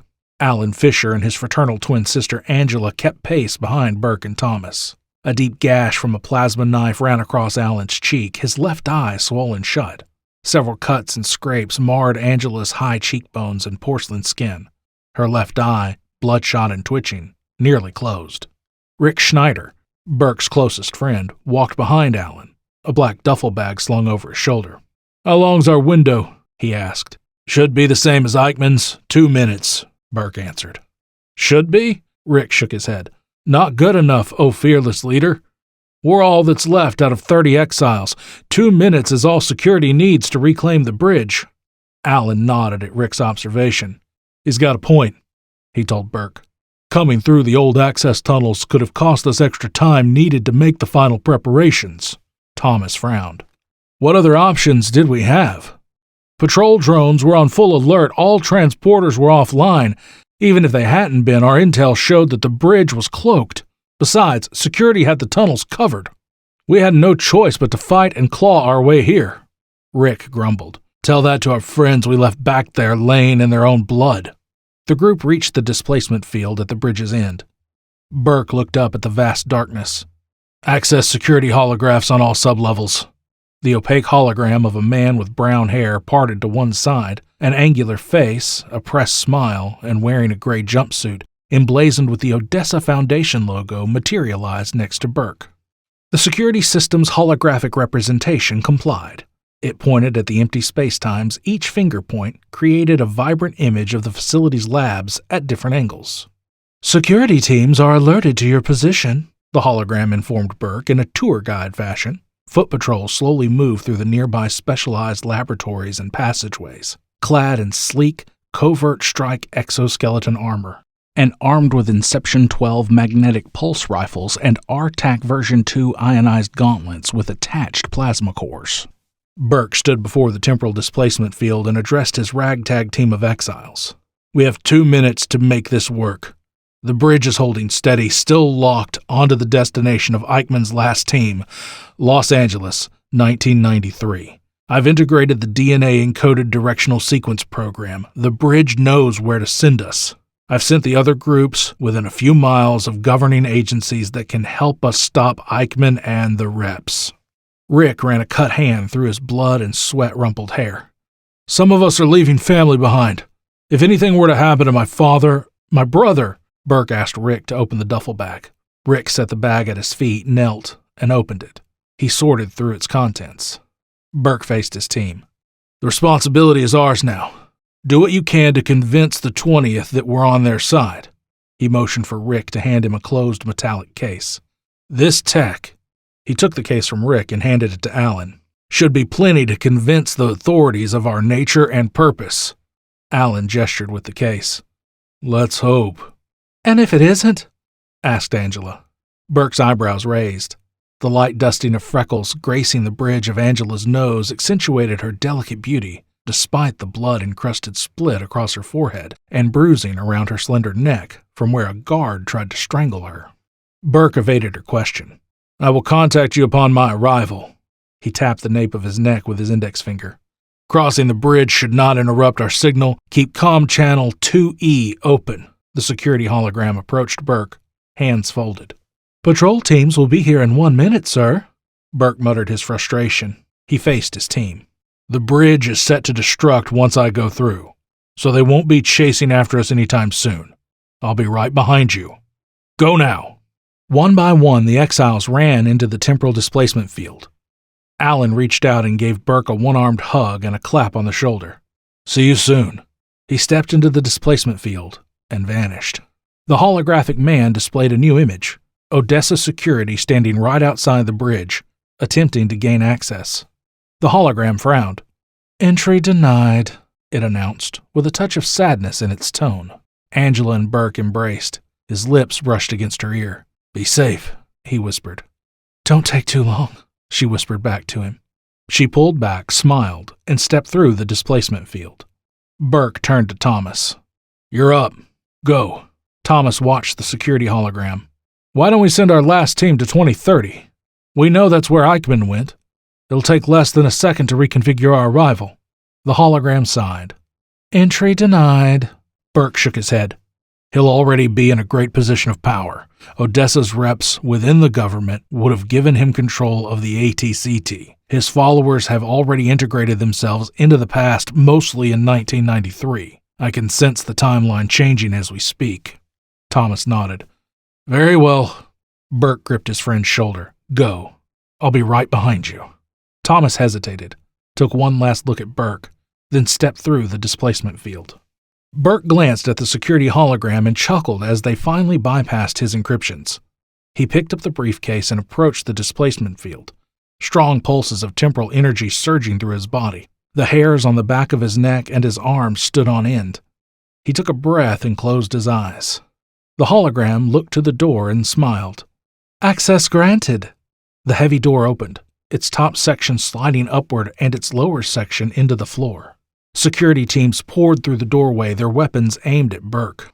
"Step away from the field and get on the ground face down," their team leader ordered. Burke stepped through a split second before energy bolts flew over his head and slammed into the walls and floor. March 22, 1995. The puzzle piece slipped from Allie's fingers as she gazed at Burke. "Did they arrive safely?" Burke connected another puzzle piece. "Safe and sound. Convincing the authorities wasn't as difficult as I had anticipated. Kind of hard to ignore facts right in front of your face. I've spent the last 2 years working with them and locating every member of Eichmann's network. We've had some success, but many losses along the way." "Was Angela Fisher one of them?" Burke looked away. "Yes." Allie leaned forward and lightly touched Burke's shaking hand. "I'm terribly sorry.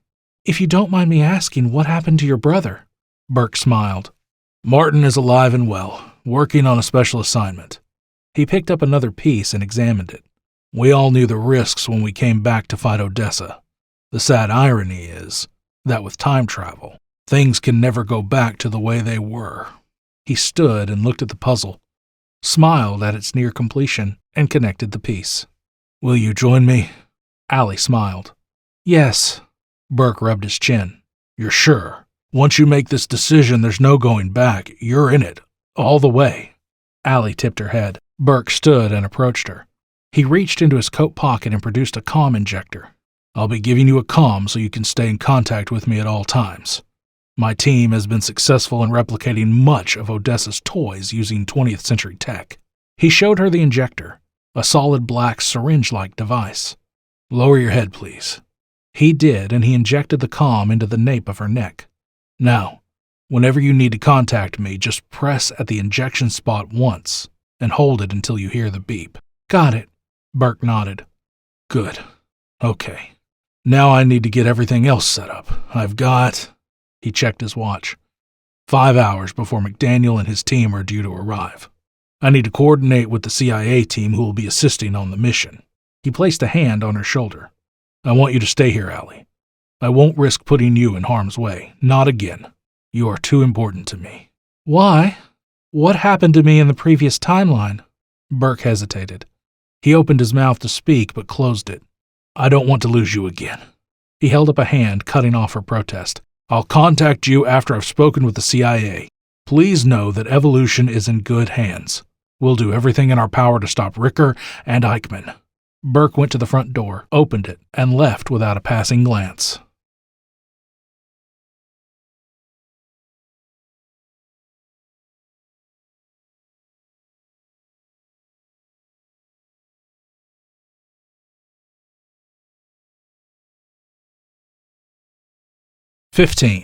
March 22, 1995. Allie locked all the windows and doors in the house and armed the security system. She drew a lavender-scented bubble bath in the upstairs bathroom. A Beretta M9 sat on the toilet seat near the tub. She kept a crisply folded blue shirt and tan shorts on a drawer cart situated next to the oval sink. She craved a glass of wine and a cigarette for her nerves, but her pregnancy kept her from indulging. "Lemon tea is just as good," she smiled. She sipped the cold drink and set it down on the floor next to the tub. Allie leaned her head back against the tile wall and relaxed, the light, beautiful, and sensual fragrance coaxing her into relaxation. Allie's reasoning for joining the Exiles came from an inherent impulse to do good in the world. The life of her unborn child, more importantly, would be affected.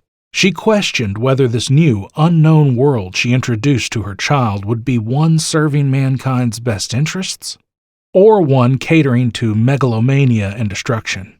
"Damn," she muttered. The moment she drifted to sleep, thoughts of Liz floated to the surface. Allie's eyes welled with tears, but not a one trickled down her face. Her emotional canvas, void of color and tone, refused to reveal the horrifying truth. Allie leaned her head back, closed her eyes, and took a few deep, calming breaths. Her mind fell into a resistant slumber. Her eyes flashed open and she pushed herself into a seated position. Soapy, lavender-scented water sloshed onto the floor. Small violet puddles formed next to the absorbent bath mat. She got out of the tub and grabbed a plush burgundy towel, draped over a rack, and dried her hair. She got dressed and grabbed a comb from the cart's top drawer. Allie stood before the medicine cabinet's steam-covered mirror and with the heel of her hand wiped away a neat circle. She avoided eye contact with her reflection, still not accepting of the burden she carried by joining Burke's underground resistance organization. The cost of failure, she understood, far exceeded any laboratory mishap. The physicist could not fathom all the lives threatened and possibly erased by Odessa. Allie combed her lightly dampened hair, thinking about her next move. She did not intend to sit idly by while Burke charged into a situation where a possible death awaited him. Blind determination, teetering on arrogance, compelled her to consider alternatives. "The Nazi bell is still my responsibility," she thought. "Everett, all the caretakers, they need to be warned. I refuse to—" Methodical, light creaking came from downstairs. Allie held her breath and tilted her head. The creaking grew louder and closer to the bathroom. Her pulse raced, muscles tensed. She slowly exhaled, retrieved the pistol, and quietly moved to the bathroom door. She clenched her teeth and eased it open. Allie held her breath and kept a white-knuckled grip on the Beretta. She peered through the narrow space between the door and its frame. A carpeted landing connected the upper and lower stairs, forcing the intruder to look up and around the corner as they ascended. The interloper wore a blue ski mask, white hoodie with a hood pulled over their head, blue jeans, and boots. They possessed a slender build and came armed with a 9mm. Allie pulled her head back as the intruder rounded the landing's corner. The invader stopped, perked their head, and looked behind them. Either they heard something, or they had a partner. Several moments passed, and when nobody else appeared, the intruder continued their ascent. Despite being armed and trained with the Beretta, Allie did not want to shoot anyone. She checked the hall. No good. They'll spot me within a second, she thought. She considered staying in the bathroom. I'm trapping myself if I remain here. Either way, I'm screwed. Allie inhaled, held it for a moment, and slowly exhaled. 5, 4, 3, 2, 1, she counted to herself. She dashed across the narrow hallway. Footsteps thundered behind her. Gunfire erupted close to her head. Plaster from the wall in front of her exploded. She sprinted into the bedroom and slammed the door shut. She pressed the nape of her neck and activated her comm. "Burke!" she whispered. A soft click filled her ears a moment later. "I hope you're listening. Someone's in my house. Please send help." She did not wait for Burke's response. She ended the connection. The brass doorknob rattled. The wood door splintered but held. Allie backed away. Her sweaty hands shook. The Beretta rattled in her loose grasp. She sought refuge in her walk-in closet and pulled the slatted door closed. A grunt and another impact. The bedroom door exploded. Wooden shards filled the air and peppered the closet. She involuntarily yelped. Footsteps drew near. She raised the Beretta in sweaty, trembling hands. Allie held her breath as her eyes adjusted to the darkness. Muffled footsteps drew near to her hiding spot. The invader turned their back to her, paused, and turned toward the closet. The door flung open. The attacker aimed their pistol at her head. Her finger jerked on the Beretta's trigger 3 times. Every bullet slammed into their chest. The attacker fired off a single round before they collapsed to the floor. Allie's powder-burned right arm throbbed. "Damn it!" she hissed through clenched teeth. Burke's worried voice filtered through the high-pitched ringing assaulting her ears. "Allie, I'm here. Are you okay?" The police and ambulances arrived 20 minutes later. 6 police interceptors, 4 parked in front of Allie's house and 2 parked across the street, attracted the attention of the otherwise quiet, tucked-away neighborhood. Neighbors dressed in short-sleeved shirts and shorts stood in front of their homes and watched the commotion. 2 children on fluorescent-painted bicycles stopped in their tracks and joined the other onlookers. Allie sat in an ambulance while a paramedic cleaned and dressed her wound. 4 paramedics carried a stretcher downstairs. She grimaced and looked away from the closed body bag they carried. The paramedics hoisted the stretcher into another ambulance and slammed its rear doors shut. An officer wearing the rank of sergeant on his sleeve smiled apologetically as he watched her. "Ma'am, are you feeling well enough to give a statement?" Allie nodded. She heard a soft click and waited for the sergeant to respond. He appeared not to have heard the sound. The clicking faded away. Burke's voice gently filtered through the comm and echoed inside her head. "Allie, I've accessed your comm's audio processors." "Are you going to the hospital?" the sergeant asked. Allie shook her head. "I'll be fine. Thankfully, it doesn't need stitches." The sergeant continued. "Ma'am, I'm going to need you to come down to the station and make a statement. If you like, you can ride with one of my officers." Burke spoke to her again. "Go on ahead, Allie. I'll meet you there." "Until the investigation is done," said the sergeant. "You can't stay here? Is there somewhere you can go for a while?" "Yes, I can call my friend and stay with her for a few days." The sergeant nodded. "Good." The officers escorted Allie to a police cruiser and opened the passenger door for her. She got in the car, her mind numb to it all. The drive to the police station passed by in a blur. Allie gave her statement to the officers at the Los Angeles' West Bureau. A tape recorder sat in front of her on the table. "My home alarm didn't go off. I was upstairs taking a bath. I didn't hear anybody enter the house. They came up the stairs armed with a pistol. They wore a mask, so I couldn't see who they were. Judging from their build, I think it was a man." The police officer, a skinny man with glasses and neatly parted hair, nodded. "The assailant was male, about 25 to 30 years old." "Is he dead?" "He was DOA at the hospital." Allie's pulse raced. "I've never harmed anyone before," she thought. She gazed at the floor with watery eyes. Remorse gripped her soul with its icy fingertips and shocked her senses. "I killed a man," she whispered. She looked at the young officer. "I'm sorry, I didn't—" Her throat locked. "I'm sorry. I didn't want to hurt anyone. He was going to kill me. I didn't know what else to do." The officer gave her an apologetic smile. "Ma'am, I understand how traumatic this has to be for you. Rest assured that we're working on this case. Now, if you like, there's coffee in the waiting area, and payphones if you need to call someone for a lift." Allie walked to the waiting room and poured a styrofoam cup of coffee. She pretended to place a call using the payphone as a cover for her brief conversation with Burke over the comms. She only gave the time traveler her location and assurances of her physical safety. Mental well-being, that's a whole other story, she thought, while he told her he would pick her up from the station. She disconnected the link, poured another cup of coffee, and took a seat across from the room's only other occupant, a sleeping teenaged boy dressed in a gray hoodie and dirty blue jeans, with his head down and buried in folded arms. She turned in her seat and strained her neck, looking up behind her at the wall-mounted clock. "Hurry up, Burke," she muttered, while straightening her posture. 3 more people joined Allie and the boy during her 2-hour stay. She heard a faint but familiar rustic voice from the front desk. "I'm here to pick up Allison Cade. I'm a family friend." A police officer stood next to Burke as he spoke to Allie. "Miss Cade, it'll be best if you stayed in town while we continue the investigation, in case we need you for further questioning." "Of course, officer," Allie said. She and Burke left the station. Burke led her to a tan Toyota Tacoma parked across the street. He helped her into the passenger seat in the truck. He closed the door, jogged over to the driver's side, and sat behind the wheel. He started the engine and stole a glance at her. Grief etched deep in his tired features. "I didn't think they'd come after you." Allie frowned. "You know who sent that guy to kill me?" Burke tilted his head. "I have a damn good idea. There's not many others who are foolish enough to directly violate Odessa's policies." He shifted the truck into gear and headed toward the highway. Burke steered the truck around a corner and turned left onto another street connecting to the Interstate 10 East on-ramp. "Did you get a good look at the rep who broke into your house?" Allie shook her head. "He was wearing a mask." "Odessa knows that you and Murdoch are off limits. Eichmann must be getting desperate." Allie glanced at Burke. "Why?" "Your scientific contributions to the future, my future." Allie chuckled.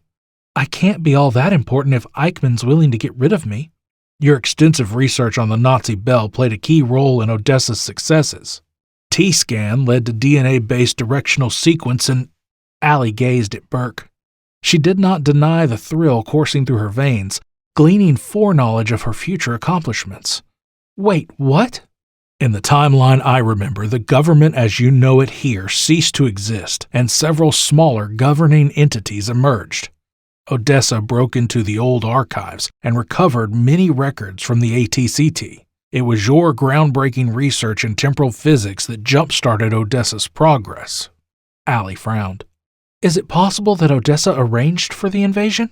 Maybe the order came from some other secret agency. Burke kept his eyes on the road. Certainty resounded in his tone. No, someone audited you. My money's on Eichmann. He wants the bell, and David Ricker is his ticket. The next 5 minutes passed in silence. Allie wanted to know more about her future. You said something about DNA-based directional sequence?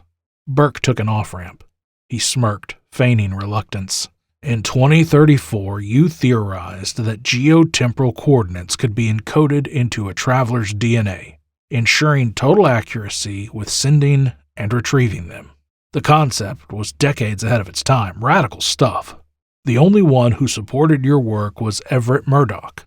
With a resigned sigh, he added, Odessa applied your theories in 2295. They achieved DNA directional, but twisted it for their own sick desires. An acidic blend of sorrow and grief eroded her exhilaration, knowing how her contributions to the scientific community would help create Burke's dark future. Where are we going? Allie weakly asked, pushing aside her grief. Evolution Storage Warehouse, the one where McDaniel and his team will be arriving. You'll be safer with me. I can't risk leaving you somewhere by yourself. If the reps tried once, they'll try again. I have to let Everett know what's going on. They're all in danger. I understand how you feel. Trust me, I get it. We can't chance it, though. It's dangerous just bringing you along. You barely He glanced at her, shaking his head. What? Nothing. I have no choice but to take you to the meeting point. Once everything's all set and ready to go, I'll arrange for you to stay at one of our safe houses until the mission is complete. In the meantime, no making phone calls. Allie thought of her implanted communication chip. Or secretly beaming transmissions inside my head, Allie muttered. Burke cast her a curious look, but said nothing. The rest of the drive passed in silence.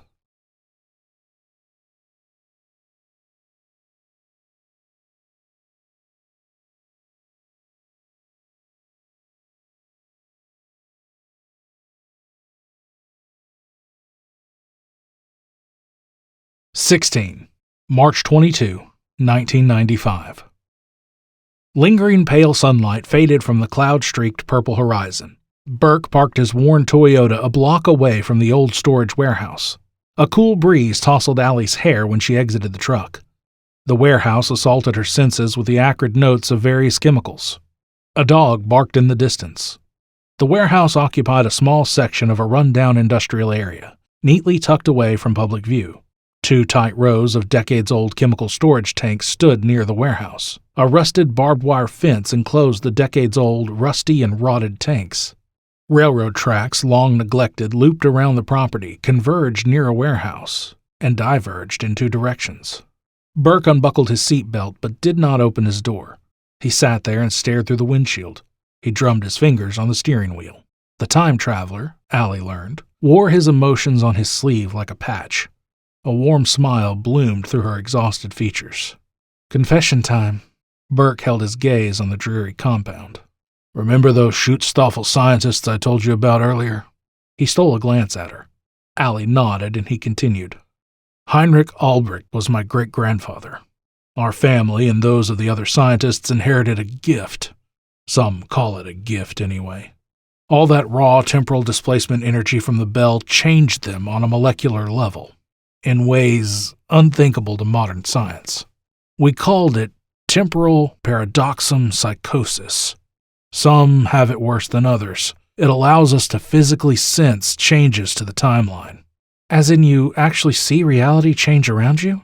Yes and no. It's more like an intense head rush and then everything blurs. New memories slam into the old ones, making it difficult to sort through them without getting migraines or other neurological problems. For some, it happens only when they're asleep in the form of nightmares. Others must be awake, like me. My brother suffered the nightmares.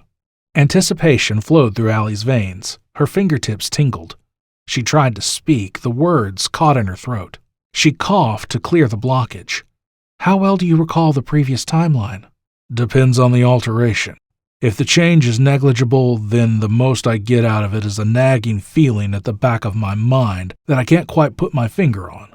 Now, if it's something significant, for example, like a person dying when they didn't before, then my recall of previous events is clearer, and I can make sense of it. I don't always know every little detail, and I prefer it that way. The harder I focus on a previous event, the more debilitating the migraines get.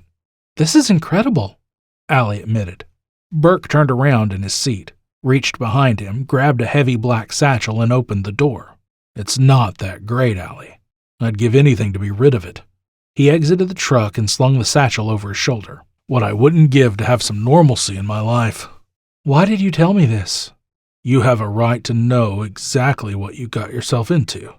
I need everybody on my team thinking clearly. Nothing good comes from keeping secrets. Then why didn't you tell me earlier at my house? Burke said nothing. He led her to the warehouse, looking over his shoulder every few seconds. They went around the building's only side door and knocked on it 3 times.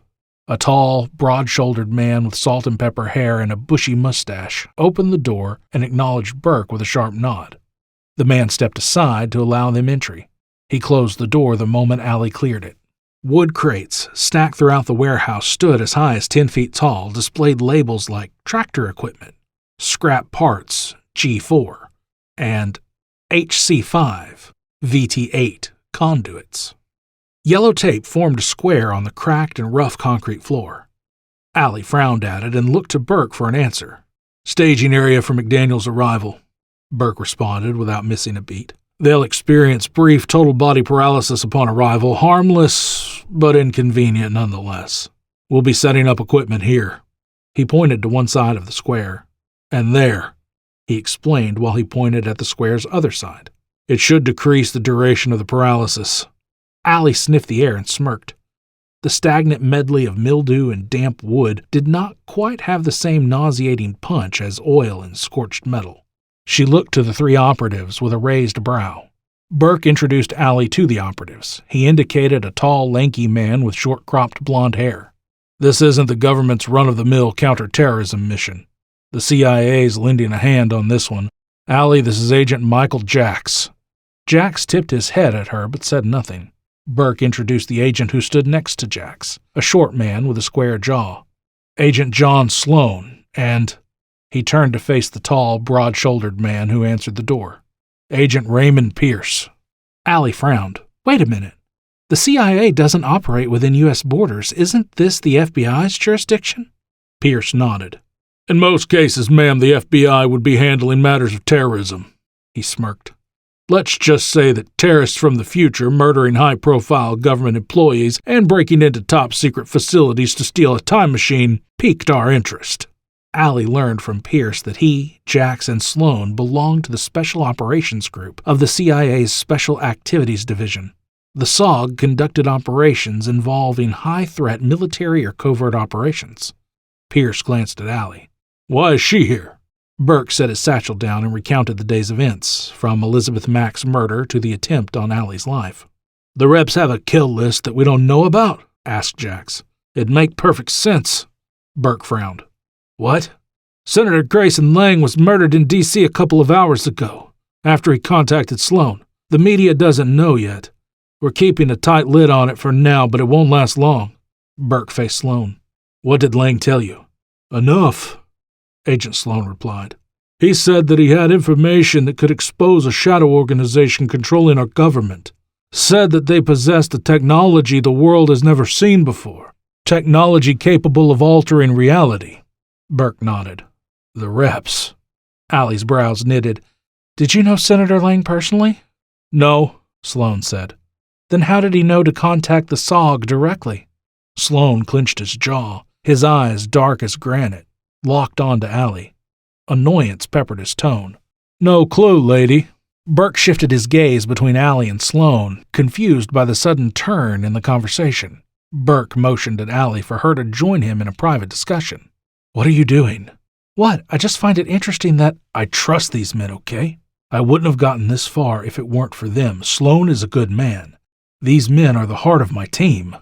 He rubbed his forehead and sighed.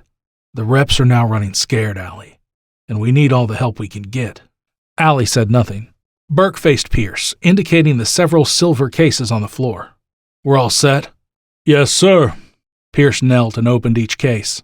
He stood and moved back a couple steps so Burke could inspect them. Burke inspected the contents and smiled. Terrific. This ought to help get the job done. Allie recognized a few of the weapons as submachine guns, but the armor she did not know. Something appeared off about their appearance. Burke spoke to her, pointing at each piece of armor, explaining all in detail and with an innocent enthusiasm. These vests come from DARPA's more interesting, ambitious concepts, constructed from an experimental ballistic fabric like Kevlar. They provide the same level of protection with fewer weight and flexibility limitations. Those, he said, pointing to the submachine guns, are Heckler & Koch MP5s with retractable stocks. The pistols are Sig Sauer P226s. Allie chuckled. I'm impressed, but I didn't take you for a gun enthusiast, Burke. Burke shrugged but did not bother to hide his wide grin. Hey, when I research something, I research it. Believe it or not, Allie, this knowledge has saved my hide on a few occasions. Allie pointed at the combat knives, her brow arched. What remarkable design are these? Ah, a 1/4-inch thick bayonet style nicknamed the Shadowheart. Burke waved a hand at the weapon cases. Care to give me a hand with the inspection? Allie laughed. Because I'm an expert on firearms and all things tactical. Sure. The next 2 hours uneventfully passed. Burke checked his watch and got everybody's attention. He knelt to open his satchel and removed a squat, sleek device that resembled a futuristic Betamax. The center pulsed a deep blue and its rim a faint red. The faint red quickly turned to a deeper shade. He carried the device over to the cleared section of the warehouse and set it down on the floor on its side, the glowing circle facing the cleared area. What's that? Allie asked. That, Burke said as he rejoined the group, will help make their arrival a bit more comfortable. He plucked another device from his satchel, this one a transparent tablet no bigger than the palm of his hand. He tapped at it a few times and a vibrant 3D holographic projection of various graphs rose from the tablet. He swiped an index finger diagonally and made a reverse pinching motion with his thumb and forefinger, enlarging one of the data displays labeled Inbound Travelers Detected, which, by the way, will be in about 2 minutes and 33 seconds. Allie stood beside Burke, staring at the marked cleared space. The moment the countdown on Burke's tablet reached 0, the space in the area shimmered and rippled. Allie blinked. 3 unconscious men now occupied the cleared area.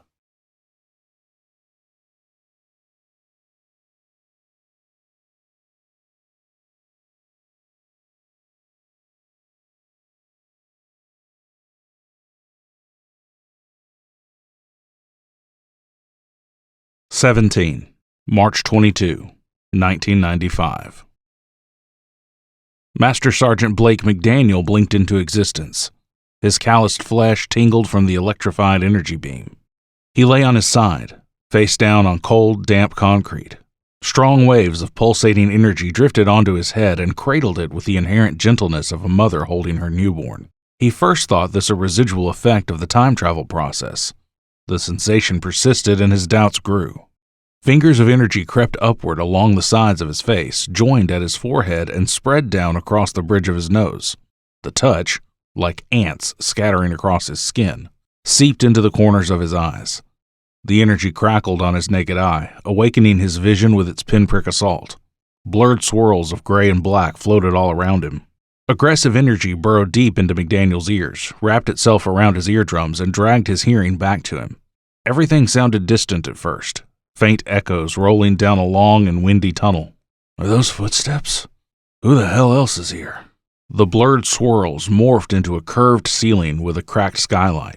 A wave of energy jolted the rest of his body awake. Every nerve screamed with white-hot pain. The agony lasted for a few seconds and vanished as if it never existed. McDaniel rolled over onto his back and grunted. He heard footsteps near where he and his team lay. The wave of invisible energy still swept over him, although not as intense as it had been moments prior. The rest of the team appeared right behind McDaniel, Clark to his left and Strickland to his right. The team leader struggled to move and through force of will crawled to them. He felt each operator neck for a pulse. His thick fingers tingled with energy that rendered him immobile. No injuries, he mentally noted. Just out cold. McDaniel looked at the floor and frowned at a large yellow-taped square he and his team occupied. Not far from his position sat 2 metal boxes with flashing lights, one facing the other. "The hell is this?" he drawled. He looked for any sign that showed they arrived at the correct year. He found nothing. Maybe they missed their mark, he thought. Across the darkened room stood 5 people in plain clothes watching his every movement. 4 male, 1 female, he noted. The men are armed. The female doesn't appear to be. The woman he recognized as a younger, prettier Dr. Allison Cade from 11th Hour. "What?" His voice cracked. "Where am I?" A tall man stepped away from the group, toward McDaniel. He knelt and retrieved one of the metal boxes off the floor. "No need for alarm," he told the operator. "Welcome to Los Angeles, Sergeant McDaniel. We're the guys General Sikorsky told you about. The ones helping you on this mission. Now I'm sure you'd like to know when you are. It's March 22nd, 1995. He stood and examined the box. "I think we're good now." He pressed a button on its side and the lights stopped flashing. The wave of energy that swept over McDaniel vanished. "What was that?" The tall man handed the device to a blonde-haired man. He turned back to McDaniel. "That device reduced the longevity of your displacement paralysis." McDaniel eyed the construct and chuckled. "A neat little toy there." Burke lifted his head. "Just one of many." The operator recognized the blonde almost immediately. "Dr. Cade." "She's cute," he thought. "She's got that girl next door thing down cold."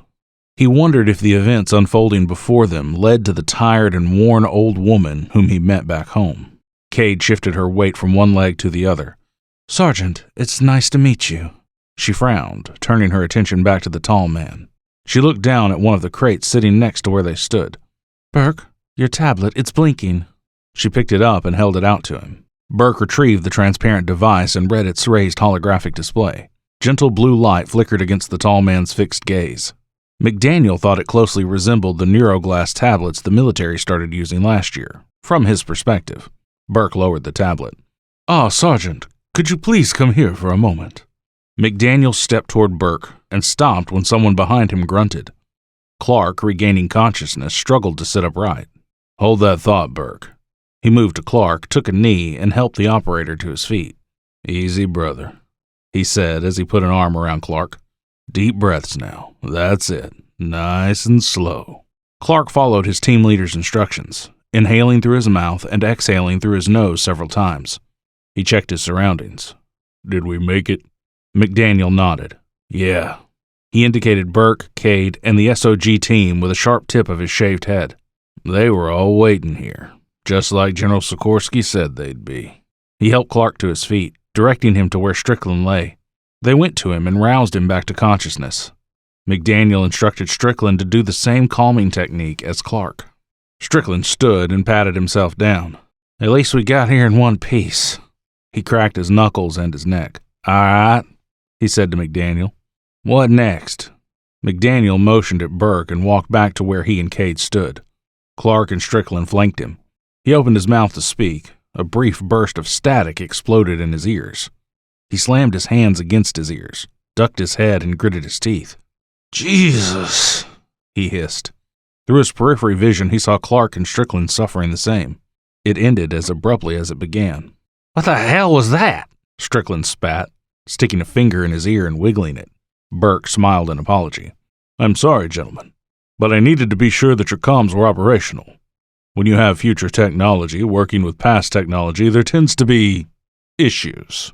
He introduced the operators to his CIA team. "Pierce," he said to McDaniel, "will be escorting your team to Evolution's entrance. I will be accompanying you all from there." He cast a glance at Cade. "Dr. Cade and I will go to one of our safe houses and wait there until the mission is complete." The blonde guy, Jax, said to Burke, "Are you sure that's a wise idea, sir? It'll be tactically dangerous bringing her along. I can have 2 agents here within the hour to escort her. You too, if that's what you want." McDaniel turned to Burke and could see him considering his options. He looked at his device, then to McDaniel again. He shook his head. No, we'll be fine until we get out to the site. With the attempt on her life earlier today, I want to ensure that McDaniel and his team arrive there safely. Jax tipped his head and said nothing more. He and Sloan exchanged brief looks before returning to their own conversations. Burke faced McDaniel and his team. I've cut Ricker's comm link with Eichmann. No doubt Ricker has figured it out by now. No matter. Now I should warn you that Ricker can still return piggybacking off your tethers, so be careful. Clark flashed a thumbs up. Burke nodded. His actions have already affected future events. Strickland furrowed his brow. Come again. People dying when they shouldn't have. He gave them an abridged history lesson of Odessa Foundation and concluded with the assassination of Senator Lang and the attempt on Cade's life earlier in the day. Now that you're all up to speed, it'll make my explaining this, indicating the tablet, much easier. Any easier to understand than all that craziness you just threw at us? Asked Strickland. Burke gestured at McDaniel. For him, yes. He lowered his head and pointed to the Y-shaped scar on the back of his neck. I'm sure you saw similar markings on the hikers you encountered the other day. McDaniel slowly nodded. Yeah, that's right. They used some fancy gadget to attack me. Knocked me on my ass for a good couple of hours. They transmitted data to your implant, a message from me, my older self. You weren't supposed to feel a thing. It's just like I explained to Allie earlier. When you mix future technology with past technology, there's bound to be some setbacks. McDaniel rubbed his forehead. Enough of this cryptic garbage, he thought. What did this message say? Strickland grunted, massaging his temples. He tilted his head back and gritted his teeth. All eyes turned to him. Strickland stayed that way for several seconds. He shook off the pain and composed himself. He blinked and wiped his watery eyes. Oh man, that was intense. You all right? Clark asked. Strickland nodded and met McDaniel's stony gaze. I'm good, Sergeant. It's probably a time travel hangover or something. McDaniel rubbed his beard and turned his attention back to Burke. Those dark eyes, he thought. I've seen them before. I know him. Who are you? Really? Burke smiled. Zazen. McDaniel leaned back and lifted his chin. Mental tumblers clicked into place, the mental dust and cobwebs wiped clean. Henry? Uncle Henry? The operator ran a hand over his shaved head, sharply exhaling. Damn. Cade, Strickland, and Clark shared a moment of utter confusion. Burke, smiling to himself, consulted his futuristic tablet for a moment and placed it on top of the nearest crate. How are you connected to all this? McDaniel asked. Burke, a.k.a. Henry, shrugged. From my perspective, tonight's the first time I've ever seen you. From your perspective, we met years ago. You were just a little boy, 8 years old, right? McDaniel nodded. Burke sat on the edge of the crate, hands pressed together as if praying, resting on his lips. What do you remember from our time together? McDaniel told him about all the visits, his troubling and vivid childhood nightmares, and of Uncle Henry's meditation techniques that brought it all under control. Strickland lowered his head and pinched the bridge of his nose. Damn riddles, man, he muttered. Clark nodded in agreement. Burke ignored Strickland's comment. Those techniques, Zazen, were passed down from my grandfather. My father taught them to me and my brother. He bit his lower lip and rubbed his chin. Blake, what do you remember about your father? Never met the guy. Died before I was born. Burke's smile dropped. Did your mother ever tell you his name? Martin. Burke squared his shoulders, his body rigid. Last name? She never told me. Burke stood and said to the three operators, I need to be absolutely sure that you are fully recovered before we depart. I have arranged your transport to the site. He pointed to the weapon case and said to Pierce, Go ahead and have your team load those into the van. He gestured at one next to Cade's foot. Leave that one. We'll head out in 10 minutes. Yes, sir, Pierce said. He adjusted an earpiece, tapped at it, and related Burke's instruction to the two sniper teams posted in the upper 2 levels of the warehouse. Pierce disconnected the line, then he, Jax, and Sloan carried out Burke's instructions. Burke knelt, opened the case, and displayed the body armor to McDaniel, Clark, and Strickland. Go ahead. Suit up. McDaniel thought about pressing Uncle Henry for more info on what exactly he read in the message, along with everything he knew about his family. It won't do any good, he thought. Henry's closed off. Can't afford to push him away now. He retrieved one of the vests, inspected it, and donned the armor. He grabbed an MP5 with a red dot sight attached and examined it. The operator pulled back the weapon's cocking handle and locked it into place. In his periphery, he noticed Cade watching him, but said nothing. He inserted a loaded 30-round magazine and released the cocking handle. Cade flinched as its sharp metallic snap echoed throughout the warehouse. "Dumb idea bringing her along," he muttered to himself. But the smirk and chuckle from Strickland confirmed his assessment. Pierce, Sloan, and Jax finished moving the weapon cases to the van parked on the north side of the building. McDaniel watched Cade speak privately with Burke. He heard every word. "Will you please call Everett and warn him, please? He needs to know." Burke spoke in a hushed tone. "Okay, yes. I'll have Pierce set up a secure line and I'll let Dr. Murdoch know." She hugged him. "Thank you." Cade glanced at McDaniel, saw him looking at her, and blushed. Burke checked his watch and announced the time. 21:30 hours. Pierce approached him and informed him that they were all set. "Excellent. There's just one last thing I need you to do before we head out. I need you to secure a line to Dr. Everett Murdoch at Evolution."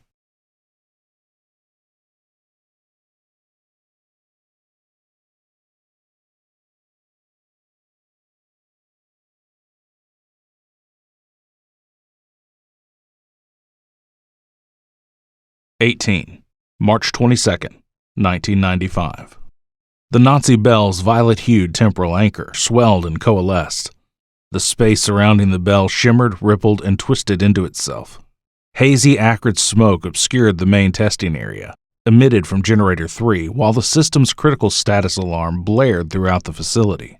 Smoke drifted upward, glided over the temporal anchor, and formed an ethereal, domed veil over the bell. Delicate flashes of violet light from the anchor illuminated the dome's swirling surface.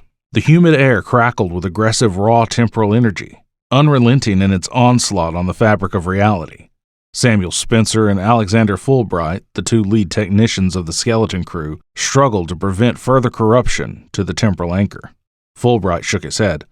"It's not calming down. These safety protocols aren't enough. Just one more of these fluctuations and the anchor will pop like a soap bubble." He glanced at Spencer. "We don't even know what's causing these disturbances." "Right now," Spencer said, "we need to focus on keeping the anchor intact. But how can we do that if we don't know the nature of the disruptions?" Spencer shook his head and sighed. "The best thing to do for now is to keep the anchor from rupturing. We use what's left of the energy collector units and redirect them to the 3 operating generators." "Understood." Fulbright accessed the system on the console. He navigated the menus with ease, located each ECU, and input the new commands. ECUs 1 and 2 are operational at 93% capacity.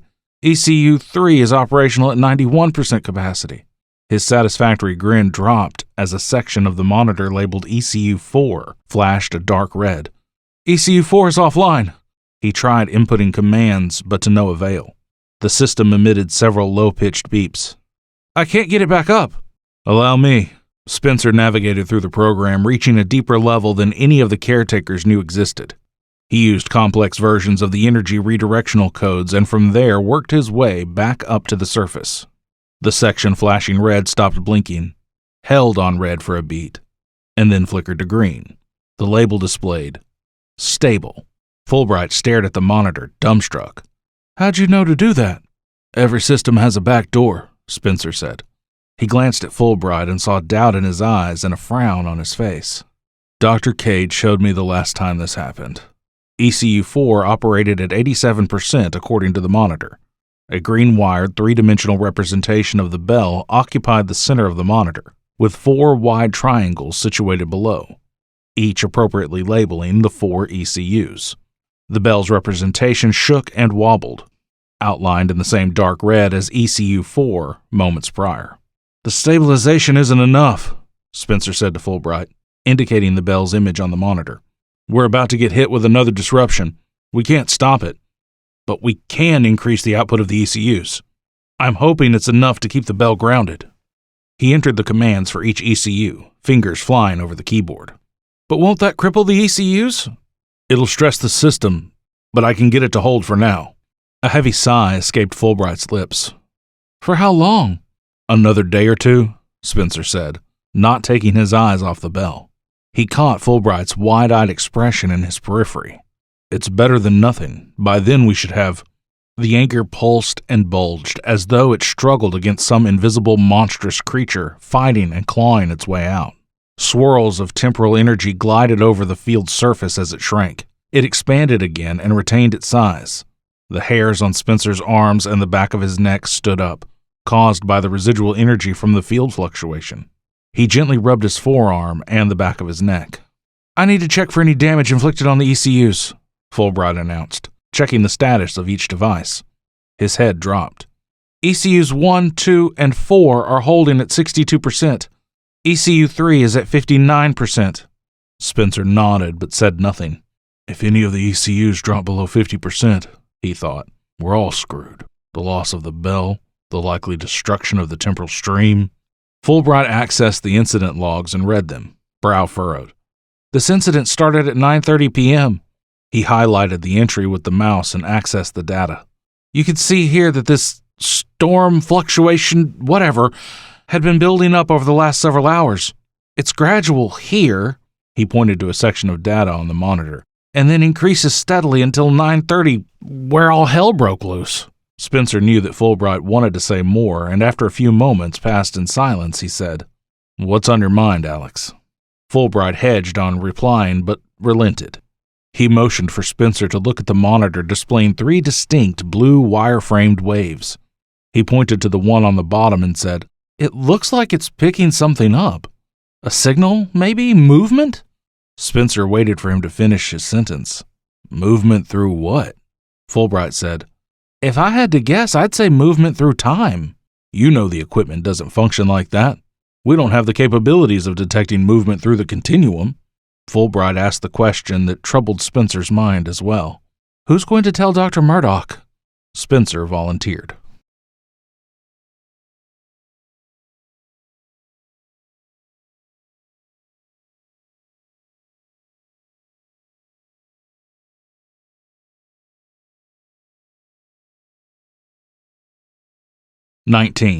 March 22nd, 1995. Everett Murdoch checked the readings and rechecked them a few times more following his meeting with Dr. Spencer. The anchor's cohesion rate sat at 67%. The data showed a steady decline and, according to Spencer, the loss of the bell is on the horizon.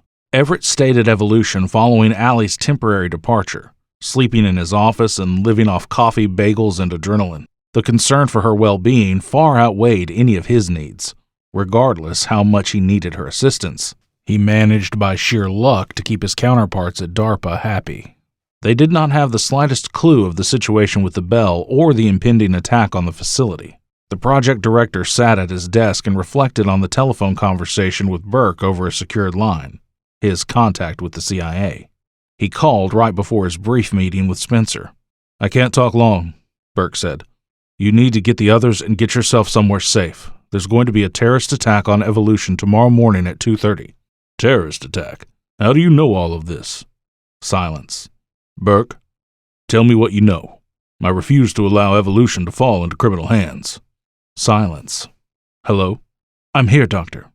Please know that we have a team en route to Evolution. I have everything handled. I need you to do as I say. The timeline's already changing, and I'm doing all I can to keep the variables to a minimum. I don't want to see anybody else get hurt." "I understand." The line disconnected. Everett, despite the fear gripping at his heart, sighed in relief knowing that Allie was safe at home. He knew some of Burke's background. He suspected the time traveler of not telling him the entire story about the reps and the presence of Odessa agents within their government. He contemplated on telling Allie about Burke and the exiles, but thought it best that she be kept in the dark for the time being. He lowered his head and buried his face in his hands. "What am I going to do? These people, their lives are in my hands." He could not come right out and tell everybody that terrorists planned on invading the facility. "Act fast. Be discreet," he thought. Everett sat up and slid his hands from his face. "Come on, Everett. You're smarter than this. Think of something. Evolution is your project. It's up to you to defend it." He squared his shoulders, collected his thoughts, and looked around his office, while drumming his fingers on his desk. He looked down, opened one of the drawers next to his leg, and grabbed a stress relief squeeze ball. Everett sat deep in thought, squeezing the ball. The scientist leaned forward in his chair, banging his knee against the protruding desk drawer. "Damn it," he hissed through clenched teeth. He gently rubbed his sore knee. He noticed a piece of metal sticking out from underneath pads of yellow-lined paper and retrieved it. A small ring with 4 keys clipped to it. He held the key ring, looped it around his index finger, and twirled it. The light jangling of keys sparked an idea. He stopped twirling and mentally smacked himself for his ignorance. "If you want a door secured, you lock the damn thing." Everett dropped the key ring back into the drawer, closed it, turned on his computer, and began typing. A small text window in spinach green displayed on his monitor. "Change security access for all levels including specialized equipment. Y/N." His finger hovered over the Y key. "If I do this," he thought, "I could either be saving lives or endangering them." He moved a finger away from the Y key and folded his hands. "But if I'm the only one who's got the key..." Several moments passed. He ran a hand over the 5 o'clock shadow covering his tired face. He stifled a yawn and pinched the bridge of his nose. "I'd be giving myself away. They'll know the moment I change those codes. But once it's all said and done, I'd be the only one with the key. That should give Burke's team plenty of time to reach evolution and stop the terrorists. Right?" Everett tapped the Y key.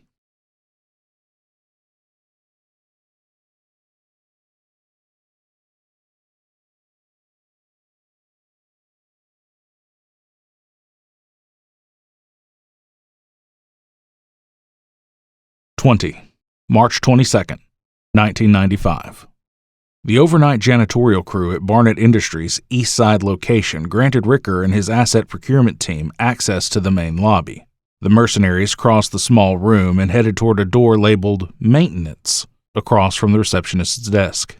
Ricker glanced at the workers. "Evening, gentlemen." He did not wait for them to return the greeting. He opened the door and stepped inside. Beckett, last one to enter, closed the door behind them. A hidden door accessed through the maintenance room connected to a short, sterile white corridor where a solitary door at the end awaited them. The corridor functioned as a discreet full-body scanner. The guard posted on the other side knew every item on their person, including the slingshot secured in the blue satchel Dunn carried. Ricker checked the time on his wristwatch. 23:35 hours. He heard a soft click and a woman's stern voice ordering him to enter. He opened the door and stepped inside the featureless office. A lone guard seated at a desk greeted them. "One moment, please, Mr. Alexander," she addressed Ricker. Eichmann, prior to sending Ricker and his team back in time, ordered Odessa's reps, who operated at the deepest levels of the government, to issue the former Navy SEAL and his team assumed identities for gaining access to evolution. Ricker, since arriving in 1995, did not receive any further transmissions from the ATCT director, other than the attempted eavesdropping earlier in the day when he visited Thurman at his office. Ricker waited as the guard, a fine-looking, slender redhead with long legs and radiant green eyes, reviewed their security credentials through the system. Ricker noticed how her right arm lay slightly lower on her side than her left arm, her alert posture. "Cutie's got a gun underneath the desk," he thought. He did not expect any less for a top-secret government testing facility. Ricker and his team stayed at the safe house provided to him by Rep Team 3.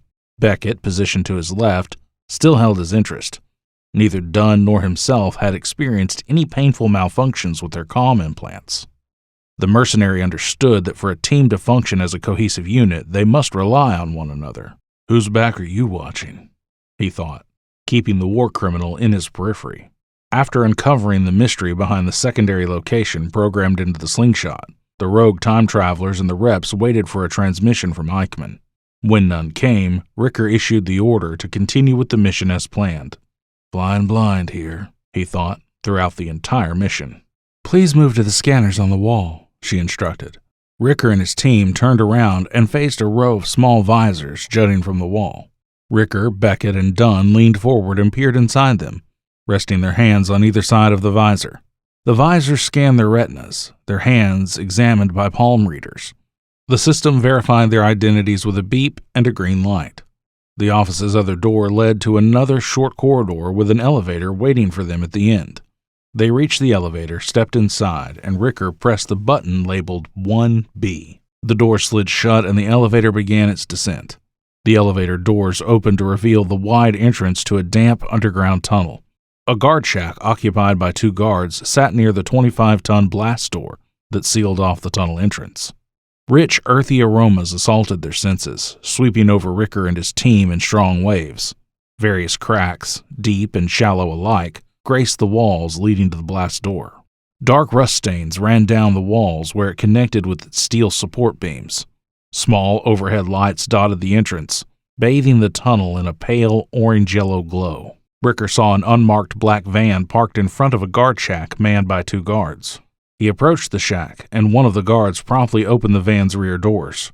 The van held all their gear and weaponry: M4 carbine assault rifles with advanced combat optical gun sights, 3 Beretta M9 semi-automatic pistols, M67 fragmentation grenades, and smoke grenades.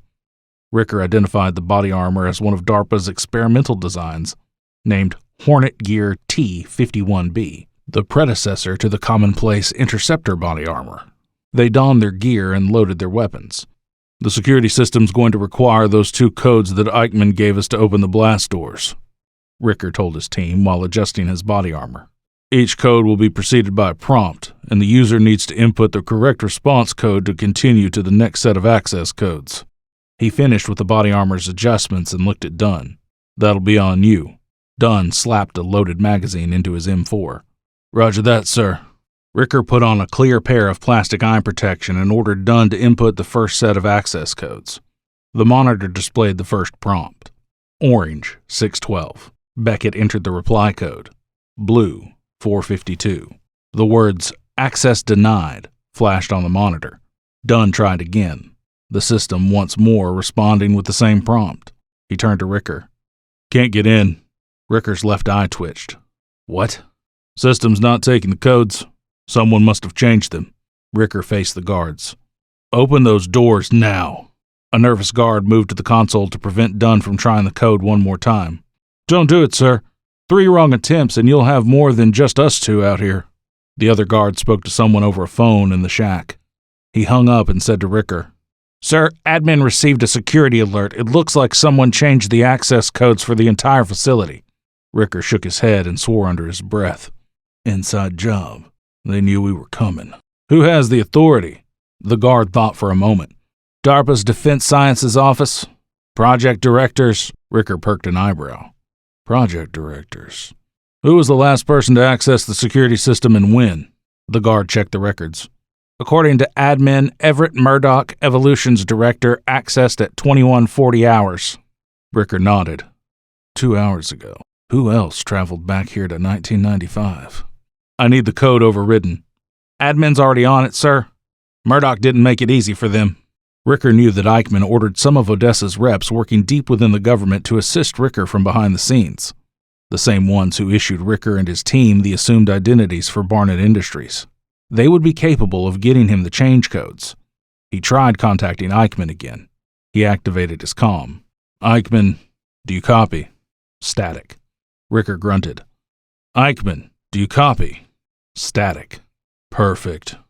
Ricker deadpanned. Maybe Odessa already caught on to him, he thought. Flying blind again. He looked to his team. He turned away from the guards, accessing a private channel on his comm and waiting to hear its faint chirp.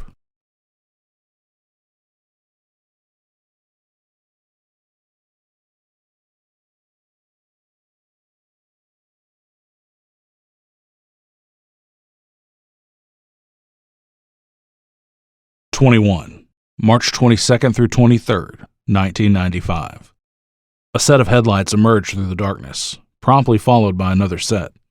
2 SUVs sped down the narrow and winding highway. Pierce and the lead vehicle made a smooth right turn off the highway and skillfully navigated a beaten path through dense trees and brush. Alley, Burke, McDaniel, and his team rode with Pierce. Burke sat in the passenger seat. Strickland and Clark occupied the SUV's center row. Alley sat next to McDaniel in the back. Sloan drove the second black, unmarked SUV with Jax and followed 1 car length behind. They took a dirt road near Banning to reach Evolution's alternate underground access tunnel. Burke, or Henry as they all now knew him, consulted his transparent plastic-like tablet. A fascinating piece of future technology in Allie's humble opinion. Thin blue lines traced its edges. The areas where Burke tapped with his fingers glowed a soft orange. She caught only glimpses of the tablet's contents, lines of coding that she did not recognize. McDaniel, focused and still, kept his eyes forward. Allie glanced at him and wondered if the man ever blinked. She opened her mouth to speak, but snapped it shut. Not one for conversation, she thought. She noticed the fierce intensity that resided within the operator's steely gaze. The corner of his mouth twitched, and she shifted uncomfortably in her seat. Clark glanced at her and cracked a smile. "You good, ma'am?" Allie smiled and nodded. She glanced at Strickland, sitting in the seat in front of them. He sat still like McDaniel, his face drained of color and his forehead beaded in sweat. She leaned to the side to get a better look at the operator. He stared straight ahead in a trance. "Sergeant, are you okay?" "I'm fine, ma'am. Golden," he replied without moving. Allie knew better than to press the issue.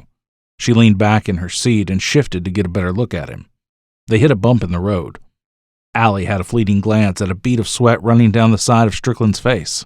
Strickland stifled a cough, sniffed, and cracked his neck.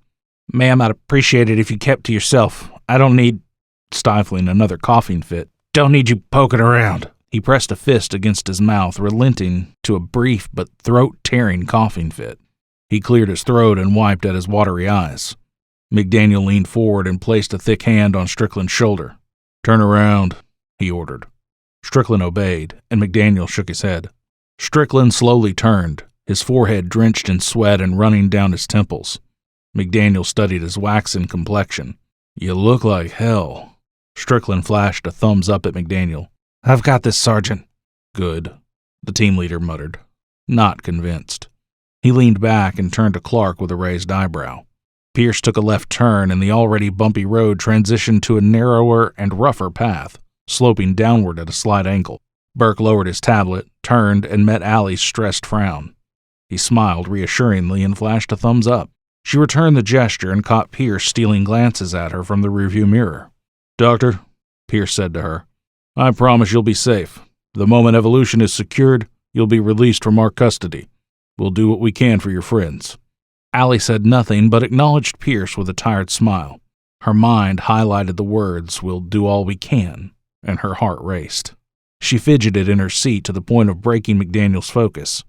He glanced at her, twitched an eyebrow, and turned his attention to the road ahead of them. They arrived at a clearing 20 minutes later. The SUV's lights highlighted a lone man dressed in a short-sleeved button-up shirt, jeans, and tennis shoes.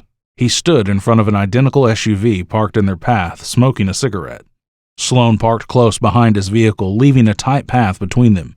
Allie looked over her shoulder to see if Sloan had exited the vehicle. He remained behind the wheel, looking straight ahead. Probably waiting for Pierce to give the signal, she thought. "Agent Alan Harmon," Pierce said, indicating the waiting man, illuminated by their SUV's headlights. "He'll be your escort to the safe house. I'll be contacted once you and Burke are dropped off and secured." The breathing exercises, mentally counting backward from 10, did nothing to ease her tension. Allie's ears rang and her sweat-slicked hands trembled. She ducked her head a bit so she could see the escort team through the bug-splattered windshield. "Agent Harmon knows about Odessa," Pierce said to Burke as he unbuckled his seatbelt. Burke placed his tablet into a satchel. "To what extent?" "Enough to know they're the ones pulling all the strings. A team of exiles informed him a few months ago. Apparently one of the reps tried recruiting him." Burke frowned. "Did he say which team?" "No." "I see," Burke muttered. He turned to Allie and indicated the Beretta 9mm he wore on his hip. "I'll keep you safe." Pierce noticed Allie's concern and said, "Harmon is a good man, almost 15 years with the CIA." Agent Harmon, keeping his eye on the SUVs, took one last drag and flicked the butt into the darkness. He looked right at Pierce and gave him an impatient gesture through the headlight's brightness. Pierce signaled for them to exit the SUV. Burke opened the passenger door and stepped out, making sure his weapon stayed concealed. The SUV's side door opened and McDaniel stepped out, followed by Clark and Strickland, and Allie a few moments later. Pierce, Sloan, and Jax joined them from the other SUV. McDaniel, Allie noticed, stood alert. His right hand on the grip of his MP5, index finger rested right above the trigger. Clark and Strickland stood ready in identical fashion. McDaniel scanned the area. He never focused on one spot longer than a moment or two. Clark stood to McDaniel's right, Strickland to his left. Allie looked up at the night sky and attempted to soothe her rattled nerves. The stars often brought her solace. The lack of ambient lighting brought out the inherent beauty of the cosmos. Scattered moon dust, she thought, recalling a simpler time in her life, when the passion and drive to discover and create did not come at the cost of people's lives. A crisp breeze swept over her, cutting right through her olive-green coat and into her bones. Her thin brow furrowed. Something's not right, she thought. She bit her lower lip. Burke approached Harmon and shook his hand. I trust that the safe house is ready? Harmon said. I've got 4 other agents waiting for you and Dr. Cade. Great. Burke blew into his hands and rubbed them together. Has anyone else from Odessa tried contacting you? Harmon shook his head. The first time was their only time. You know, I still can't wrap my mind around all this craziness about invading time travelers from the future infiltrating our government. Wish I didn't, Burke said. He looked over his shoulder, motioning for Allie to join them. Agent Harmon will be taking you into custody now. Allie frowned. I'm not so sure about this, Burke. Pierce gave her an awkward, placating smile. The brisk desert breeze did nothing to help put her mind at ease. The frigid desert air seeped into her bones and merged with her exhaustion, suspicion, and fear. Need to be rational. Be logical. She breathed slowly through her nose, head slightly lowered. Okay, she whispered. She looked up and caught Harmon's stone gaze. Forgive me if I seem a bit reluctant with all of this. I thought I was safe in my own home, you know. Harmon smiled reassuringly. I completely understand, Doctor. You and Burke will be placed under armed guard in a secured location. Allie nodded. I understand, it's just that I'm... Strickland dropped to his knees and vomited. McDaniel helped him to his feet while Clark kept his eye on everyone else. I'm fine, Strickland said, breathing through his nose. He spat. I needed that. How you feeling? McDaniel asked with a cocked eyebrow. Strickland gave McDaniel a thoughtful look. Disconnected. McDaniel turned to Burke and Allie, silently seeking clarification from either of them. I have nothing, Allie replied. Burke said nothing. Strickland elaborated. It feels like something is tugging on me, almost as if I'm floating, like I'm here, but I'm not. A ghost. Uneasy silence hung thick in the air. Hey, Doc, McDaniel said to Allie. Could this be some kind of time travel side effect? Allie shrugged. It's possible, I suppose. I haven't had any direct interaction with travelers other than Burke and you guys. We're not as advanced with our capabilities as where you all come from. I don't know. Perhaps being out of sync with the proper flow of time has some unforeseen physiological effects? So you don't have a clue, Strickland said, standing behind McDaniel and wiping the corners of his mouth. Awesome. Allie smiled in apology. Her mind analyzed the situation and immediately ran possible scenarios. Despite working with minimal data on a still controversial scientific field, she owed them her best hypothesis. Okay. The distance between a traveler's present and their point of origin could inherently cause adverse physiological effects. The greater the distance traveled, the greater the impairment. If so, she thought, then why hasn't Burke appeared to show any physical or mental ailments? What about McDaniel and Clark? What if... Pierce faced Burke. If you're all set, then we can proceed with the mission. I can brief Sergeant McDaniel and his team. Allie's mind abandoned the research and reverted to its new default setting. Nerve-wracked. Well, she thought, I've got about, 20 seconds apiece? I'll take it. I don't know, Burke said. Maybe I should stick around for the briefing. My brother's in there, Ray. Pierce nodded. Does he know? I told him right after I left Cade's place earlier today. I'll do what I can. If he's a smart man, he'd have already left. Burke said nothing. Harmon checked his watch. We need to move. He went around to the passenger side of his SUV and opened the door for Allie. The moment she cleared the door, Harmon swung it shut. She watched Burke and Harmon approach the SUV where McDaniel and his team gathered with Pierce and the other CIA agents. The distance between the SUVs and the brisk wind yelling in her ear drowned out their voices. Allie leaned back in her seat, taking advantage of the brief downtime, and reflected on the day's surreal events. The silence bore into her emotional barrier, sending a few more light cracks spidering through its bumpy exterior. She closed her eyes, internally ordering the looming shadows of fear, grief, and helplessness away. "Not now," she whispered. The SUV's dashboard clock read 12:02 a.m.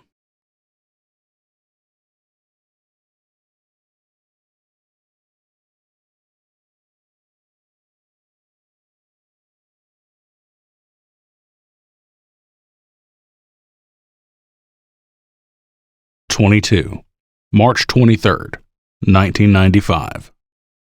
McDaniel watched Harmon escort Cade to his SUV and noticed her reluctance. He dismissed it as fear, given the present circumstances.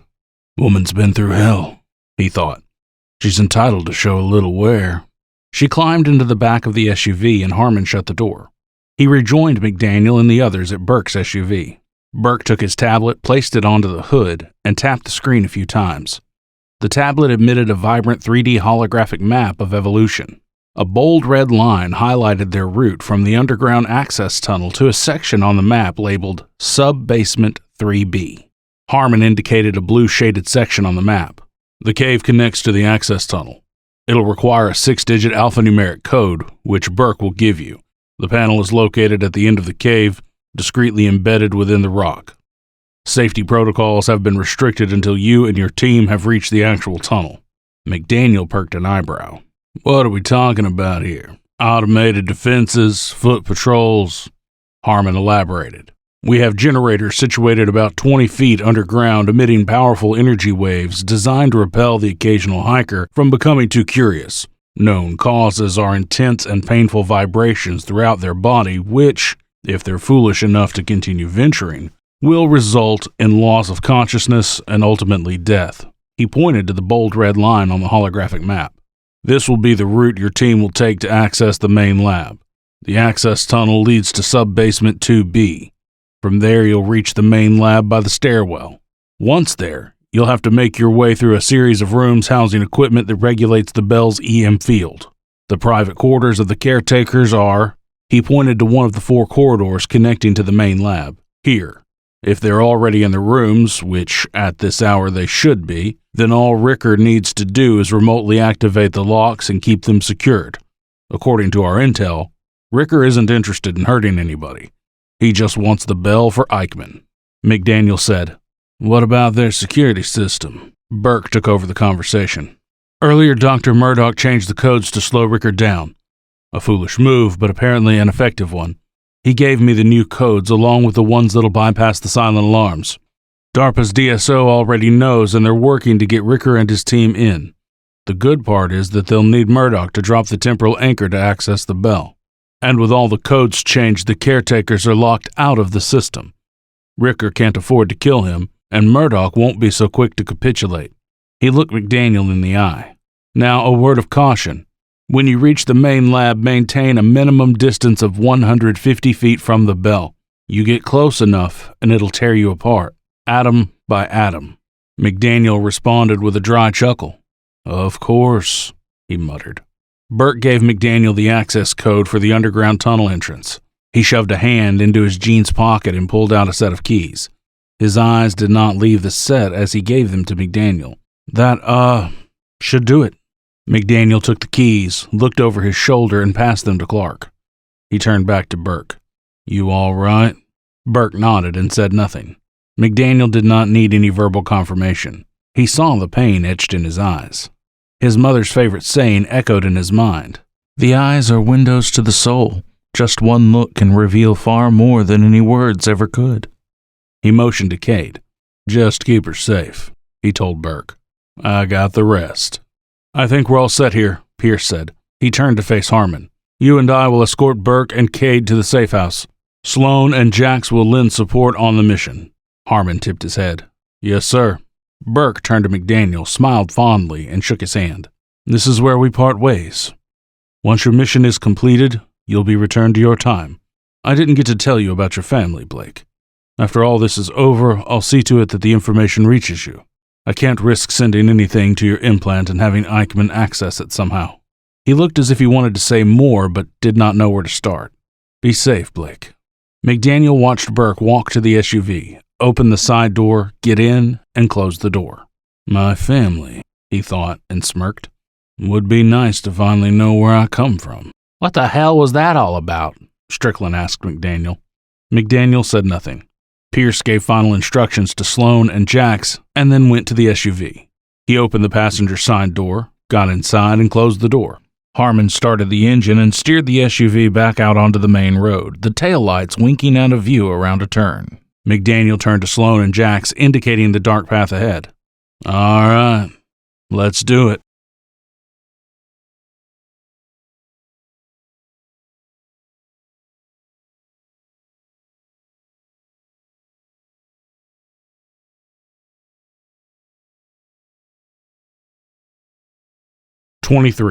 March 23rd, 1995. Allie leaned to her right and placed her forehead on the chilled window. A slow, tired sigh tumbled from her lips while staring into the darkness. The stars twinkled with promises of the future. She sighed, clinging to the frail thread of hope that they would prevail. Harmon looked at her in the rearview mirror while Pierce in the passenger seat looked straight ahead. Burke sat next to her and patted her knee.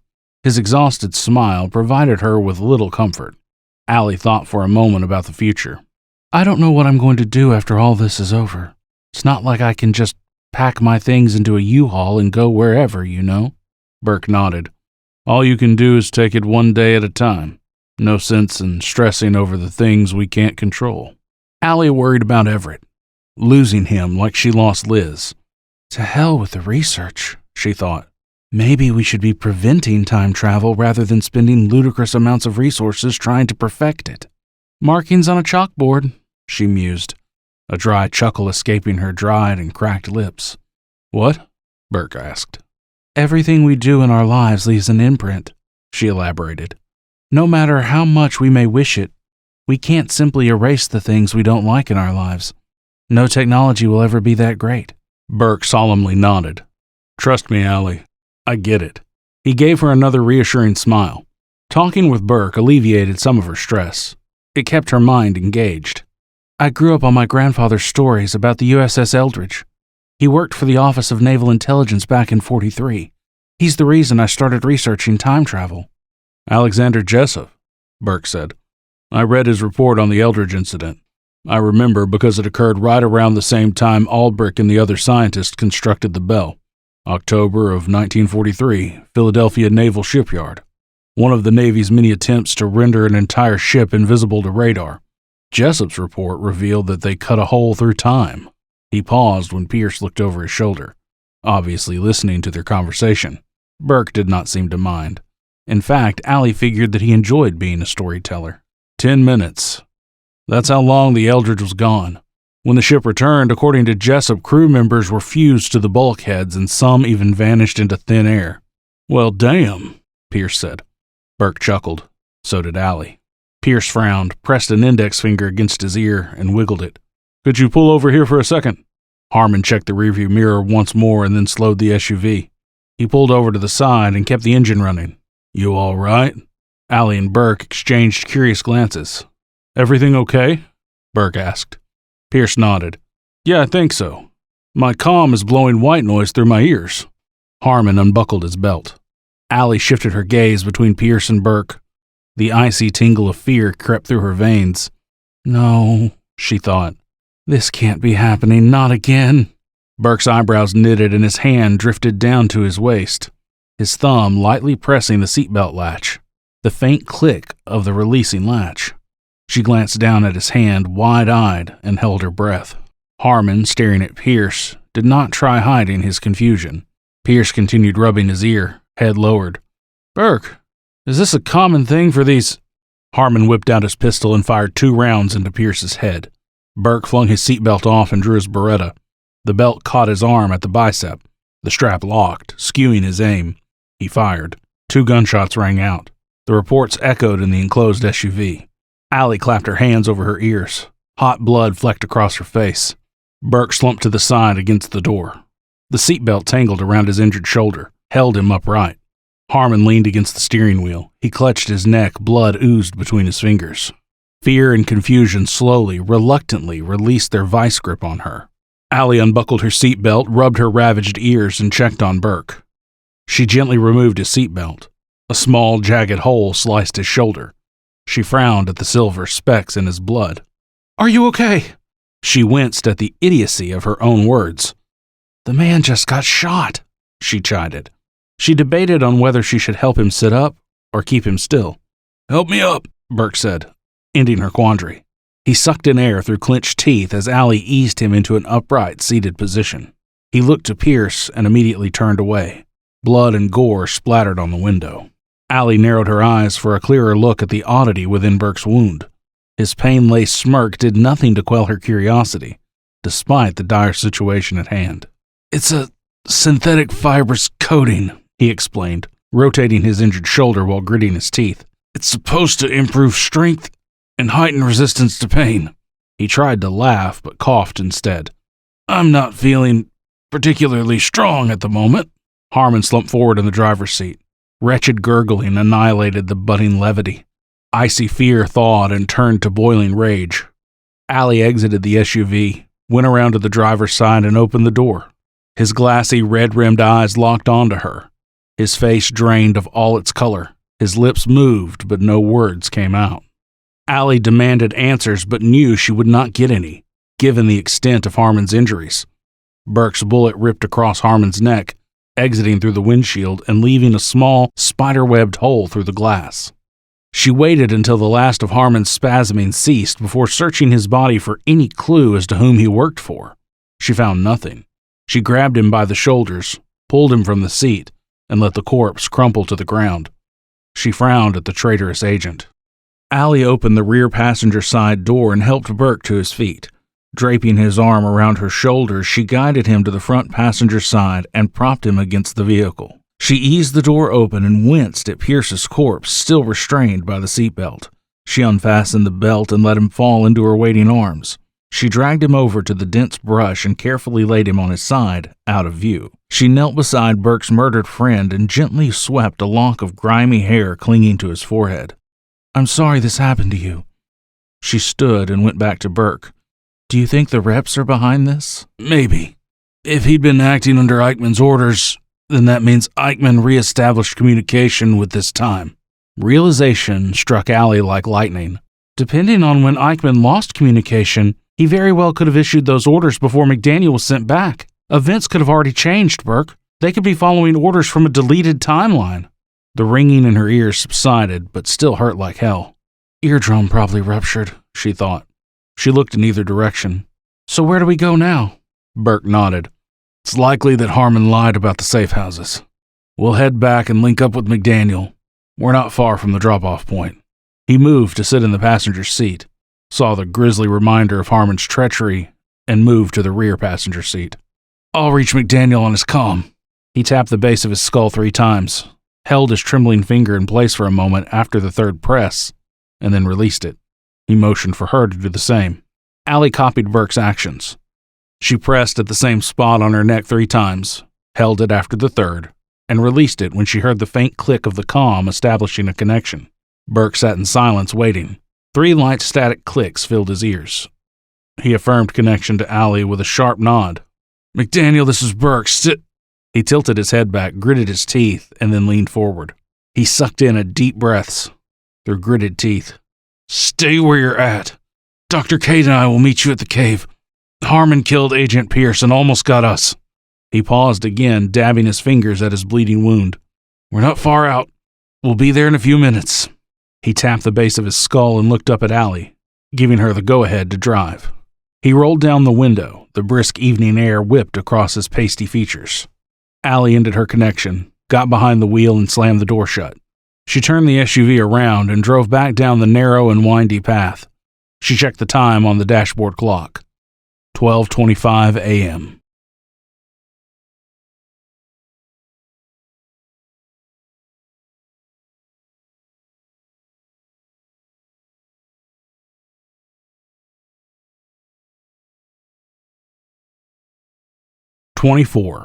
March 23rd, 1995. McDaniel, Clark, and Strickland heard Uncle Henry's labored message over the secured line in their implanted comms. McDaniel adjusted the rearview mirror. His intense, dark eyes focused on the 2 confused Special Activities Division agents. He brought the SUV to an abrupt stop. "All hell's breaking loose and we haven't even reached the facility yet," McDaniel stated. Clark slowed the SUV and pulled to the side. He glanced at McDaniel. "It's definitely a cluster, Sergeant." McDaniel considered his enclosed surroundings and everyone's position. "None of us would get a clear shot off, let alone get the drop on them," he thought. "Sloan and Jax has Strickland flanked. I won't even have my SIG fully drawn before they can pop him in the head." He knew well that both agents shared the same predicament. He informed the agents about Harmon's attempted double murder. "It wouldn't be a wise idea to start waving guns at one another. Start talking, boys, and keep your hands where I can see them." Jax cleared his throat and splayed his hands. "We didn't know him. We reported to Pierce. Our orders are to assist you and your team on this mission." Sloan locked eyes with McDaniel. "Harmon was Pierce's contact. As far as I know, Harmon was only to escort Burke and Cade to the safe house." "I doubt Pierce suspected Harmon was dirty," Strickland added, sitting next to Sloan. "Why set himself up like that? If Ricker didn't know we were coming before, he does now." McDaniel swore under his breath, shifted the SUV into drive, and continued along the beaten path. The SUV's headlights caught the cave, tucked away in a lonely corner of the trail. A brutal wave of nausea blasted McDaniel. He cleared his throat, blinked several times, and sharply exhaled. His vision blurred, black veins spiderwebbing across his periphery. He tried powering through it, and he succeeded for about another 20 feet or so before his foot jerked on the brake pedal. The SUV slid to a rough stop. "You all right, brother?" asked Clark from the passenger seat. Sloan and Jax, sitting in the back and flanking Strickland, exchanged confused looks. Jax leaned forward to check McDaniel. Sloan kept his eye on Strickland. "Hey," Sloan said to Clark. "Strickland isn't looking too good either." Strickland's head lolled to the side. His drooped eyes found Clark for a moment before gazing at the floor. Dark purple circles under his eyes accentuated his waxen features as a deathly moan crawled out from Strickland's throat. Thick drool hung from his bottom lip. His eyes flashed open a dozen heartbeats later and his head jerked upward. He flung the side door open and dove, "All right," scrambling off into the inky darkness. McDaniel's mouth watered. He fled from the vehicle and into the darkness in the same manner as Strickland. He bent at the waist, tilted his head back, and sucked in air in a vain attempt to fend off the inevitable. He hacked his lungs out, a throat-tearing growl, and emptied the contents of his stomach onto the ground. Clark, with brow knitted, pointed at the generators. "I thought Agent Pierce said they were turned off." "They are," said Jax. Clark gestured at McDaniel and Strickland writhing on the ground. "Then what the hell do you call this?" "If security were up," Sloan said, "then we'd all be affected, and not like this." Clark ordered Sloan to go check on Strickland and for Jax to stand by while he checked on McDaniel. McDaniel waved Clark away, but Clark persisted. He took a knee and attempted to help his team leader back on his feet. McDaniel threw Clark off him. Clark tumbled to the ground. Jax ran over to Clark, grabbed him underneath his arms, and hauled the operator back onto his feet. The black veins grew in McDaniel's periphery, crept across his field of vision, and obscured the world with darkness. Savage vibrations assaulted the operator, driving him to the ground the harder he struggled. "Zazen," he thought, and pushed through the panic. He tried it at first, but nothing came of it. His instincts demanded that he fight, but he resisted and continued with the technique. The darkness drifted away, like early morning fog, and shapes materialized in his field of vision. Blobs at first. The shapes morphed into people. McDaniel saw Clark and Jax standing by the SUV.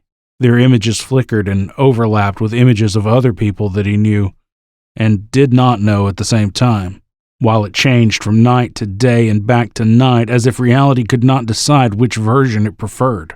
The scene flickered from the desert to a warehouse to some high-tech lab, then back to the desert.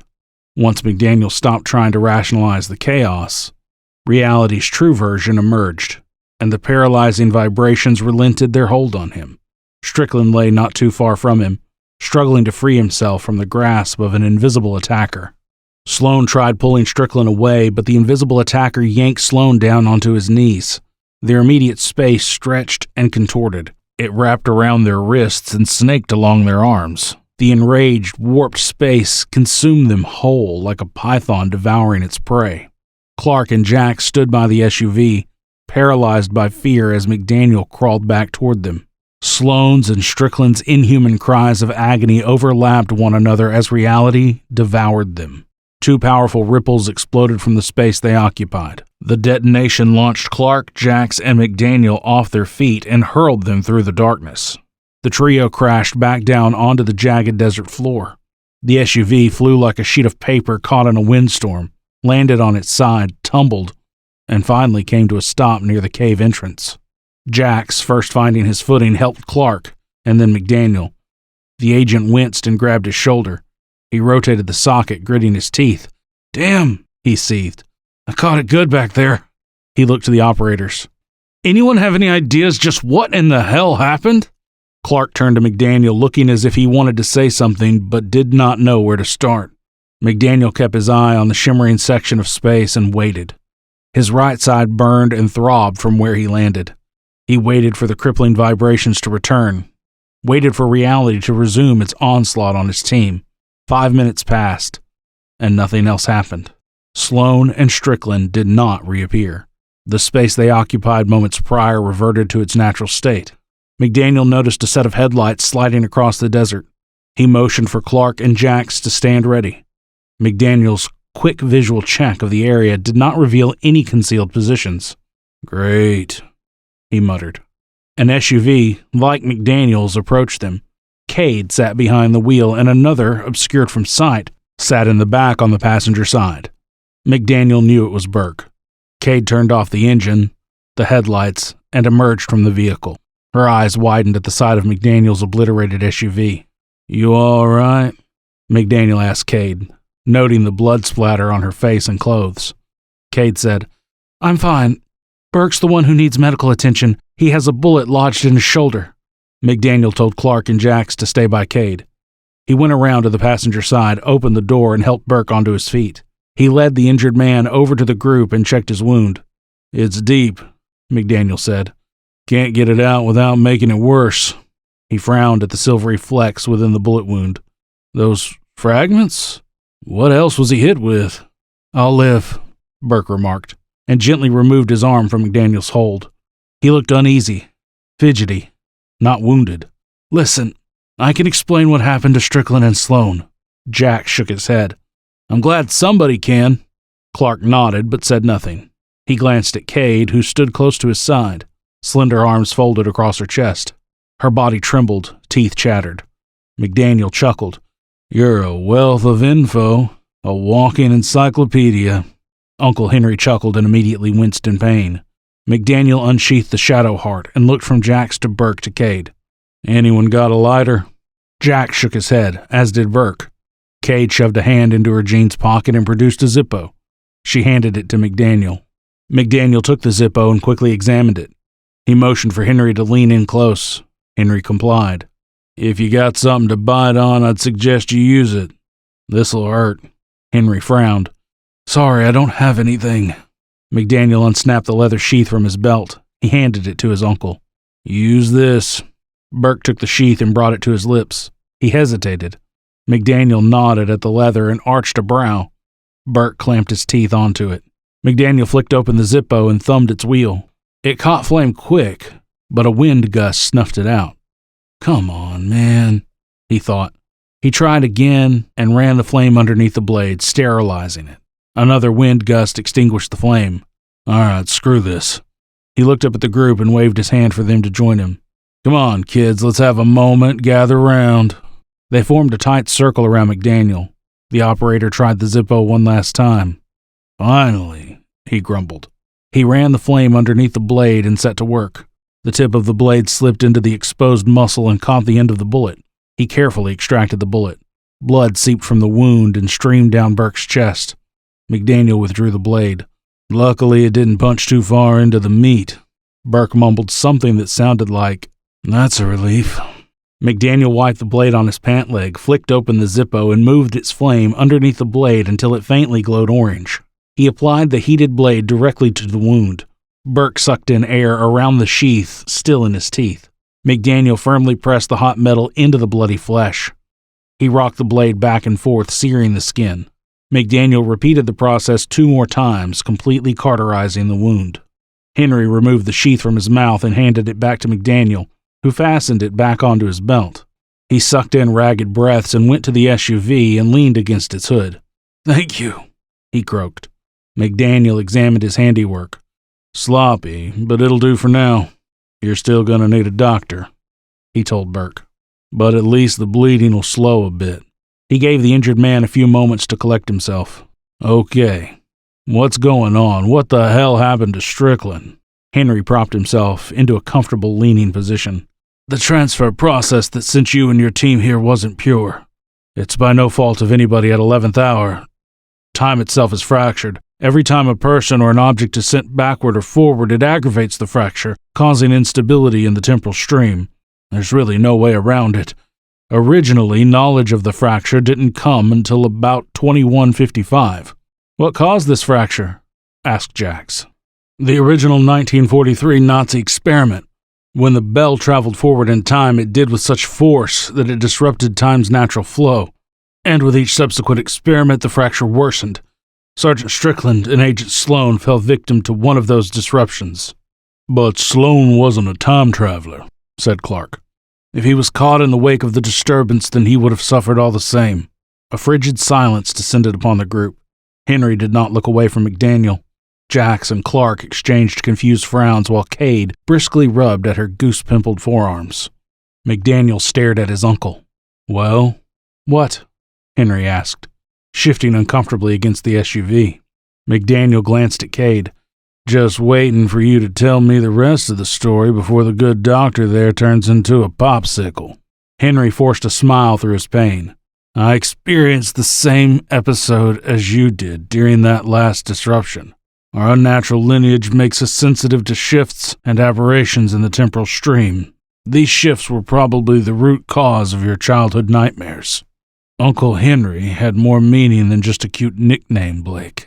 McDaniel rubbed his forehead. "Get to the point," he ordered. "Very well. After this mission, you'll never be able to go back to Delta. I don't just mean with what happened to you back there." He met McDaniel's piercing gaze. "We are descended from Heinrich Albrecht. Your father, Martin, is my brother. You were sent back here to lead us in the fight against the Odessa Foundation."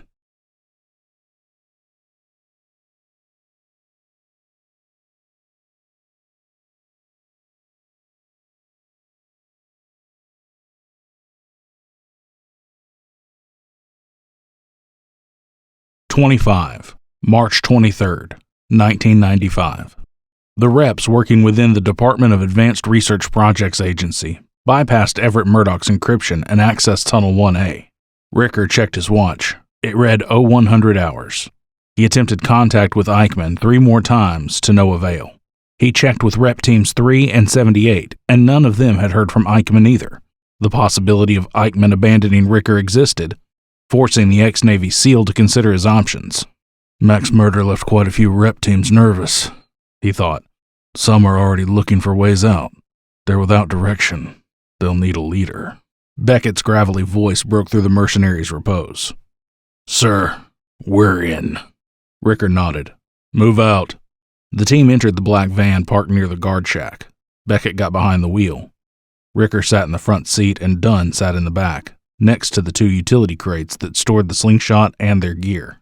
The 25-ton blast door opened.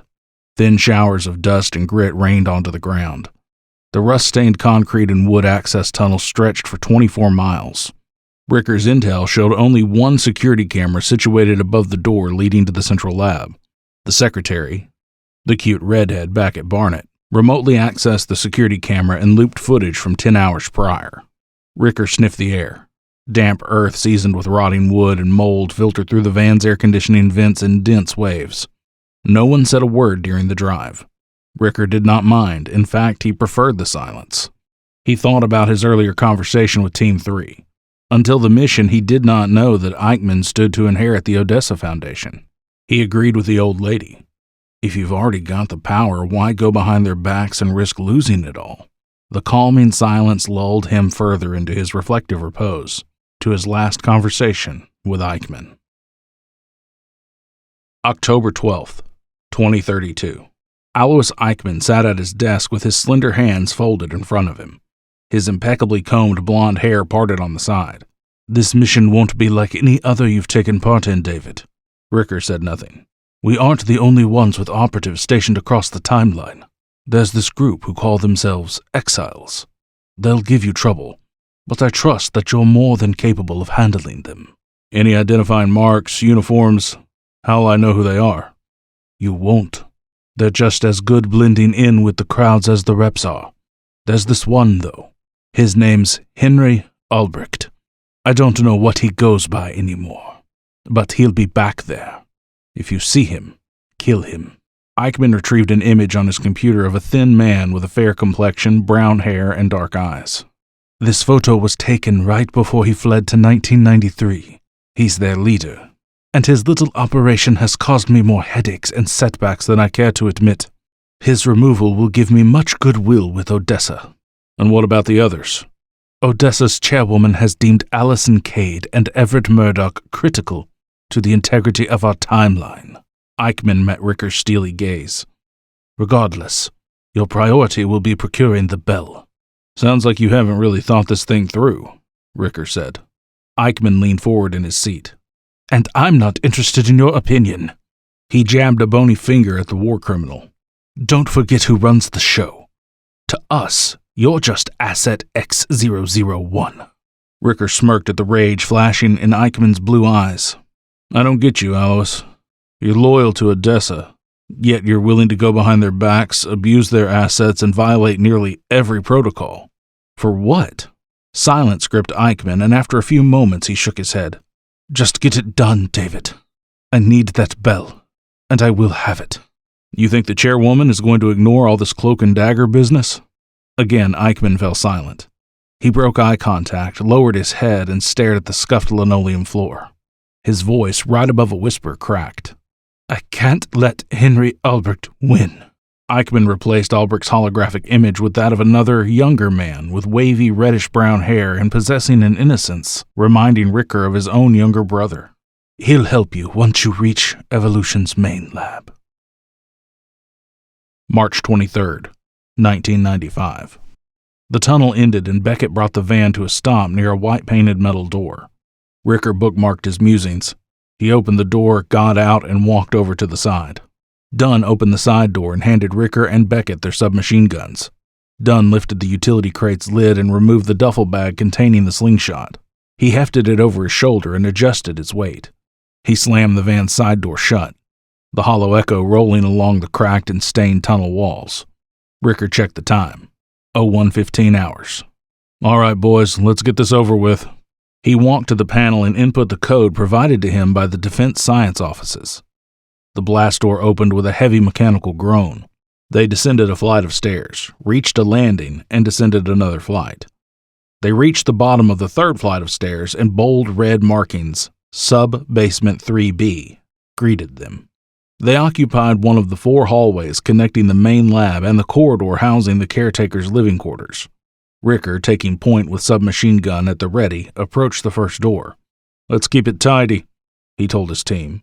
"Secure the hostages and disconnect any phone lines. You see a cell phone or a pager, take it." He signaled Dunn to enter the passcode on the keypad situated beside the door. The door opened. Ricker, the number 1 man, entered the lit corner-fed room. He searched the sector in front of him. Known clear, he thought. He took an extra pause and stepped toward the corner. He rotated the corner while keeping perfect balance.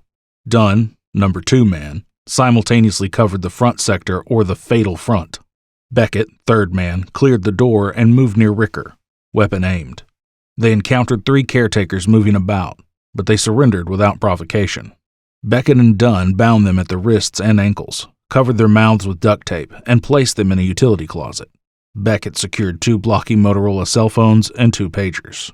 The asset procurement team searched the private quarters one by one, 15 in total. The private quarters resembled studio apartments, the furnishings basic and drab.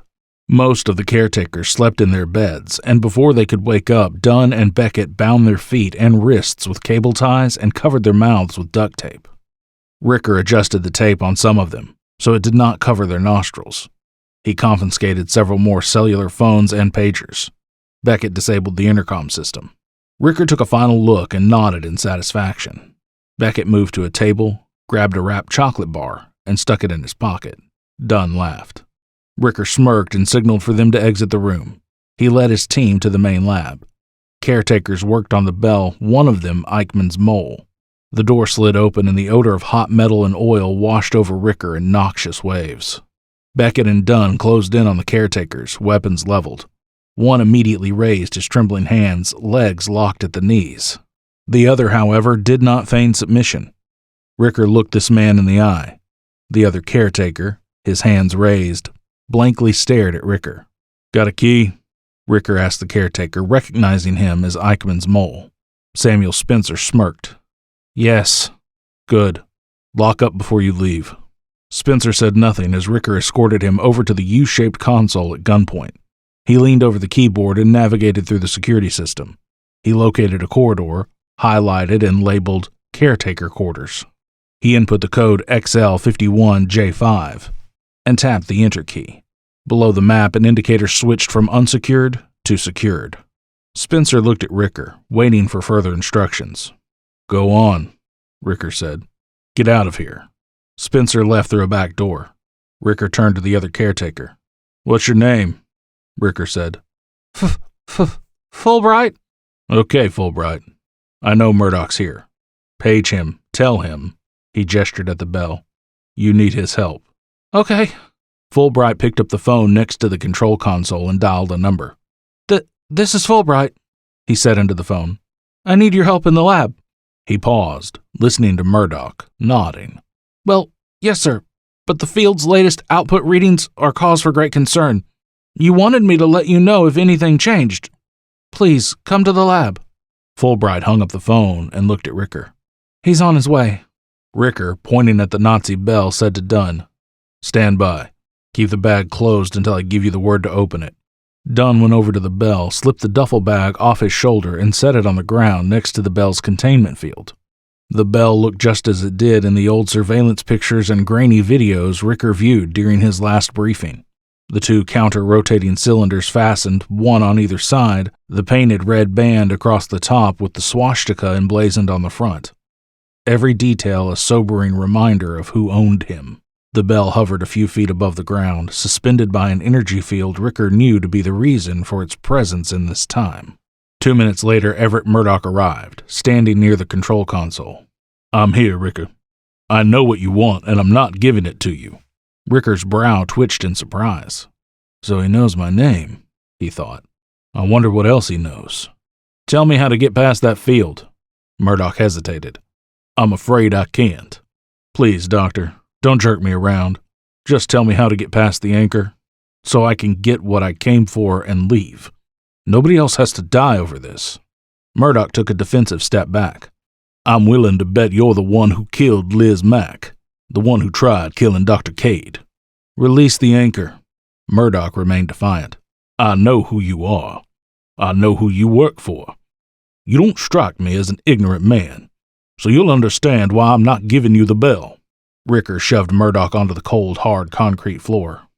Murdoch landed on his arm and grunted in pain. His wrist bent at an awkward angle. He sat upright, rubbing at his injured wrist. "I'm still not telling you." Ricker pointed his pistol at Fulbright's head. "Don't be a hero, Murdoch. Release the anchor, and all of this will be over. If anybody else dies, their blood will be on your hands." Murdoch's eyes widened in terror at the gunman. Okay, fine. Don't hurt him. I'll lower the field." Ricker's brow knitted. He said nothing. Murdoch met Ricker's unwavering gaze. "I'll not be responsible for anything that happens from here on out." Ricker ordered Dunn to open the duffel bag. Dunn obeyed. The war criminal indicated the slingshot. "That device will send the bell to where it needs to go, nice and clean." Murdoch looked Ricker in the eye. "Right into the hands of the Odessa Foundation." Ricker did not take Everett Murdoch for an idiot. His intel suggested that Murdoch would die rather than hand over the bell, his life's work, to anyone. He did not put it past the scientist to somehow manipulate the equipment to incapacitate or even kill him. "I think he needs a little more encouragement," he thought.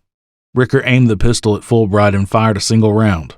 Muzzle flash bloomed, but remained frozen.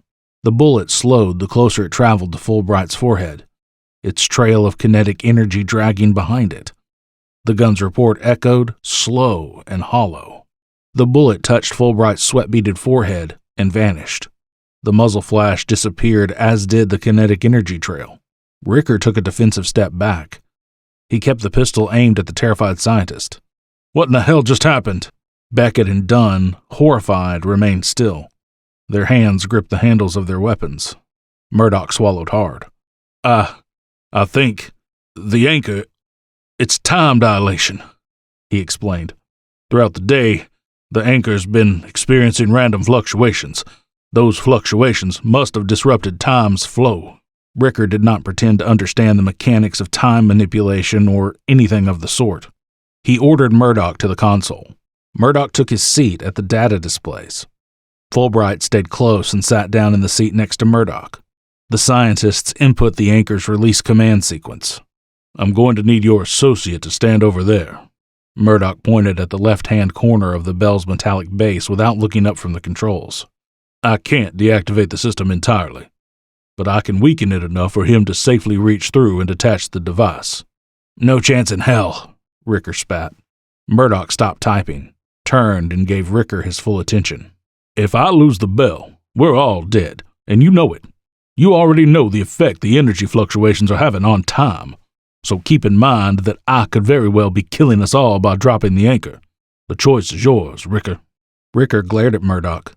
"Eichmann's not one to count his losses, pick up his marbles, and go home." He faced Dunn. "Wait until Murdoch gives you the word. Slap the damn thing on there, and then get back." Dunn nodded. "Understood, sir." Ricker turned to Beckett. "Keep an eye out for any other surprises." He gestured at the section of the console with the security monitors. "Roger that," Beckett replied. Ricker motioned for Murdoch and Fulbright to finish inputting the codes. The hostages complied. The mercenary signaled the all clear.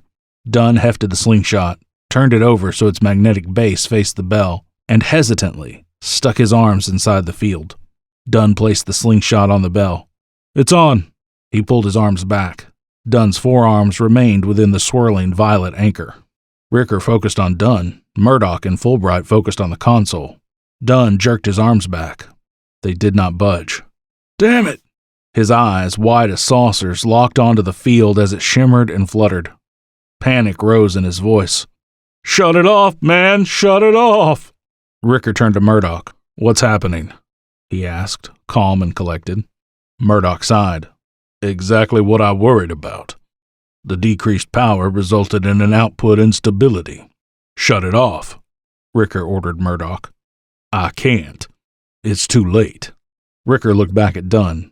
The former Army Ranger's eyes watered. He clenched his teeth and jerked his arms back. The anchor refused to release him. White, calm swirls of energy glided across its surface. Dunn's lips trembled. His tattooed arms shook. He let out an animalistic howl and ripped his arms free. Flesh stretched and ripped at the elbow. The energy field cooked the exposed muscle and bone. The anchor reverted to its normal state. Dunn's severed forearms hovered before the Bell, palms upward. One of his index fingers twitched. Dunn fell backward. Ricker sprinted to Dunn, knelt beside him, and checked for a pulse. He did not find one. Blood oozed from the shredded stumps of his arms, the edges sickly black. He tapped the fallen mercenary on the shoulder. "Dunn, can you hear me?" He waited and did not receive an answer. Get his airway open, he thought. The team leader slightly tilted Dunn's head back and lifted his chin. Murdoch, from his seat at the control panel, watched with wide and unblinking eyes. Fulbright observed in silence with a grimy hand covering his mouth. Exotic violet-hued energy enveloped Dunn's corpse and crackled in Ricker's face. His nose, cheeks, and lips tingled. The ex-SEAL scrambled backward on booted heels. He bolted to his feet and yelled to Murdoch, his gray eyes locked on the spectacle. "What the hell happened?" It's residual energy from the anchor." Ricker looked at Bell. The slingshot clung to the side out of reach. It could not be activated with the energy field intact. Beckett said nothing. Neither Murdoch nor Fulbright moved. Ricker strode over to them, pointing at the Bell. "Turn it off." Murdoch replied, "We have to wait." "How long?" I don't know. Lowering the output was enough to throw the entire system into chaos. Unless, he added, cutting off Ricker's protest, you want to end up like your friend over there, you will wait. Your device is already in place. So be it, Ricker muttered. Translucent swirls drifted over the top of the energy field and glided downward, obscuring Ricker's view of the bell. The side of the energy field facing him expanded, bubbling in a couple of places. Heated air crackled and hissed.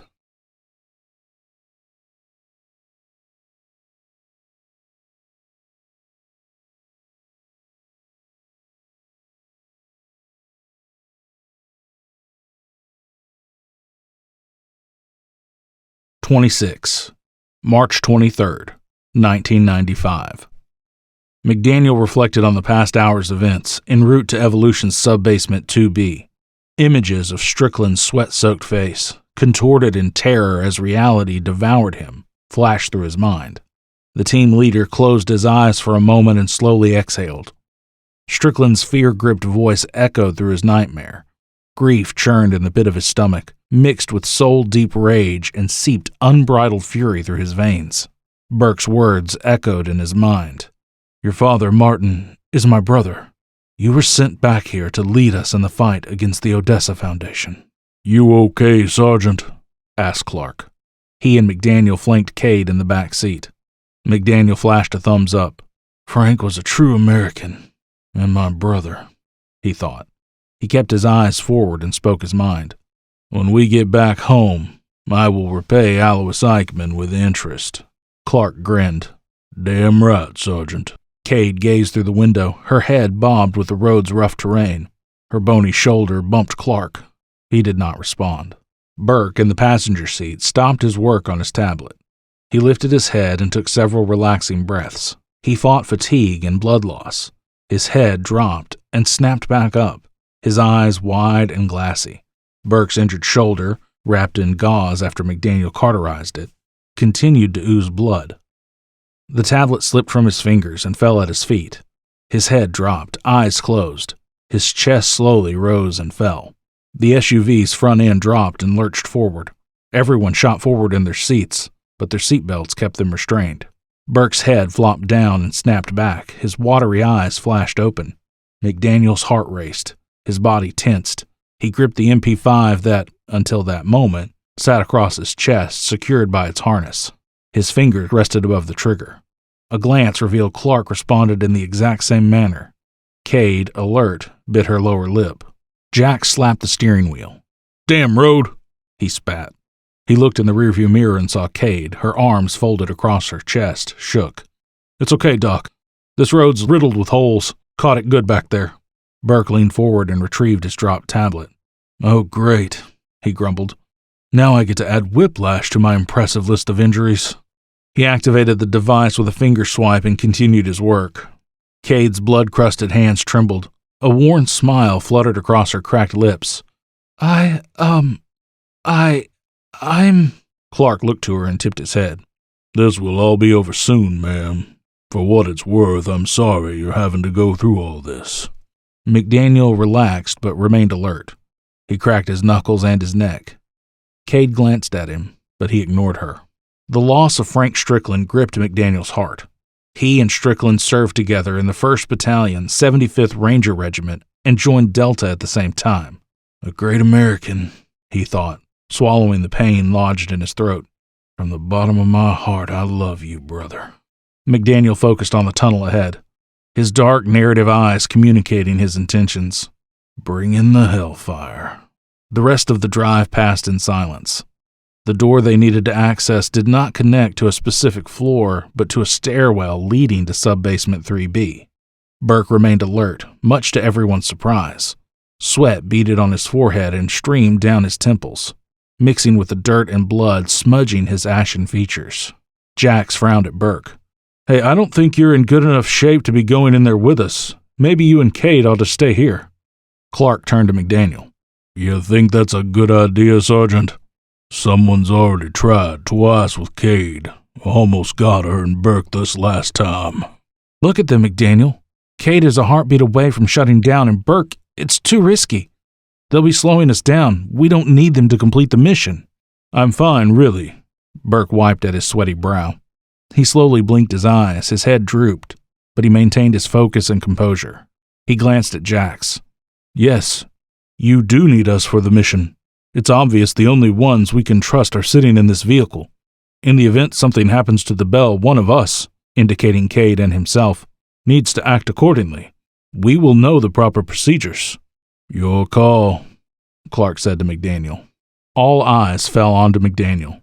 He looked at Jax, then to Burke, Cade, and Clark. He considered Agent Harmon's attempted hit on Cade and Burke.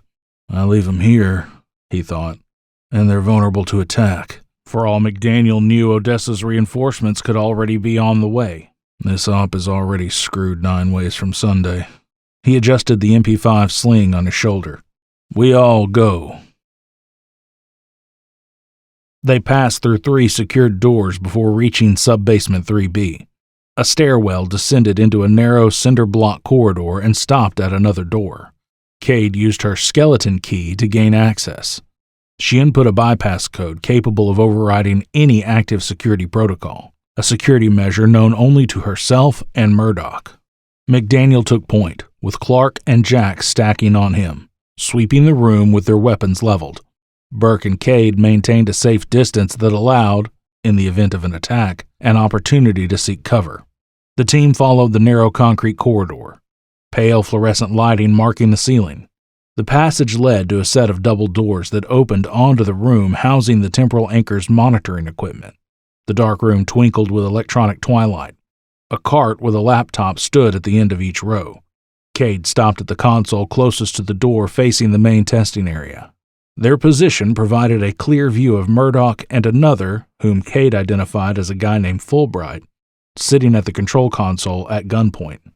McDaniel saw Murdoch's captor, a hulking man he immediately identified as ex-Navy SEAL Lieutenant David Ricker.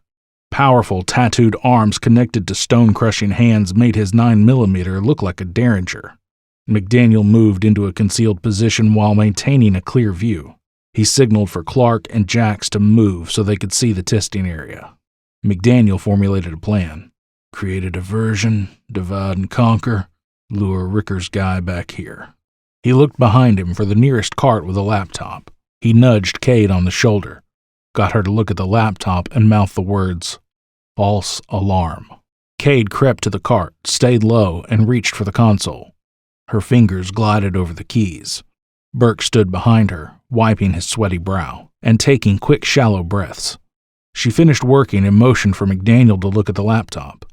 The words, "Perform System Health Check, Y/N," blinked on the screen. She directed his attention to the alarm positioned on the wall above them. McDaniel gave her a thumbs up. Cade shifted her gaze from McDaniel to Burke, and then to the laptop. She tapped the Y key. The control console where Murdoch sat emitted soft electronic chirping. He shifted in his seat, reading the data scrolling vertically across the screen. "What's that?" Ricker asked Murdoch. Cade moved between Burke and Jax so she could better see Murdoch. "Make something up. Anything, please," she mouthed, worry weighing on her thin brow. Burke placed a hand on her shoulder and squeezed. McDaniel, Clark, and Jax remained focused. McDaniel's piercing gaze never wavered from the doorway. "Come on, man," he thought. "Don't choke now." Murdoch and Fulbright exchanged confused looks. Murdoch cleared his throat. "That would probably be a warning. Field instability increasing, probably due to what happened to your friend, partner, back there." Ricker looked Murdoch in the eye. Murdoch shifted in his seat but maintained eye contact. Ricker's brow creased at Murdoch's response. Ricker turned to Fulbright. "Do you share Murdoch's assessment?" Fulbright nodded. Yes, sir." Murdoch indicated Ricker's pistol. "I can't focus when there's a gun pointed at my head." When Ricker did not move, he added, "I'm not going anywhere." "Tough," Ricker said flatly. He tipped his head at the monitor. "We good for now?" "I can clear the alarm from here, but I'll have to check the equipment in the back. Other alarms could have triggered and not registered here. It's happened before." He leaned forward, hesitated, and stood. "Let me go check and I'll—" Ricker's finger rested above the trigger. "Hold it," He called to his partner. "Go with Murdoch. Watch him." Ricker's partner approached Murdoch, yanked him by the collar, and shoved him toward the back room. Murdoch winced when the muzzle of his captor's pistol pressed against his shoulder blades. McDaniel signaled for Cade and Burke to hide behind the rows of equipment. Jax indicated that he would take the gunman. McDaniel confirmed this with a sharp tip of his head. McDaniel and Clark blended in with the shadows. Jax prepared for the attack. Murdoch entered the room, followed by their target. Murdoch peered into the darkness. "It's this one right here," he said, pointing to the same laptop Cade used moments earlier. Jax waited until Murdoch moved past him. He slipped into view and closed the space between himself and the gunman. The heel of his palm slammed underneath the terrorist's chin. The gunman's neck snapped back and cracked. His legs buckled. His feet kicked out from underneath him. His back arched. The back of his head smacked against the rough and cracked concrete floor.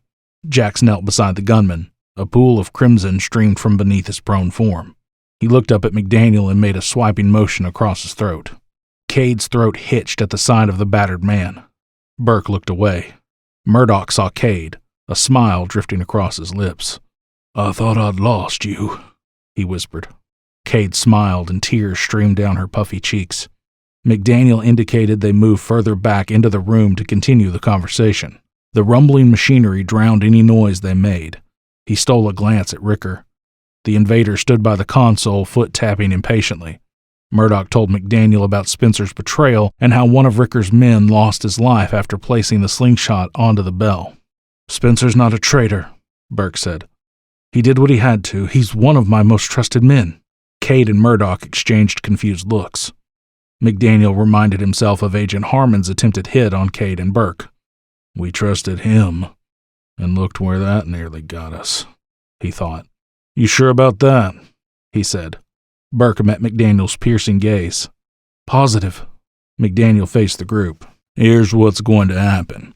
Clark will go with Cade and Burke to release the hostages. Jax, Murdoch, and Fulbright will stay here with me.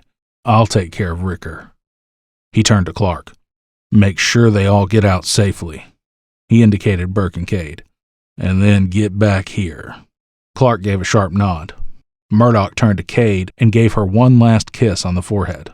"I'll be fine, Alley Cat. After the last incident with the anchor, Spencer and Fulbright compiled the data and created a predictive algorithm that'll tell us when the next fluctuation will occur. I got this. I'll meet you up top." He rested a hand on her cheek. "Hey, I've got the best protection possible. What's better than having Delta Force and the CIA watching your back?" He kissed her on the forehead, his smile never faltering as his hand dropped. His fingertips rested on her bottom lip.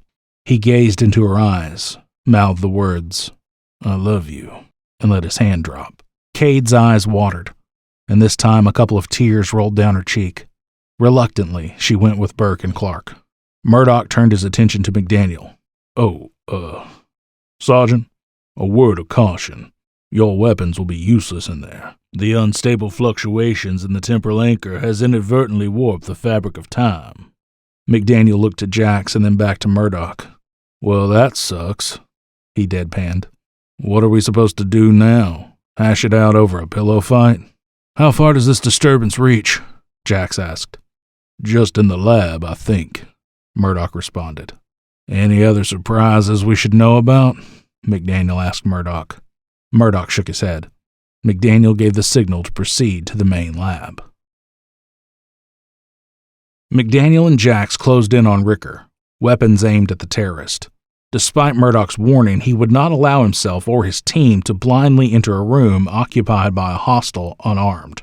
Ricker grinned at the MP5s trained on him. Past Ricker, near the bell, lay the body of the other operative, clad in a radiation suit that reminded McDaniel of Space Invaders from a 1950s science fiction movie. A pool of blood formed on the concrete floor from underneath the body. The electrified air carried the noxious blends of burned flesh, oil, sweat, and earth. McDaniel saw the severed remains of the operative's arms through the anchor's dense, swirling violet hue, along with a squat, square-shaped electronic device placed on the side of the bell. "That's got to be the slingshot," he thought. Ricker stepped forward. "Don't move," ordered McDaniel. Ricker took another step closer and aimed his pistol at McDaniel. He chuckled. McDaniel's brow furrowed and thought, what the hell is he doing? I thought time was supposed to be all wonky or whatever. He maintained his stance and aim. Ricker kept his pistol aimed at McDaniel as he took another step. The corner of his mouth slowly curled into a grin. McDaniel's index finger curled around the trigger. Bushy brow arched. What the hell's he smiling about? All right, drop him. The operator and the CIA agent opened fire on Ricker. The MP5 muzzle flashes bloomed and froze in place. 9mm bullets streaked across the lab and dragged to a stop in midair. A fanned sheet of glinting copper faced Ricker. Kinetic energy trails rippled behind the wall, yet remained in place. Ricker took a half step forward, eyes locked on the physics-defying spectacle. Wait for it. Muzzle flashes faded away. The bullets vanished. The kinetic energy trails dissipated. The space that occupied the ammunition shimmered and receded to its natural state. Ricker regarded McDaniel with an amused smile. A kick in the ass, ain't it? McDaniel clenched his teeth. This is beyond insane, he thought. He shifted focus to the slingshot, stuck to the bell. Can we remove it? He asked either Murdoch or Fulbright, his eye on Ricker. Not without deactivating the field entirely, Murdoch replied. Any kind of tampering can trigger another fluctuation. Besides, he squinted at the bell, trying to get a better look. From the way it's attached, the slingshot appears to have some sort of magnetic locking mechanism. Ricker kept his eyes on McDaniel. Another sandcastle crumbles to nothing. Ricker unsheathed his combat knife. McDaniel unsheathed his combat knife. I guess we'll do this the old-fashioned way. Jack stood beside Murdoch and Fulbright at the console, their eyes glued to the monitor.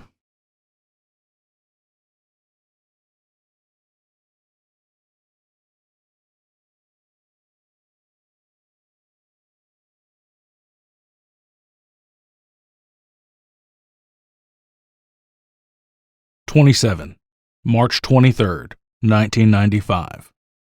Allie, Burke, and Clark took the cinder block corridor leading to the caretaker's living quarters.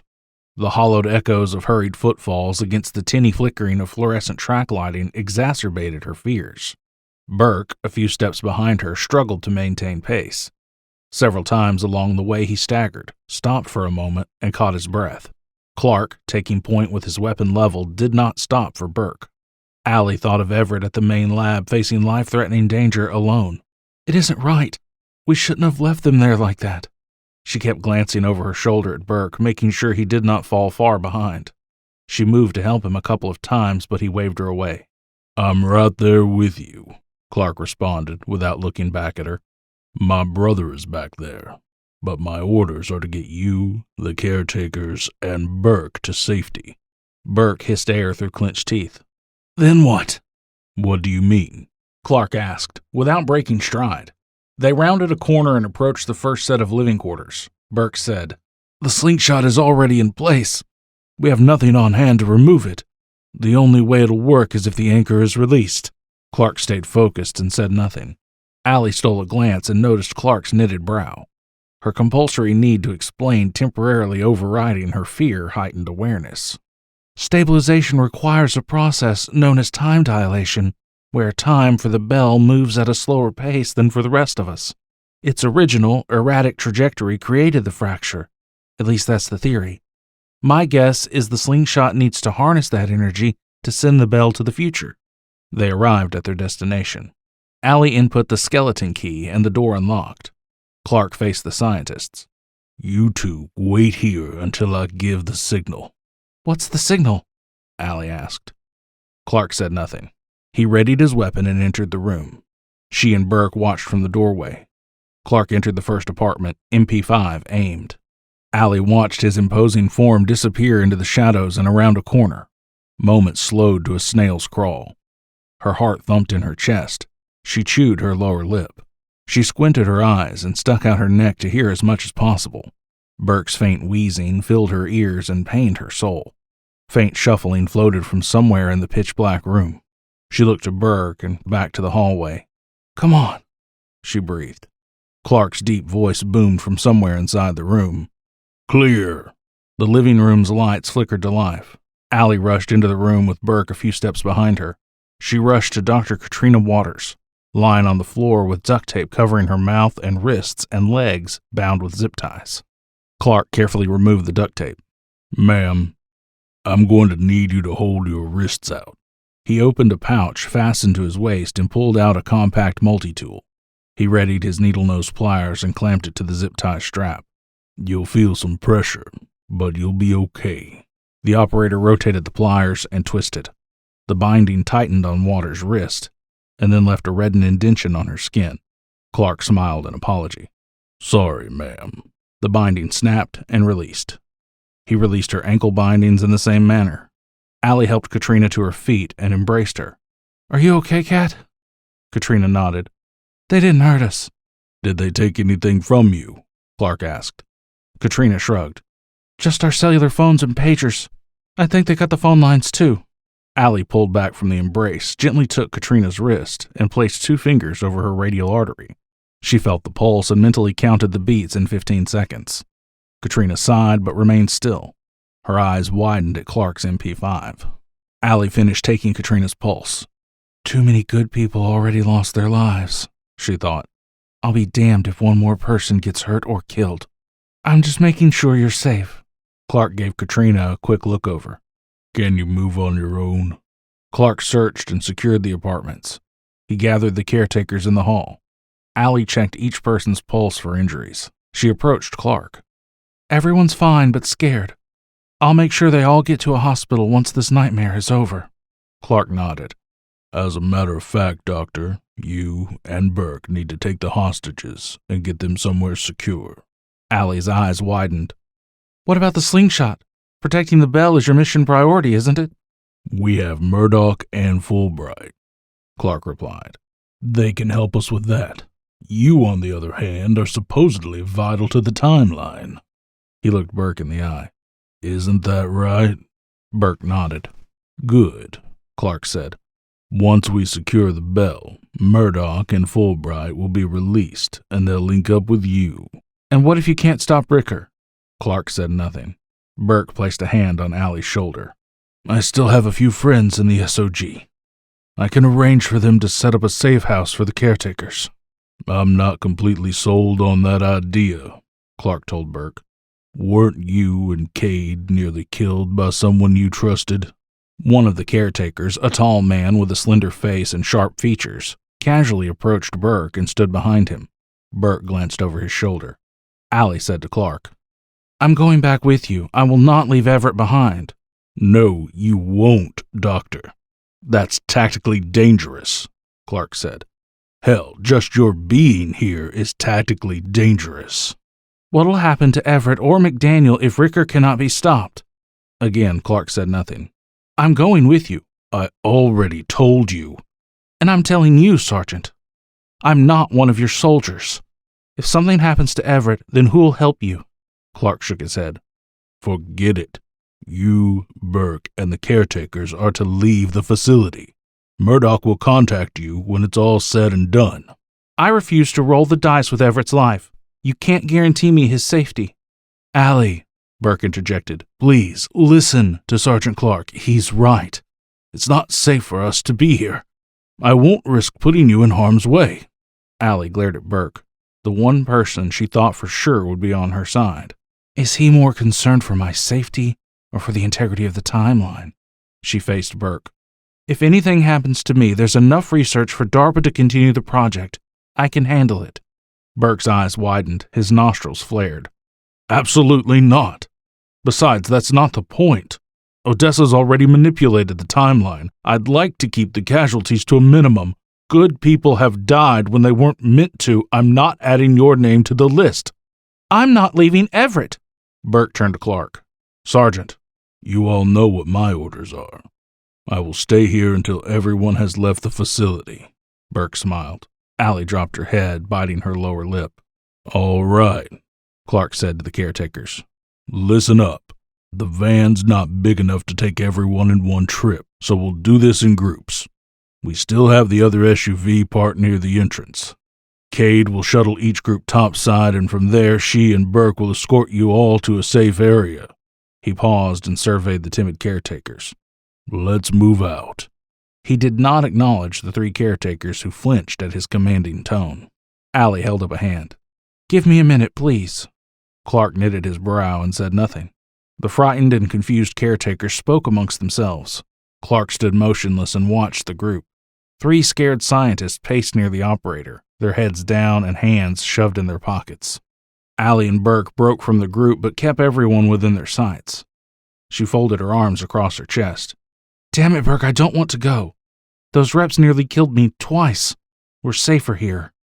As crazy as that sounds. Burke clasped his hands. "Allie, please listen to me. You're too important to be gambled over uncertainties." Allie rolled her eyes. "Yeah, I know. I'm too important for your future." Burke sighed. "Not just for my future. Your contributions to all the good you've done and will do, I don't want to see that erased." Allie gritted her teeth. "Well, there's just one little flaw with your reasoning. Odessa already has their agents back here in this time. People who know the same things you do. They know about my theories, my technology. Can't they simply recreate it here and claim ownership?" Burke shook his head. "It doesn't work that way. We can't go about carelessly introducing life-altering technology decades before it's invented to a public that isn't ready for it and not expect to inflict damage to the timeline. Can you imagine the cultural shockwaves?"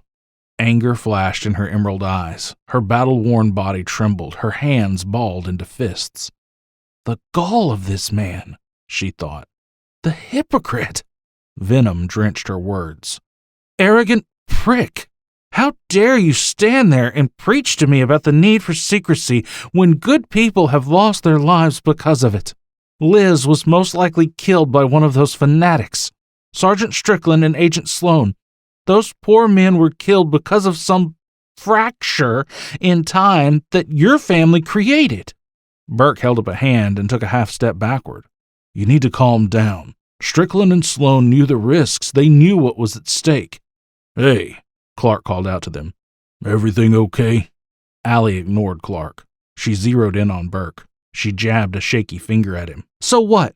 Liz was just a casualty? I'm done listening to you. In case you've forgotten, your damned company started this war. Burke stepped forward. And I'm trying to change that. I'm trying to stop them from ruining lives and murdering any more people. Clark strode over to them. Hey, knock it off. Do I have to separate you two? Allie bit the inside of her cheek to keep from saying anything else. She seethed and turned her back to Burke. The caretaker stood in collective muted shock. Her anger melted and the rage released its hold. I'm sorry, she whispered to them. Clark looked from Allie to Burke and shook his head. We're rolling out. Cade, start loading up the van.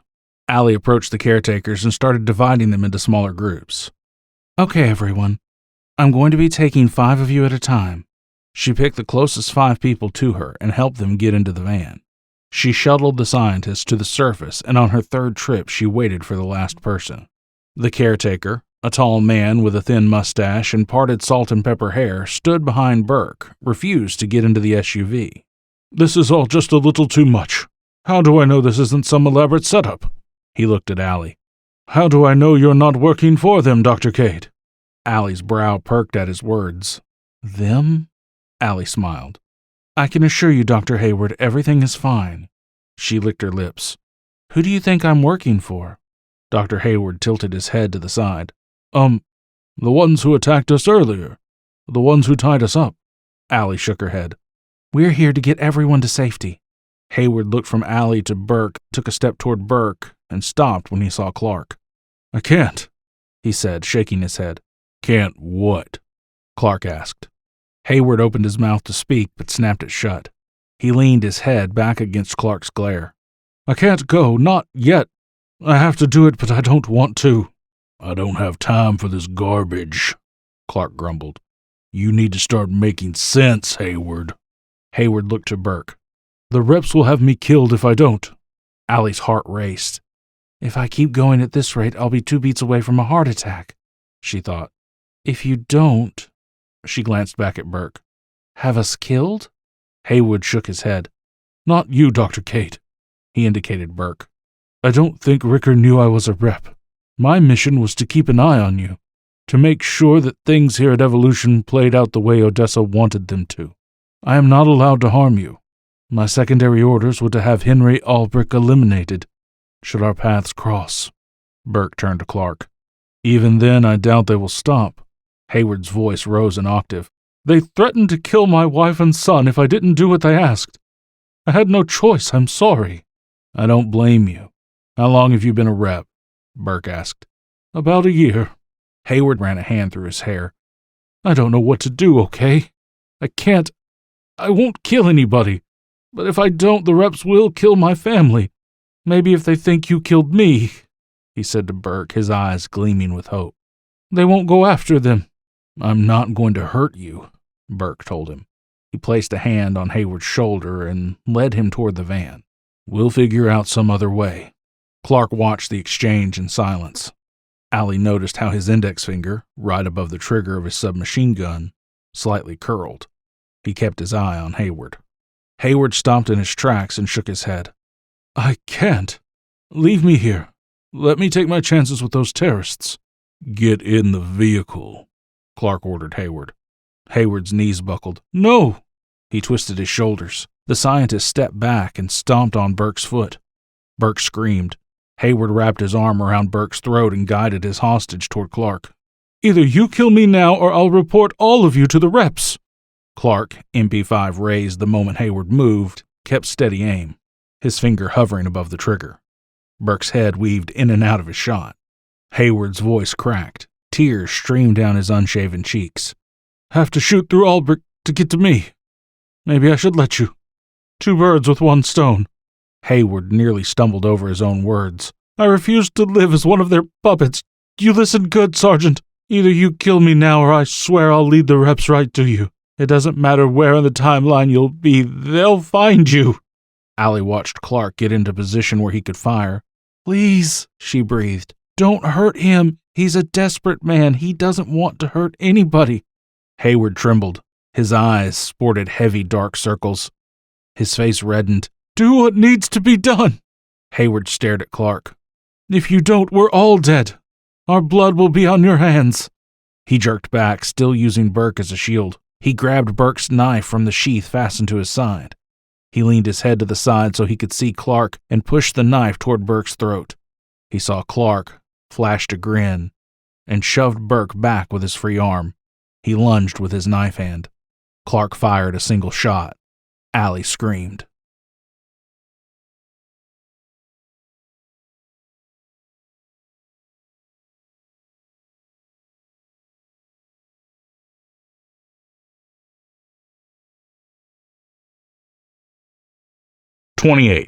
March 23rd, 1995. Murdoch and Fulbright watched the data scroll across the displays. His hands pressed together as though praying, his eyes following the data. Jack shifted his gaze from Ricker and McDaniel, squaring off to Murdoch and the monitor. Jax pointed at the monitor. "What are we looking at?" "Destruction," Murdoch deadpanned. Jax perked an eyebrow. "Come again?" "We're on borrowed time," Fulbright indicated the monitor. "Another fluctuation is on the way, but this one could be it. The big one." He looked up over the console at McDaniel and Ricker. "Gentlemen, if you insist on having this fight to the death, may I suggest you both back up just a bit? There's another fluctuation on the way. In the next 2 minutes. I really don't want to clean up blood and severed body parts."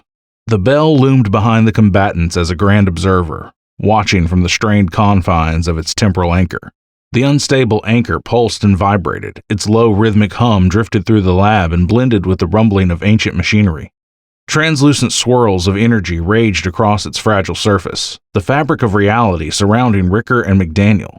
The Bell shimmered and rippled with its raw energy. The hot, pungent air crackled and hissed. The chain-link perimeter, their arena, surrounded the combatants. Ricker advanced, his combat knife held low. The mercenary forced McDaniel back to the chain-link. The fence rattled and thrummed with energy. Ricker lunged. McDaniel parried. Ricker's attacks increased in speed and strength. His calm eyes locked onto McDaniel. Sweat streamed from McDaniel's forehead, down his temples, and stung his eyes. Ricker's knife pierced his flesh and ripped through it. Crimson streamed down McDaniel's muscular forearm and into his knife-wielding hand. His fingers fluttered on the handle. The shadow heart fell from his grasp and landed near his feet. Ricker lunged with his blade. McDaniel's powerful arm shot forward and caught Ricker's arm. The operator pulled the mercenary and shoved him to the side. McDaniel caught Ricker's ankle with his foot and kicked. Ricker slammed onto his back. The ex-SEAL kicked his legs out and sprang back into action. He grabbed McDaniel by the waist and drove the combatant to the ground. Ricker hammered McDaniel's face with lightning jabs. Blood sprayed. McDaniel's chin and nose poured crimson. McDaniel clawed Ricker's face. His fingers tore flesh, dug into eyes. He found Ricker's eye socket. He hooked 2 fingers and pulled. Ricker howled in agony and pushed himself back. McDaniel sprang to his feet. He took a step toward the injured man. The ground rumbled and shook, halting his advance. Both warriors lost their balance. Ricker swayed and collided with the chain-link fence. Bloody fingers barely held him upright. McDaniel staggered back several steps and dropped to a knee. "Was that a fluctuation?" Jax asked Murdoch. "We're down to the final minute, Agent. If I can't control this one, we'll lose the bell, the facility, everything." McDaniel blinked away spots, his face numb. Dark black outlined his periphery. He saw the blurred forms of Murdoch and Jax across the room. He brought a hand to his right ear and pulled it back. Blood covered his fingertips. He slowly regained his footing. His body swayed and he staggered to the console. Short, labored breaths assaulted his lungs with electrified pinpricks. White-hot pain coursed through his veins, arm, hand, and fingers. His forearm throbbed. Blood flowed from the jagged gash. Ricker rushed McDaniel. The Delta operator took the impact in the side, the attack driving him to the ground. Adrenaline fueled McDaniel's attacks. His fist slammed into the side of Ricker's head and face. The SEAL clamped his hands around McDaniel's neck and squeezed. His thumbs dug into McDaniel's larynx. Darkness seeped into McDaniel's vision. His eyes bulged. McDaniel blindly shoved his gory fingers into Ricker's face. He found a gash by touch and dug in. He clawed and ripped the SEAL's skin. Ricker howled in pain and released McDaniel's throat. The terrorist fell back, his hand covering his shredded cheek. He spat a gooey wad of saliva and blood, stood up, and took a few short steps. He dropped to his knees. He wavered a moment, teetering. His eyes rolled back and blacked out. Ricker fell to the concrete floor unconscious. McDaniel lay on his back and sucked in air. He rolled over, pushed himself up, and stood. His head swam, his vision blurred. Nausea built in his stomach, threatening to erupt. He bit down the bile and, despite the excruciating pain, remained alert. He heard a distant and muffled voice call out to him. Murdoch. "Get clear, McDaniel. Fluctuation in 10 seconds. Get out of there. Attempting to subvert." Colorful streaks obscured his vision. McDaniel blinked. Heavy footsteps approached. "Come on, Sergeant," Jax said. He slipped McDaniel's arm around his shoulder and carried the wounded man over to the console. Jax eased him down. McDaniel rested his back against the side of the cool metal. McDaniel clenched his jaw. Electronic feedback exploded in his ears. A deep voice, distorted by a faulty connection, filtered through the static. "Sergeant, or do you..." Static. "Be..." McDaniel tried to speak, but broke into a brief, ragged coughing fit instead. He spat and took several deep breaths. He pressed the implant in his neck. "I copy." He glanced at Ricker to see if the man moved. The ex-SEAL lay on his side, either unconscious or dead. "Ricker's incapacitated. I'm here with Murdoch, Fulbright, and Jax." He released his finger from the implant. The next few moments passed in silence. Harsh static filled his ears once more. McDaniel winced again despite preparing himself for the burst. "Roger that. En route to..." Static. "Ation." Ear-splitting interference interrupted Clark's transmission. McDaniel's iron resolve refused the darkness. His limbs felt distant and weak. His vision, a hazy red-black. Deaf in his right ear, a high-pitched ringing assaulted his left. He glanced at Jax. The corner of his mouth twitched a smirk. Jax placed a hand on McDaniel's shoulder. "You've got this." McDaniel tipped his head, although it came across as more of a punch-drunk head nod. Murdoch focused on the monitor as he spoke. "I think I can subdue this one. It'll deplete most of the available power reserves. Something's better than nothing." The bell continued its onslaught on the fabric of reality. The containment field developed a murky red hue. Violent, unnatural energy crackled in the air. Each fluctuation intensified.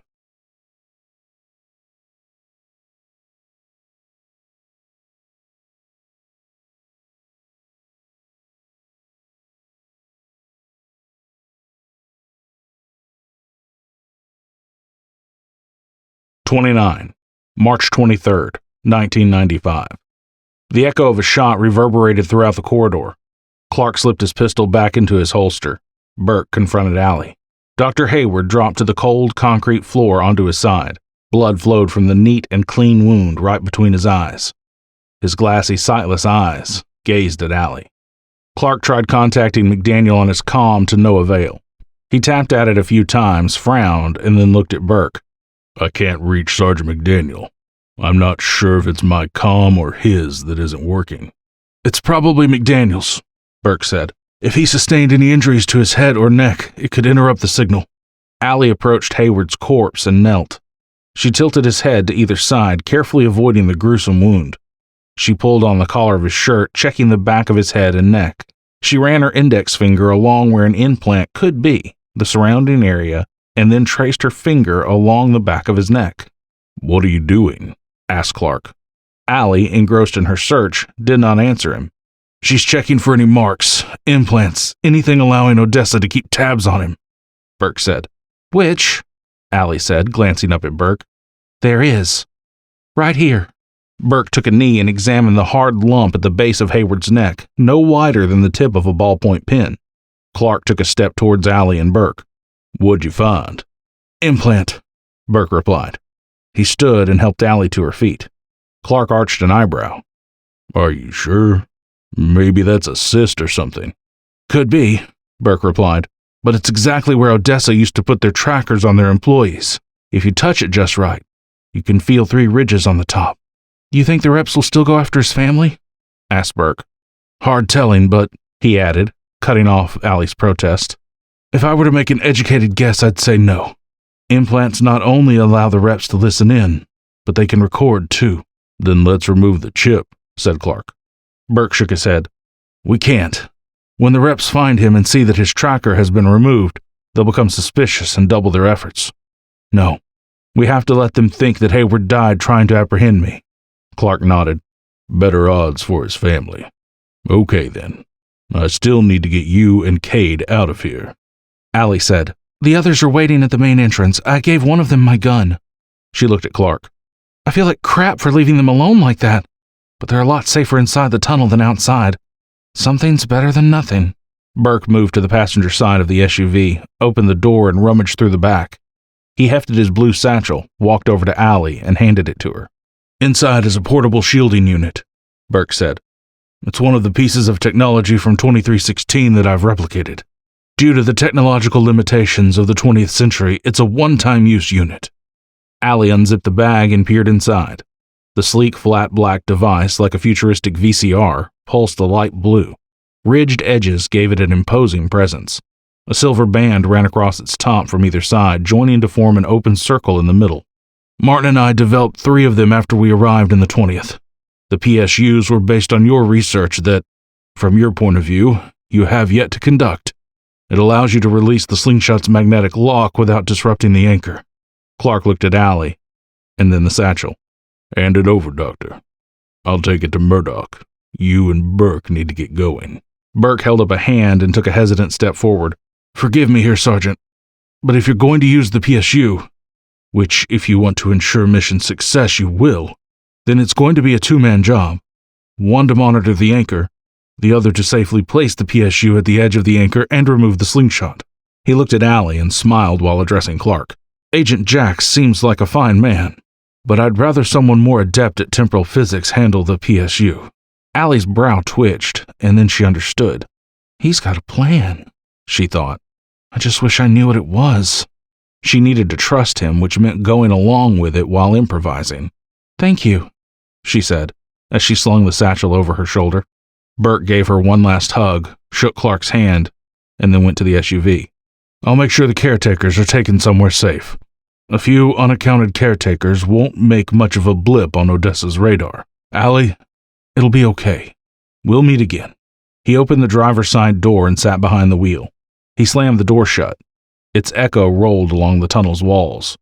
A cold pit formed in her stomach. Allie and Clark watched Burke turn the SUV around and drive down the tunnel. The taillights disappeared around a far turn. Clark leaned his head down and tapped at his implanted comm. Sergeant McDaniel, he said. This is Clark. Do you copy? Allie watched Clark's concern grow with each passing moment without a response. She sighed when McDaniel's strained voice finally broke through the static. She listened to McDaniel's report of the current situation, smiling when he said, "Ricker's incapacitated." So close now, she thought. We're almost home. Her smile dropped when she heard McDaniel's coughing fit. Roger that, Clark said. Cade and I are en route to your location. He ended the line and motioned for Cade to follow him. She adjusted the weight of the satchel on her shoulder, stole a moment to collect her thoughts, and then followed the operator back to the testing area.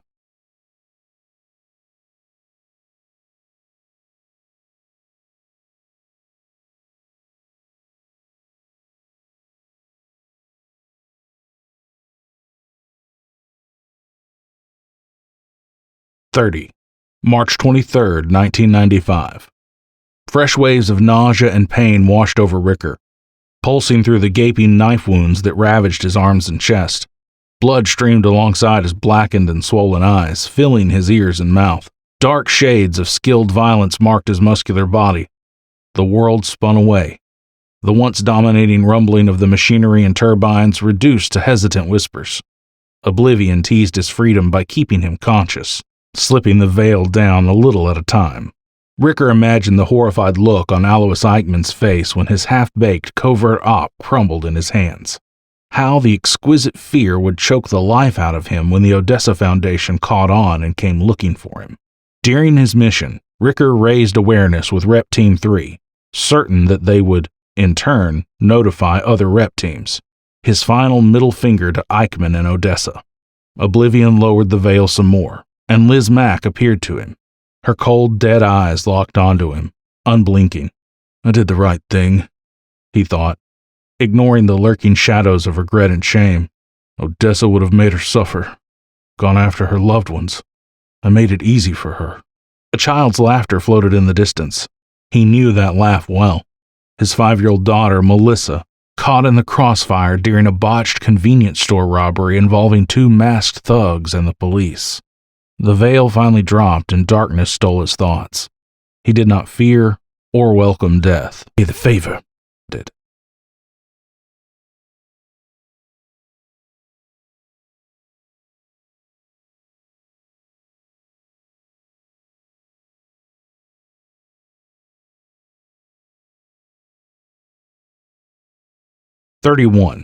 March 23rd, 1995. McDaniel cut the calm with Clark. The brief conversation bolstered his resolve. He gathered his strength and held his head level, his mind alert. Light metallic footsteps clanked behind him. Voices circulated around him, frantic and calm tones blending, solidifying the uncertainty of their fates. Short bursts of static screamed through his ears. He clenched his teeth. "Damn," he hissed. A concerned but familiar and fatherly voice obliterated the haze and static. The operator shook his head, thankful the sound did not blow out his remaining eardrum. The voice belonged to Uncle Henry. "Sergeant McDaniel, Sergeant Clark, Allie, do you all copy? I've opened a private channel for the 4 of us."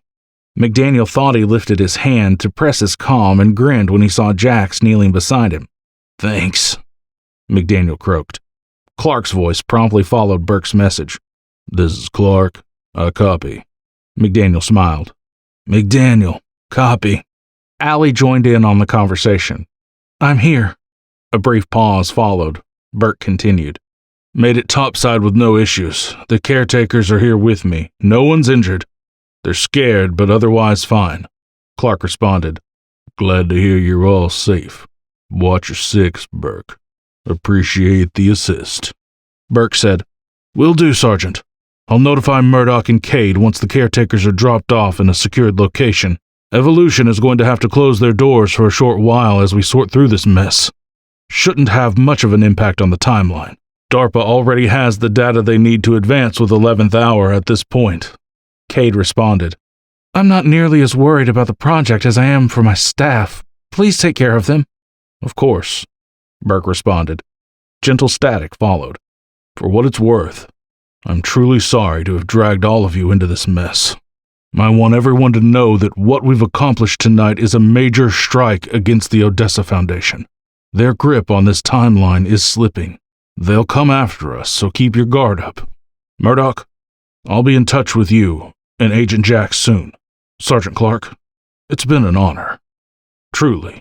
Once again, gentle static followed, but this time Burke continued before McDaniel could prompt him. Blake? McDaniel perked an eyebrow.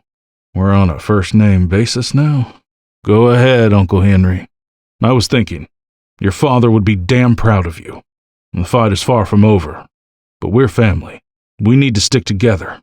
A brief pause followed. I owe you. McDaniel frowned. Owe me? Burke promptly responded. The truth about what happened to you when you were a kid. Earlier, I had accessed your memory inhibitor using my equipment. I saw what my older version had blocked from you. A short pause followed. The reason why your mother kept you away from me. You were kidnapped because of my efforts against Odessa. The reps saw you with me and used you as bait to lure me into a trap. Another pause followed. I now know what they're going to do, and I can stop it from happening. A burst of static interrupted the transmission. I promise. Again. I'll see soon. The transmission ended. McDaniel closed his eyes. All these years, he protected me, he thought. He felt a sense of resolution, a sudden and refreshing wave of finality to one of life's mysteries. A flash of pain obliterated his serenity.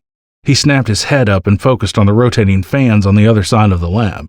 The longer he stared at them, the slower they appeared to rotate. Shadow and light flickered across the cinder block walls, stretching downward onto the floor. Clark and Allie arrived at the lab. Allie approached Murdoch in full bright. She embraced Murdoch. Clark walked over to McDaniel and Jax. Clark looked at McDaniel. How's he doing? He asked Jax. Lost a bit of blood, Jax responded, but he's hanging in there. McDaniel closed his eyes. The white-hot pain subsided. His eyes snapped open. Clark placed a hand on McDaniel's shoulder. Sergeant, are you okay? McDaniel tipped his head. Good to go. Clark grabbed McDaniel's arm and helped him to his feet. We're about to try to remove the slingshot from the bell, Clark said. Cade's going to try to use the future tech Burke gave her. Cade moved past him over to the monitor and checked it. A line of text scrolled diagonally underneath the 3D graphic of the bell. It read, Temporal Anchoring Unstable. Ricker's interference compromised what integrity remained in the temporal anchor. It's going to be very tricky. But that thing Burke gave you will help with that, right? Clark asked. Yes. He said I had to get it as close to the field as possible without risking injury, and then I press here, Cade said, pointing to its lit center. McDaniel looked at the monitor and then the device Cade held. He reached deep within himself and pushed through the pain. And then what? And then, Cade said, I'll be able to safely enter the anchor and remove the slingshot. McDaniel recalled old Cade's warning. Just as the past affects the future affects the past. Devil's advocate here. Burke's wonder machine doesn't work. We lose the bell and you're killed. What happens to us? The timeline. Cade thought for a moment. The likeliest scenario, the future you and Clark came from no longer exists. Regardless, you two become what is known as a paradox, something in existence with no logical place in the timeline. Clark looked to McDaniel. Blake said nothing and responded with a shrug. Cade removed the PSU from the duffel bag and held it for everyone to see. She said to Murdoch, Everett, I'm going to need you to stay at the controls in case anything happens to... The console screamed a loud, high-pitched warning alarm. The temporal anchor flared, twisting and contorting. How much time do we have? McDaniel asked. Cade checked the readouts. She regarded Murdoch with a faint, hopeless smile. 7 minutes. This one, we're not going to make it. There won't be enough time to reach a safe distance before the anchor is lost. When that happens, the entire facility and everything in it will be effectively obliterated, McDaniel said. And the bell. Will Eichmann still get his hands on it? Most likely, yes. The slingshot is programmed to send the bell to 2032, the moment the anchor is lifted. Murdoch turned to the console and typed. He accessed window after window of what appeared to McDaniel as nothing more than strings of technobabble. What are you doing? Murdoch checked the countdown timer on the console, counting down from 7 minutes. He did not respond to McDaniel. Fulbright answered. There's still enough time to try redistributing the power in the energy collector units. They store what power is left to maintain the anchor without overloading the system in log intervals. Since we've only got one generator left, it's all I can do right now." He sighed. "Burke's nifty little toy won't do us much good if we lose the anchor."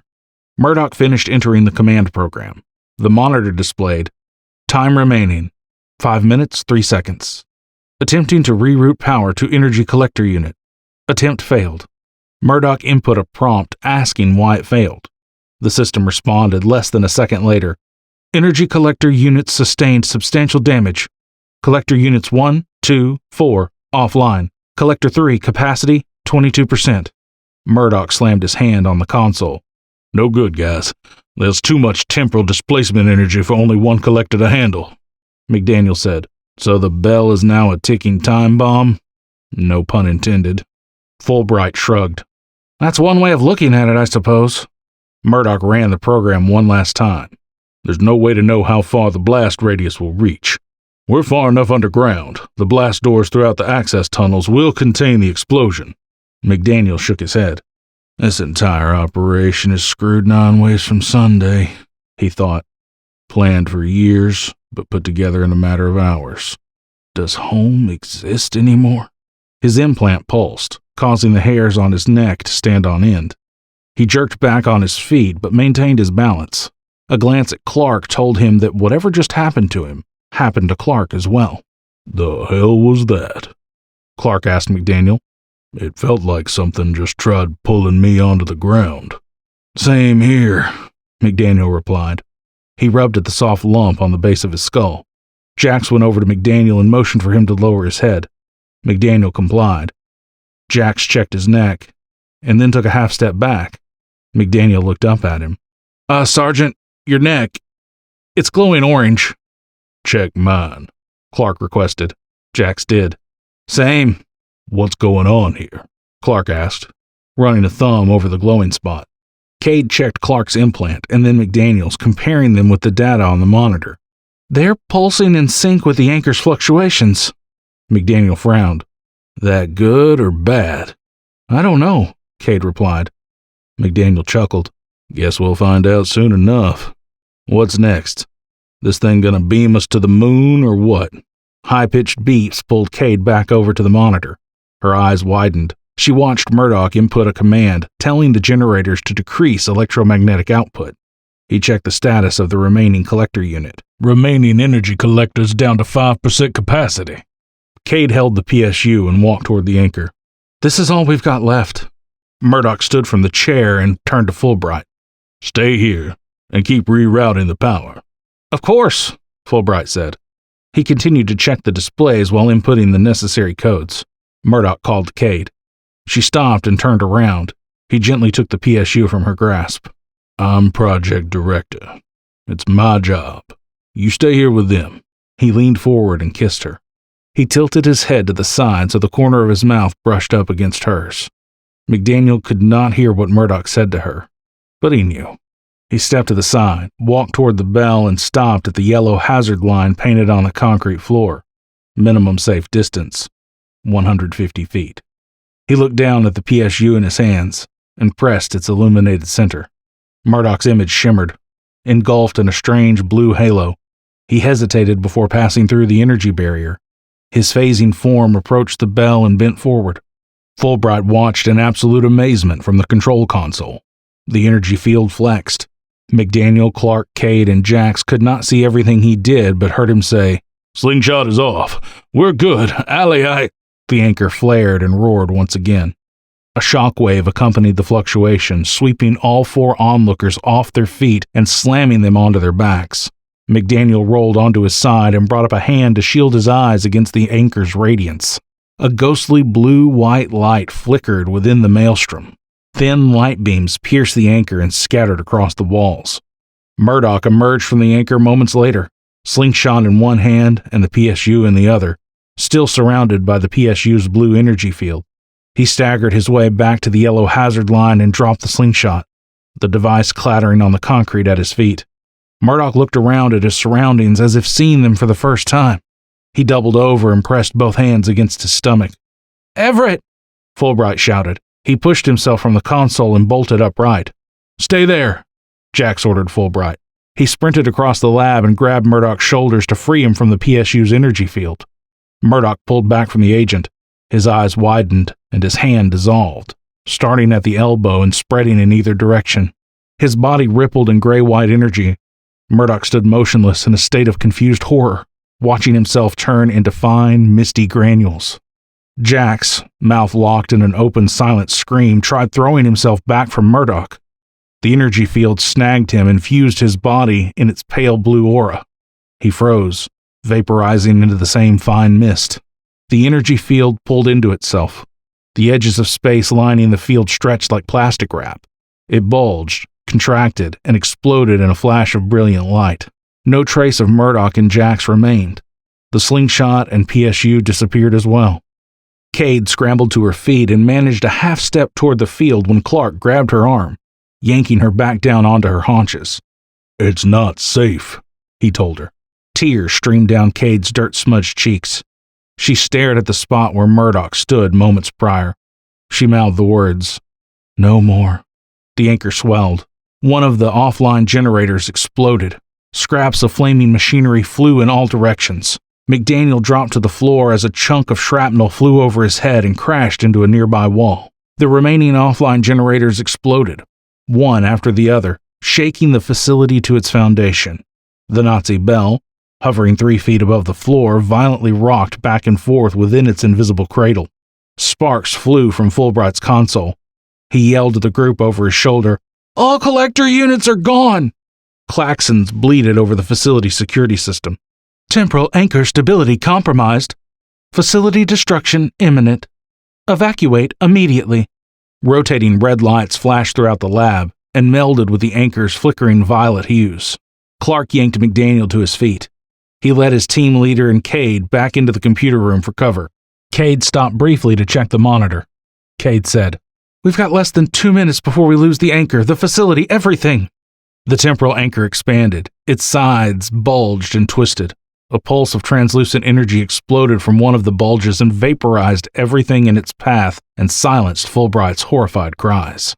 The murderous energy pulse vanished after it claimed Fulbright. Cade's eyes widened in sheer terror. Her mouth moved, but no words came out. Clark and McDaniel exchanged, "What the hell?" looks. The klaxons continued to sound. "Facility-wide destruction imminent.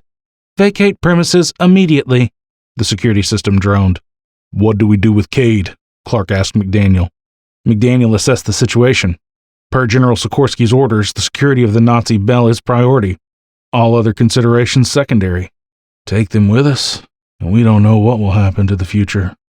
Our home, he thought. Leave her here, and she dies. Again, the future changes. Stupid question here, but I need to know, can we still secure the bell? He asked Cade. Cade lowered her head.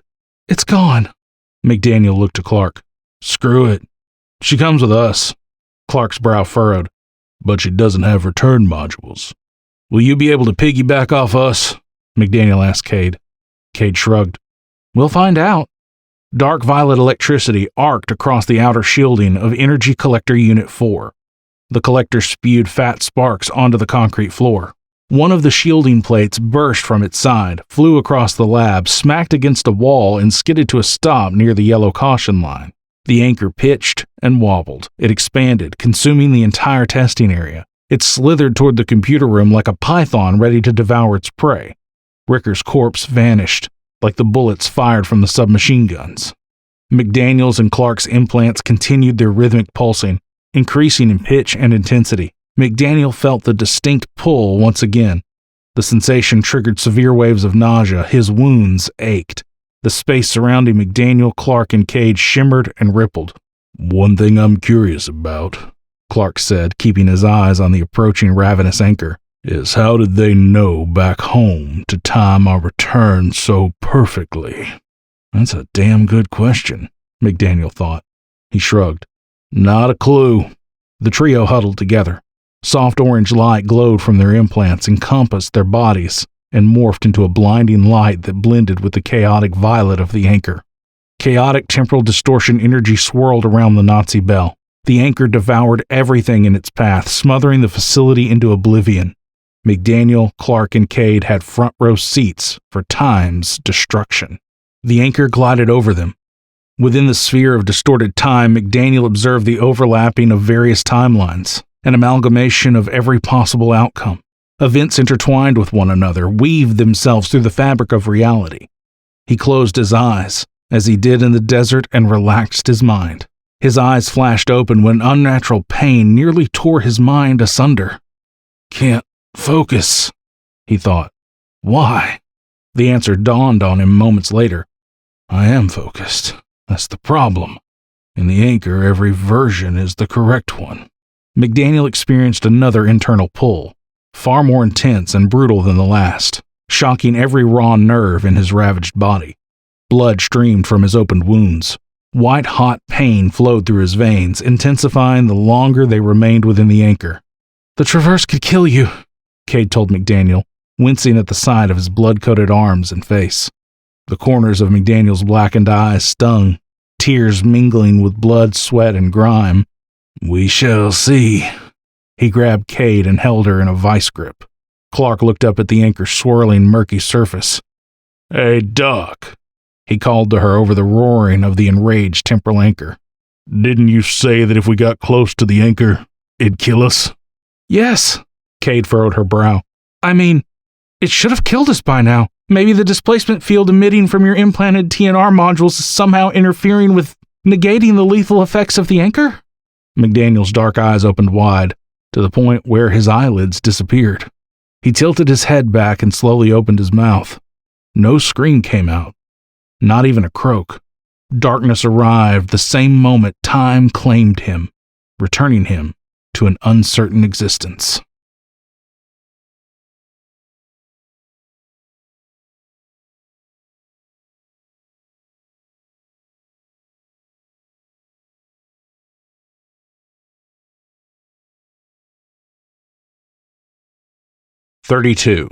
October 21st, 2032. The seamless transition through time rendered Allie paralyzed upon arrival at her unknown destination. Allie watched the blasted remains of the rustic yet sophisticated Project Evolution phase into the domed ceiling of what she first thought to be a warehouse. The place resembled a sleeker, colder version of DARPA's old warehouses, the ones they used for field testing Evolution's equipment. Steel supports and I-beams ran the length of the wall in front of her, connecting at the ceiling and covering its length. The familiar sound of servos working in concert floated from somewhere across the room. Her senses returned one at a time. First she moved her eyes. She looked to her left. Clark's crumpled form lay close to her. McDaniel, unconscious and bleeding from the savage wounds that marred his muscular body, appeared to her right side. The slow and irritating pins and needles sensation formed in the tips of her fingers and crept throughout her body. She bent her legs, gingerly working out the cramps. The pins and needles trickled away, leaving her hesitant to make the next move. "Start simple," she thought. "Don't push it. Take a knee." Mentally bracing herself for any pain that might come, she nodded to herself and got on one knee. No pain, no rigidity in her limbs. A sudden, deathly chill cut right through her clothes and bit into her shoulders. She huddled, blew into her hands, and vigorously rubbed her arms to warm them. "I think hell finally froze over," she thought, as a tired grin tugged at her mouth. She lightly patted herself down head to toe for any injuries. She found none. She glanced down for one last visual check for any markings or bruises. Nothing. Looking down at her feet, she noticed the illuminated circle that she, Clark, and McDaniel occupied. The moment she turned to Clark, the vibrant blue circle dimmed. Clark's recovery time far surpassed hers. He regained full range of movement in under a minute. He motioned for her to stand back while he knelt beside McDaniel and checked his pulse. McDaniel lay unconscious in the center of the circle, a pool of crimson spreading underneath him. He looked over his shoulder at Cade. "It's faint." Allie pried her eyes away from the grisly sight. Guilt wrenched her heart, not only for McDaniel but for Sergeant Frank Strickland, the two CIA agents, Fulbright and Everett. Everett, she thought, his name alone bringing her to tears. The horrific image of Burke's PSU disintegrating him burned into her mind. Closing her eyes only made the memory more vivid. The fear of betrayal lurked in the shadows of her thoughts. Did Burke turn on us? Were we all pawns? She used logic to trudge through her doubt. No, can't be. Burke saved my life, revealed his real identity to me, recruited me into his organization. Why say all that if he planned on killing us? Doubt shoved logic to the side. If that's so, then why did his machine kill Everett?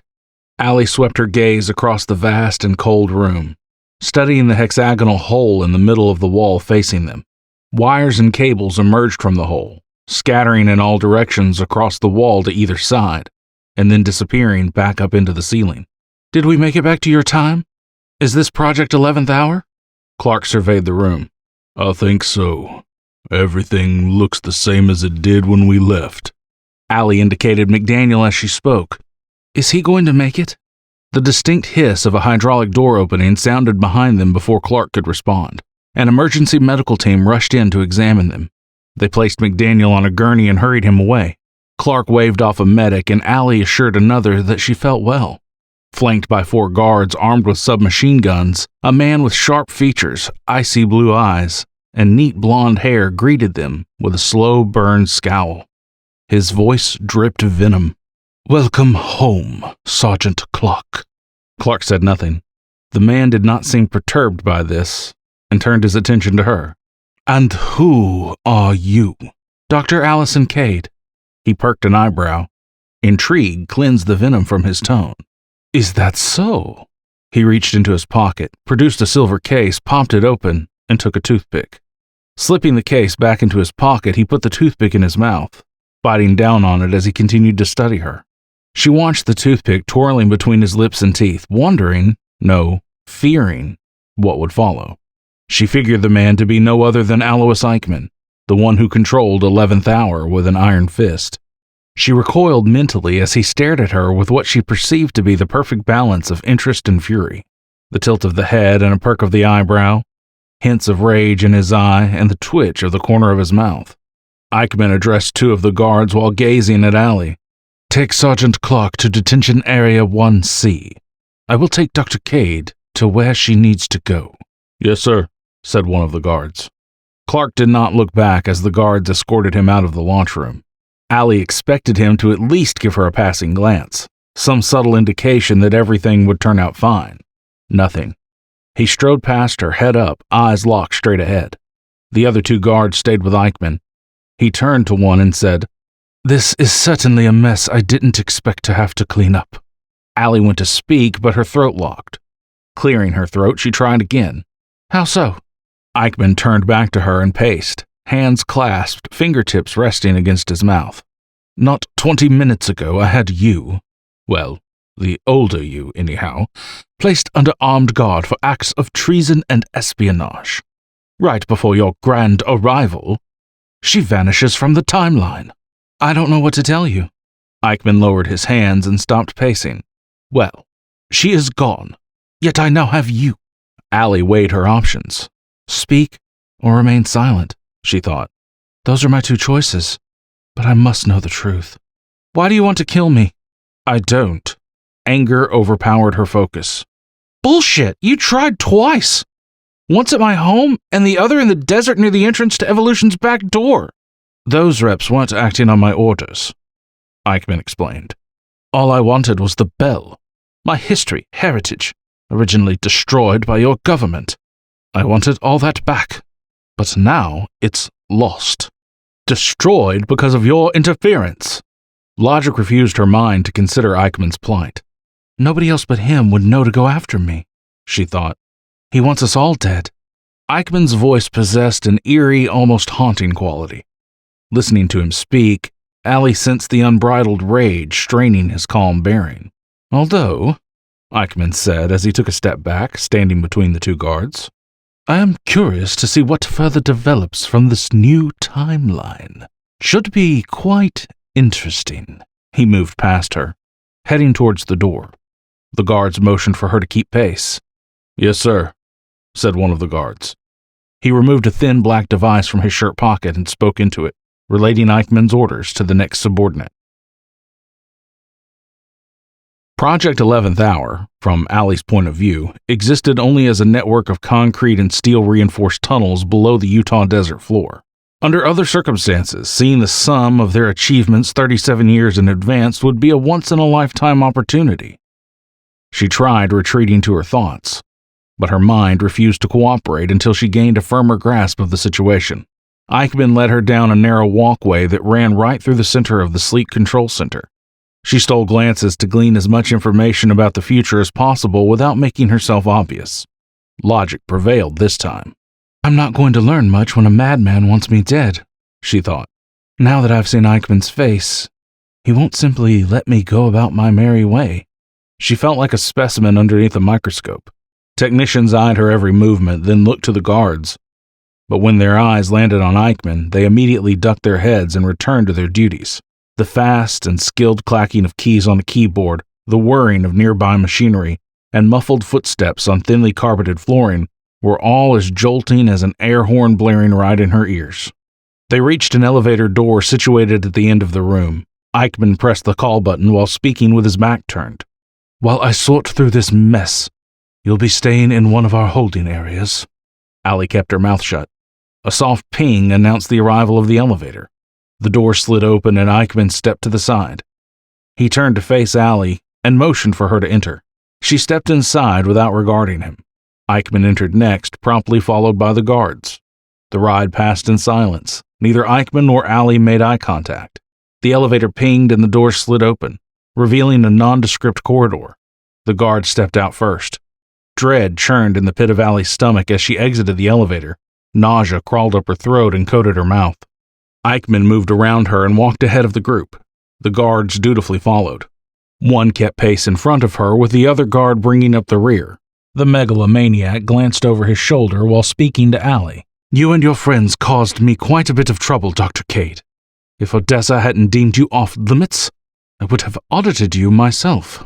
Eichmann led Allie and the guards down the corridor, stopping at the second to the last door on the right, labeled Detention Area 1D. He placed his palm on the printed ID scanner. The system verified his identity with several flashes of green light underneath his palm. Allie's heart sank with the lock release's soft click. The dictator opened the door. Allie stepped inside, keeping her back to him as the door closed. She listened to the receding footsteps, and when she could no longer hear them, went to the cot that jutted out from the flat gray cinder block wall and sat down. The cot, nothing more than a sheet of metal with a mattress as cold and hard as concrete, provided the holding cell with most of its comfort. She looked around the room. She saw no windows and only one ventilation grate in the upper corner of the room. It sat right above the cot and put out the same biting cold she had felt upon her arrival. A security camera from above the door watched her every move. She grimaced when she tilted her head in such a way that it aggravated a kink. She closed her eyes and massaged the nape of her neck, mumbles of comfort escaping from her lips as the cramp loosened. Her fingertips brushed against the hard spot on the back of her neck. Her heart fluttered with hope. "Burke," she thought. "I sure as hell hope this thing's got range. I must try." Seeing the camera in her periphery, she continued massaging her neck, the tip of her index finger pressing on the comm. "Burke," she whispered without moving her lips much. "Can you hear me?" She tilted her head up and through an exhale muttered, "Please pick up." Faint static filled her ears. She waited several moments longer before reluctantly accepting her imposed solitude. She lay on her back and closed her eyes, forcing herself to get some rest. Her fear kept her alert, while her mind insisted otherwise. The internal conflict did not last long. She felt chunks of her emotional barrier crumble and fall away. Her eyes watered and tears ran down her cheeks. Allie, left with no other choice and struggling to maintain her willpower, relented to her exhaustion. Distorted glimpses of Everett, McDaniel, and Burke haunted her troubled mind. Whispers tickled her ears, teasing her, growing fainter the harder she listened.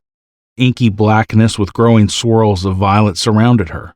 A large mass fast approached her, blinking into existence before she could react. The Nazi bell hovered, swaying from one side to the other. The bell let out a horrific electronic growl. Static filtered through the noise, increasing in volume and shattering the remnants of her dream. Allie's right eye cracked open first, followed a moment later by her left as she struggled to assume an upright position. Her head pounded, the beginning of a migraine pulsing behind her eyes. She pinched her temples and withstood the pain. She first thought the static to be a part of her dream, but then it came back louder and stronger. Allie. Static. Can you... Me?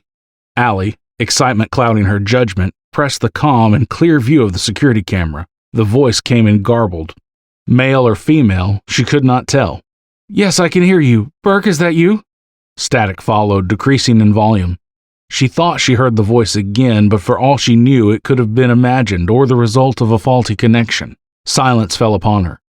She glanced at the security camera and watched the blinking red light below the lens. They're watching, she thought. They just saw me use my comm. She considered her situation, would have weighed her options if any existed, and then shook her head. Screw it, she muttered. She bowed her head and folded her arms. Faced again with an uncertain fate, she did the only thing that came to mind. She prayed.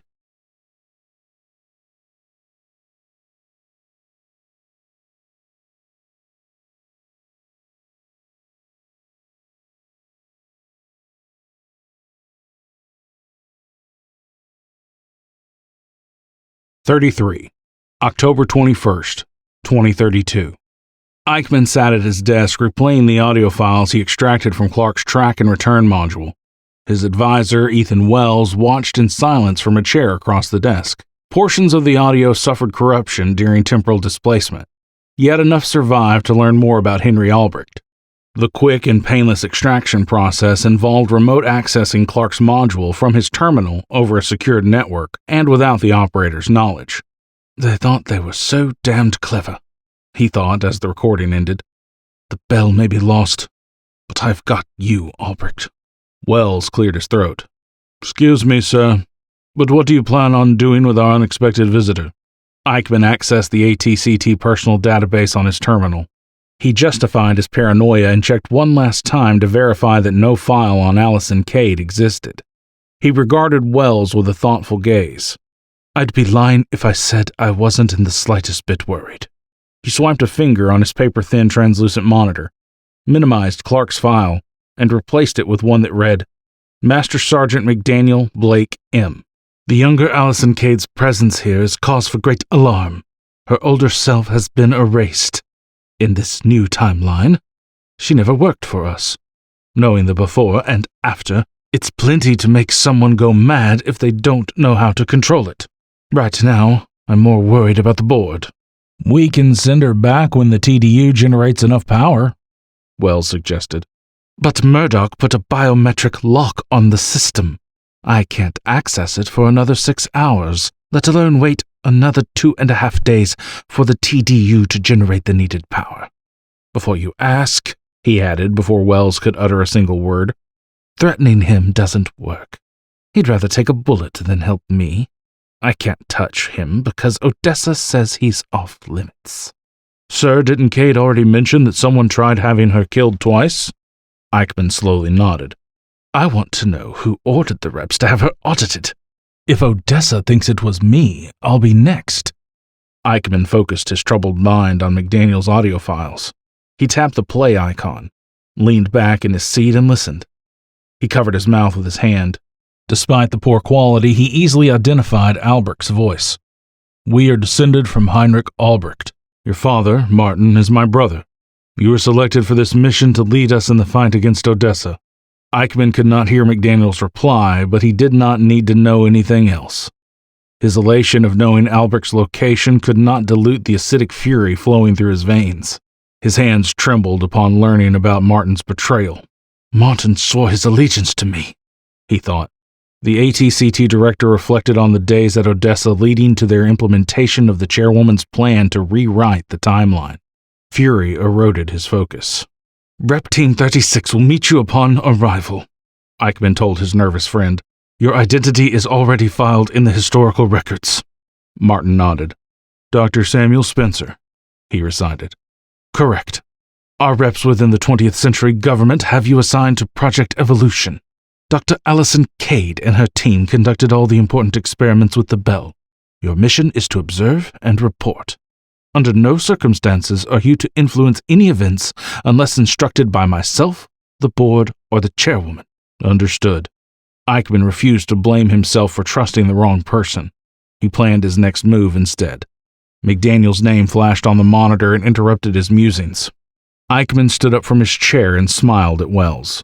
Henry Albrecht robbed me of what was rightfully mine. I fully intend to repay the favor. How much Albrecht knew of Eichmann's purpose because of the traitor Martin no longer mattered. Master Sergeant Blake McDaniel lay in bed too, sedated with wireless sensors attached to his body. The built-in monitor on the wall above his bed displayed his vital signs. Eichmann glanced at the first two readings, heart rate and blood pressure. His heart rate sat at 50 BPM, his blood pressure resting at low 88 systolic and 58 diastolic. The doctors had closed all his knife wounds with multiple laser-precision stitches.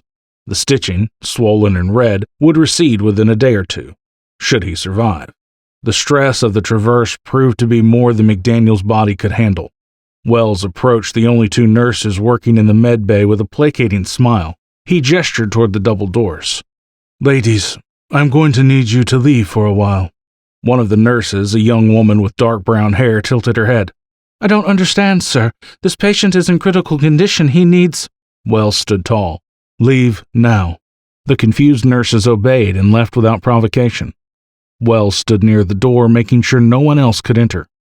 Eichmann took in the sight of McDaniel's savage injuries and chuckled. Ricka messed you up good. The longer he stared at McDaniel, the more his burning hatred for Albrecht intensified. So you're dear old Uncle Henry's savior. The one who's going to lead the exiles to victory. He savored the moment of absolute control. Eichmann placed his hand over McDaniel's chest. His fingertips brushed against the sensors. He curled an index finger and tugged at the sensor. He almost broke the adhesive seal. Turn off the monitor, he ordered Wells, his eyes still on the sensor. Wells crossed the room, reached up and tapped a corner of the screen. The monitor shut off. He walked over to Eichmann and stood beside him. Are you sure this is a wise idea? When word gets out that Blake McDaniel is an Albrecht, I highly advise against this, sir. You can't audit direct relatives of controlling families without express permission from the board. Eichmann clenched his jaw. Controlling families, he thought. The Schmidts, Schneiders, and Fischers will fall in line. I will wipe out every Albrecht. Get back over to the door. Wells hesitated, but reluctantly went to the door. Am I good? Yes, sir. Eichmann's heart raced as he stared at McDaniel. His throat hitched. I've never had to get my hands dirty before, he mused. He pulled his hand away and took a half-step back. If they live, I die. Albrecht will get away with his treachery. Sir, what are you doing? Wells asked from where he stood near the door. Eichmann closed the space between himself and McDaniel. His hand again hovered over the sensor on McDaniel's chest. Who do you trust to do this? Wells is too damned afraid of his own shadow. His finger again curled around the sensor. How far am I willing to go? Eichmann plucked the sensor from McDaniel's chest. Casting humanity to the side, he removed every sensor from the operator's body. He reached into his coat pocket and pulled out a tablet. He tapped its screen and pulled up a text window with McDaniel's name on its tab. The directory provided him with almost unlimited access to McDaniel's track and return module. Some files contained encryptions that Eichmann knew could only come from technology decades beyond 11th hour's capabilities. Eichmann noticed a metal tray in his periphery and lowered the tablet. He walked over to the tray, picked up an empty syringe, and went back to McDaniel's bed. He contemplated sticking the syringe in the IV tube and calling it a day. He rolled the syringe between his fingers.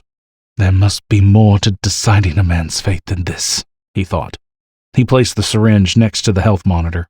Eichmann used his tablet to access McDaniel's track and return module. He highlighted a section on the three-dimensional image of McDaniel's implant and tapped it several times. Next to the image, another module displayed popped up. Warning: bioelectric modulation reaching critical levels. He kept tapping at the screen until the image turned from a light blue to a dark red. I decide when and how he dies, he thought. McDaniel's eyes flashed open and locked onto Eichmann. His body grew rigid, his thick hands curled into white-knuckled fists. The R&T module overloaded and cooked his brain.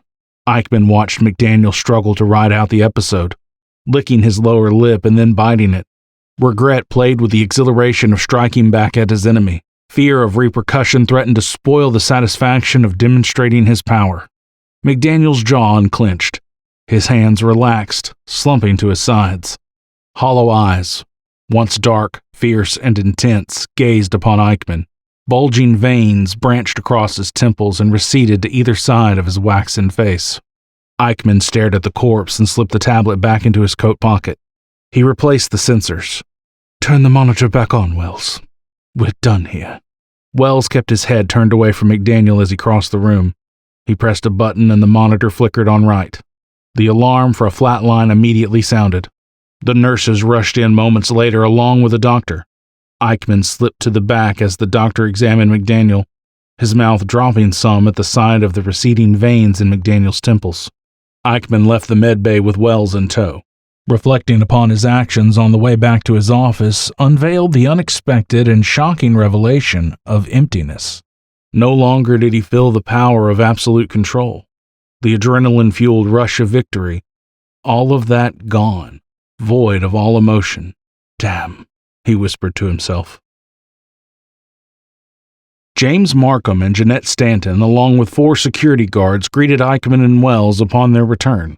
Eichmann perked an eyebrow. Stanton sat at Eichmann's desk, apparently reading something, while Markham stood beside her.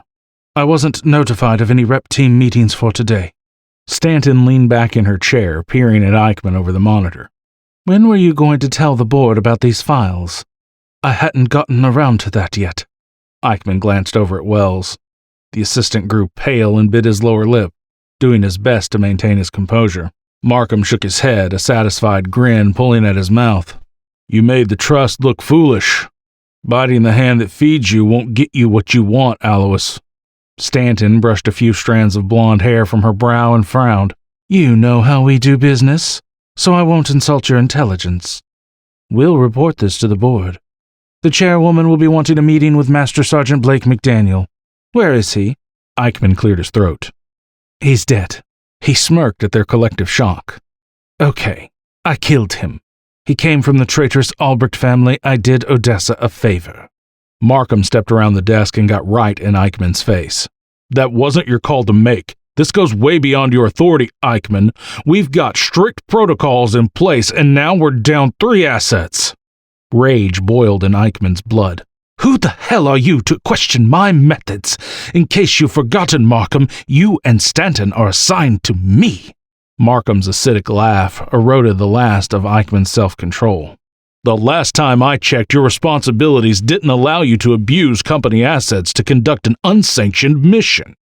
Not only did your recklessness result in the loss of the Bell and 3 assets, but you exposed other rep teams to Henry Albrecht and his exiles.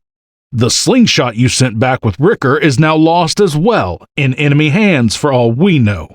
You best get out of my face, Eichmann said through clenched teeth. The loss of David Ricker and his team was nominal. I can find at least a dozen more just like them. Stanton stood up from her chair, joined Markham, and placed a delicate hand on Eichmann's shoulder. Markham stepped to the side to give her room. She displayed a calmness that unnerved Eichmann to the point where he took an involuntary step back.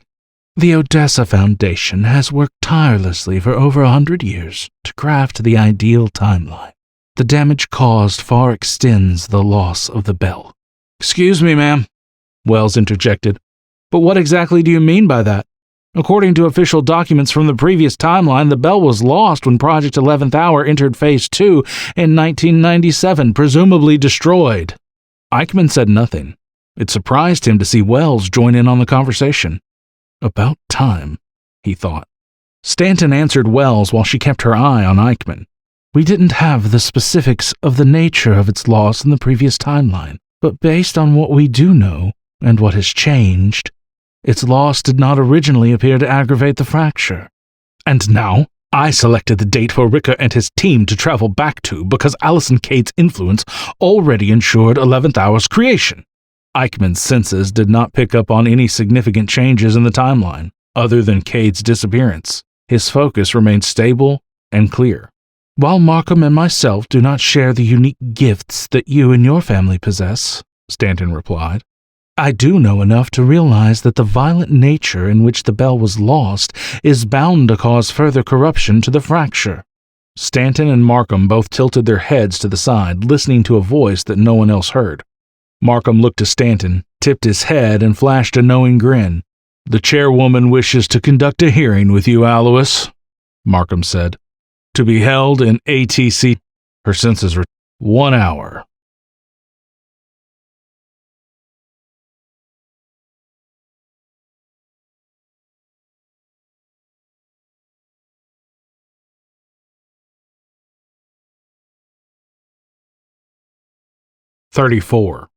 October 21st, 2032. 5 people gathered in the ATCT's small curved sentencing chamber. A wall-length monitor situated above a large black dais replaced the 3 ATCT-appointed judges. The seamless overhead lighting retreated to the ceiling's high corners as though it feared the chairwoman's impending arrival. Eichmann stood on a raised circular platform facing the ornate dais, surrounded by a thin bronze railing. The platform hummed. Its clouded white light ebbed and flowed with his slightest movements. The chill of the facility's recycled air bit through Eichmann's depressing gray suit jacket, crawled along his shoulders, and crept down his stiff form. The chamber's nauseous sterilization aggravated his nose and coated his mouth. He smacked his lips and cleared his throat to rid himself of the sour taste. The prisoner sensed a touch of death in the air. 2 uniformed guards wearing the ATCT emblem proudly on their shoulders stood guard at the chamber's only door, one on each side. Markham occupied the chamber's other platform. Stanton stood behind him. Mumbles drifted through the imposed darkness. Markham's probably enjoying every moment, Eichmann thought. I trust the chairwoman's judgment. She will understand the reasoning for my actions. The tension refused to release him from its grasp. Dark red light illuminated the edges of the monitor. A synthesized feminine voice sounded from everywhere and nowhere. The hearing will commence momentarily. Director Eichmann, please place your hands firmly on the railing. Eichmann obeyed. A powerful organic conducting energy seized his hands. His fingers curled around the thin metal in a relentless hold. 2 of his knuckles popped. The relentless energy ran through his fingers, coursed over his arms, and gripped his body.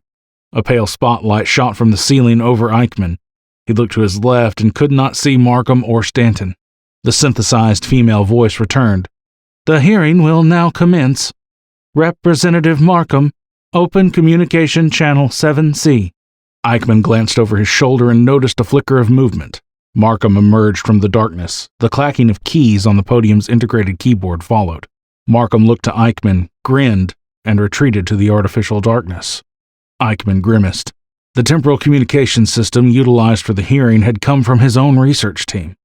Designed by Martin Albrecht and himself in 2305, it took 6 years and countless failures to establish a suitable variant.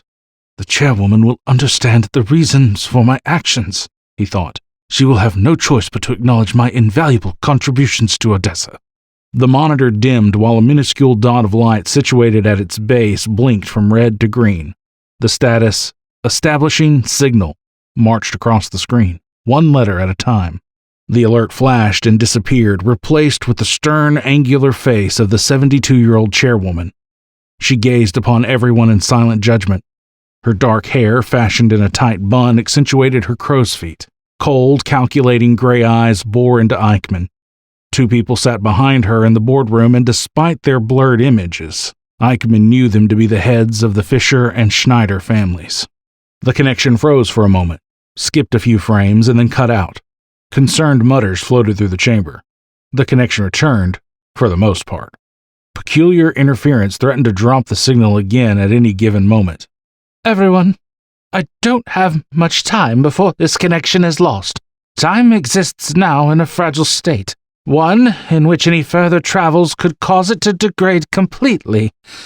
Establishing and maintaining this link is dangerous, but necessary. The kinetic energy from the bell's destruction in 1995 seeped into the temporal stream, aggravating the fracture. It has taken most of our resources to keep it from progressing. We now require the aid of Project 11th Hour in repairing the damage caused by Director Eichmann's careless actions. Eichmann's heart dropped. He licked his lips and tried to speak, but his voice caught in his throat. He cleared his throat and tried again. Ma'am, now I had no idea that something like this could happen. I didn't think it. Therein lies the problem, the chairwoman said in her dreaded clipped tone. You didn't think, Alois. You know that 1995 is within our bracket of unauthorized travel. Everything from 1993 to 2028 has been deemed essential to the development of my ideal timeline and is off limits without my direct approval. I have spoken with Rep Teams both in 1995 and 2032, and Rep Team 3 had a lot to say about you. It appears your asset procurement team did not have your best interests in mind. David Ricker, as the old saying goes, sang like a songbird. Rep teams have been questioning your methods, seeing you as reckless. According to Rep Team 3, a few teams have been considering defecting to the Exiles. Eichmann lifted his head, and with as much dignity as he managed, Ma'am, I wanted to reclaim the bell for Odessa. It is a symbol of our proud heritage. It belongs to us.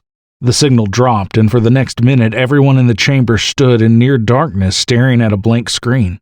The chamber flickered with pale lighting, and her image returned hazy and scrambled. Her voice sounded strained and corrupted. At one point I considered you for my succession. I trusted you, Alois. You were someone whom I could depend on to get the job done. You produced solid results. Your loyalty to Odessa was without question. Instead, you went behind my back, violated half of Odessa's protocols, and misappropriated the ATCT for your own purposes. People in 1995 died earlier than before. Some weren't supposed to have died at all. Henry Albrecht is still out there. He possesses detailed knowledge of our rep teams, operations, and contacts within the government. You have forced my hand with further interference to clean up your mess. Eichmann said, Ma'am, with all due respect, You will speak when I say you can, the chairwoman proclaimed. Do not interrupt me again. Eichmann bowed his head. Yes, ma'am. The chairwoman continued. I am a great admirer of Allison Cade. She was a pioneer in temporal physics. I kept her safe out of respect. Your arrogance and lack of attention to detail allowed her to become a threat to our operations. You forced me to act against that respect by trying to have her audited. Twice. Now, because her future is unknown, she has become a greater threat to Odessa. Further time travel is unauthorized until we can somehow manage the fracture. A rep team in 1995 is on standby, waiting to properly remove her upon her return. Major General Edwin Sikorsky and Sergeant First Class Douglas Clark remain a problem, even with 2032 Cade out of the picture. They are still detained, yes? That is correct, ma'am, said Stanton. General Sikorsky is too visible, so he'll remain detained. Clark is to be executed immediately following this hearing. Yes, ma'am, said Stanton. She looked to someone standing in the shadows. Does Rep Team 12 have anything further to add to the proceedings before I make my final decision? We do, ma'am, said Stanton. She stepped into view and looked up at the monitor. She revealed her and Markham's finding of the audio files. When questioned, Director Eichmann said he planned on telling you, but given the recent turn of events, we believe that he intended to withhold those files from Odessa for his own purposes. Play the recordings, the chairwoman said. A brief silence followed, then Henry Albrecht's voice filled the chamber. The chairwoman's eyes widened in shock as she listened. The recordings ended, and she demanded McDaniel's presence. Unfortunately, ma'am, said Stanton, Eichmann saw fit to murder Blake McDaniel in cold blood. We have already removed his track and return module for further analysis. I have heard plenty, the chairwoman said, strained fury highlighting her words. Effective immediately. Alois Eichmann is removed from his position as ATCT director and will be detained until I can... Aggressive static obscured the connection. Tushin! The monitor rattled and lights flickered. The chamber's floor shifted and rumbled. Everyone fell onto their backs. Eichmann fell backward, his hands still bound to the energized podium railing. He yelped in pain, his arm almost pulled from its socket. Violent rolling tremors kept him from regaining his footing and held everyone else on the ground. Eichmann felt the seismic waves associated with the disruptions in the natural flow of time. The nauseating waves paralyzed him. "The storm is much worse," he thought. "It's stronger, fiercer. We're closer to it." He had refined his attunement of temporal events over the years to a point that impressed even the chairwoman. He became adept at determining the distance and severity of temporal tremors in relation to the year he occupied. Instead of alternate timelines coexisting along threads in reality, he saw only a swirling void devouring all the timelines. Annihilation, he thought. The track lighting's glass covering shattered, plunging the chamber into darkness. The temporal quake stopped after a couple of minutes of violent shaking. Eichmann regained full use of his body. The biomagnetic lock released him. His knees buckled, cracking against the podium's rough metallic surface. Markham's voice wandered through the inky darkness. "What the hell just happened?" "The fracture," said Eichmann. Massaging his sore knees, he looked up at the blank monitor and smiled. "We lost connection with the chairwoman," Stanton said. "We need to reopen the comm channel." "No good," came Markham's prompt, hushed reply. "You heard the chairwoman. The fracture's interfering with all communications. Travel has been restricted too. All rep teams are most likely cut off from one another. It could be hours, days, even weeks before we get everything back up and running." Eichmann reveled in the moment, savoring the confusion and panic. "Then who the hell is in charge?" Stanton whispered. Eichmann, still smiling, answered, "Chaos."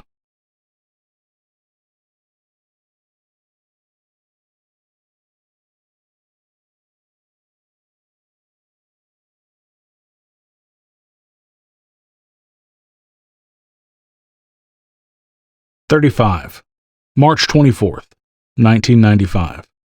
Agent Jax walked to the couch in the living room and sat next to Everett, a cold lager in his hand.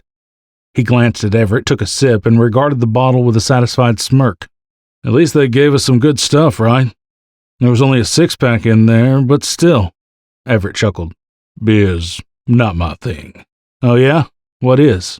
"Rye whiskey." Jax laughed. "That sounds pretty good right about now, too. So how are you holding up?" Everett said. "Feeling a little better. Migraine's gone, but I still feel like I got one hell of a hangover. I don't know. It's probably just a residual from what brought us here." Jax took another swig of lager. "Teleportation," he muttered over the bottle. "Who'd have thought that Burke could pull off something like that?" He shrugged and added, "Well, I mean, we've got time travelers and spies from the future within our government, so I suppose beaming us up isn't too far out of the realm of possibility." Everett nodded. "Keep in mind that Burke intended for Allie to escape, not us. We weren't supposed to lose the facility. I can only imagine the repercussions. At least all the caretakers got out safely. Maybe he'll come back with some good news. Not knowing what's going on is worse." The single-story safe house they occupied, while comfortable, lacked personality and heightened Everett's depression. He likened the cramped couch to a slab of concrete. Basic wood furniture blended with the depressing tan interior. A recliner sat across from the couch in the corner that faced the front door. Looking out the only window in the living room did not reveal any more about their exact location, other than they were somewhere in a densely wooded area. The sweet and fresh air carried citrusy notes of neighboring Douglas fir trees. The untouched nature provided Everett with a sense of soul-soothing peace that he knew would last for only so long. Burke entered the safe house, interrupting Everett's musings. He came alone. He shook each man's hand using his uninjured arm, went into the kitchen, opened the fridge, and pulled out the last beer. He sat in the recliner, opened the bottle, and took a long sip. He adjusted the sling he wore around his injured shoulder, sat the bottle on the end table next to him, and smiled an apology at Everett and Jax. "I hope you two are well. I apologize for the extended wait, but events are changing much quicker than any of us anticipated. DARPA is having a difficult time dealing with the loss of Project Evolution, and our contacts within the DSO have their hands tied. We're on our own."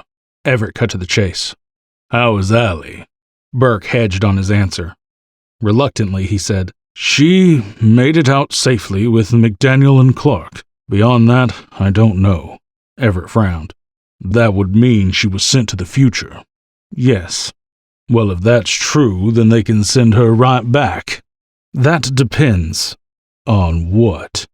The situation at 11th hour. The last any of us heard, Eichmann had the facility under lockdown. When will you be able to contact your people? Jax asked. I don't know. We're in the dark. I need every bit of help I can get if I'm to continue the fight against Odessa. He grimaced and readjusted his sling. Burke told them about the blast wave from the bell ravaging the fracture. Reality exists in a delicate state, gentlemen. We must watch our step. Is there anything we can do to stop this? Jax asked. Being cut off from the other exiles across the timeline and with our limited resources, I don't know, Burke answered. We do have specialized equipment capable of monitoring the health of the temporal stream, but all it'll take is one, maybe a few more trips at best, and... His voice trailed off. Everett buried his hands in his face. This is a damned nightmare. Enough research was gathered from evolution to continue moving forward with Project 11th Hour, although there will now be some differences in the preceding events leading to 2032. One of the most egregious protocols that Eichmann violated was carrying out this mission well within the bracket. Everett frowned. Bracket? Burke explained Odessa's bracket of unauthorized travel. As much as I'd enjoy seeing Eichmann pay for his crimes, I need to shift our efforts and resources towards stopping them here. We now know, thanks to Eichmann's interference and the attempts made on Allie's life, where to start looking. The FBI and CIA, said Jax. Precisely. Burke lifted the bottle of lager and took a long sip. He sat the bottle back down and wiped the corners of his mouth with 2 fingers. The way I see it, we can at least put one hell of a dent in their plans. When are we getting out of here? Jax asked. Burke smiled another apology. From the safe house, soon. Most likely within a day or 2. I want to ensure that we are fit to continue our efforts. We're on Odessa's radar as much as they're on ours. Everett waited for the catch. He held back a sigh, reaching his limit as to what he could and choose to tolerate. What is he wanting me to give up? He thought. If Burke expects me to abandon Allie for this crusade of his, then he can take that request and shove it right up his... Now, Burke said, as far as your everyday lives go, well, this is where those changes I spoke about will take place. Jax sat upright, broad shoulders squared. What do you mean? You want me to leave the CIA?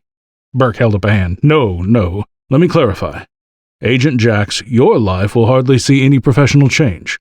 You'll continue working with the Special Activities Division, but now, because of all you've seen and know about, you're now part of the exiles. Jack's shoulders relaxed. He said nothing, but Everett knew the look of burden in the agent's eyes. Burke looked to Everett. For you, things will be significantly different. DARPA still doesn't have all the details on the evolution incident, but Odessa's DSO contacts will be on high alert. We'll take Odessa on both fronts. So one of you will remain working with 11th Hour, while the other will be working exclusively with me. Everett's heart sank. She'd be with you. Burke nodded. Yes. That is, once I locate where exactly she is in the future. I will arrange for her safe retrieval. That, he emphasized with an upward-pointed finger, will probably take some time. Wait a minute. Let's say, okay, that you do manage to find Cade. How would you get her back? Jax asked. Burke looked annoyed by the question. I would travel to where she is and get her. Everett opened his mouth to speak, but Jax cut him off. Hold up there. You're saying that all this time you've had access to a time machine? Burke took a half step back. Not directly. The Foundry controls the replication of all tech my team and I brought back from 2316. Everett stepped past Jax and closed the space between himself and Burke. Foundry? A small organization within the highest levels of government, Burke explained. He held up a hand to cut off Everett's protest. I asked them after Allie disappeared with McDaniel and Clark if I could use one of their portable displacement modules to go after her. They turned me down. Said not until they know for sure where she went. I'm sorry. Everett clasped his hands and held them against his mouth. He slowly lowered his hands, still clasped. Are you certain that whoever has her, they won't hurt her? Burke paused and nodded to himself. I can't say for certain. Jax placed a hand on Everett's shoulder. Everett let him take over the conversation. If that's the case, and if she's with them in the future, then what's keeping Odessa from killing her there? Silence fell upon the trio. Burke sighed. Honestly, I do not know. He avoided Jax and Everett's hard stares. I tried contacting her on her comm. They can emit signals across time, but As with any signal, the greater the distance, the weaker the signal. I couldn't reach her. Jack shook his head at Burke. We don't even know how we're going to get her back. I mean, if this fracture is about to unravel the fabric of time or whatever, then we're all screwed anyway, aren't we? Everett swallowed the lump in his throat. He wanted to yell. He wanted to reach across the living room and throttle the hell out of Burke for demanding such a ludicrous request. Logic trudged through his anger and forced him to see the truth. New events have already been set in motion, he thought. I can't stop them any more than Burke can. Otherwise, we wouldn't be sitting here now, engaged in this cloak and dagger business. What can I do to keep her safe? Burke stood and walked to the front door, opened it, and stepped out onto the porch. Everett and Jax followed him. A black, unmarked SUV sat at the end of the winding, stone-lined footpath. A driver sat behind the wheel, patiently waiting. Burke gazed upon the rustic scenery, inhaled the crisp, fragrant mountain air, and slowly exhaled. We won't be afforded many moments like these, gentlemen. Things we take for granted, like calmness, peace of mind, and clarity, all become precious gifts. Jack stood behind Burke in silence. Everett stood next to Burke, watching a couple of sparrows perched on a tree branch. When will I see her? Burke lowered his head. Once I have her returned, not for a while. Everett's eyes watered. I refuse to live my life without seeing her, without knowing she's safe. You'll know. I will never take that from you. Burke stole a glance at Everett.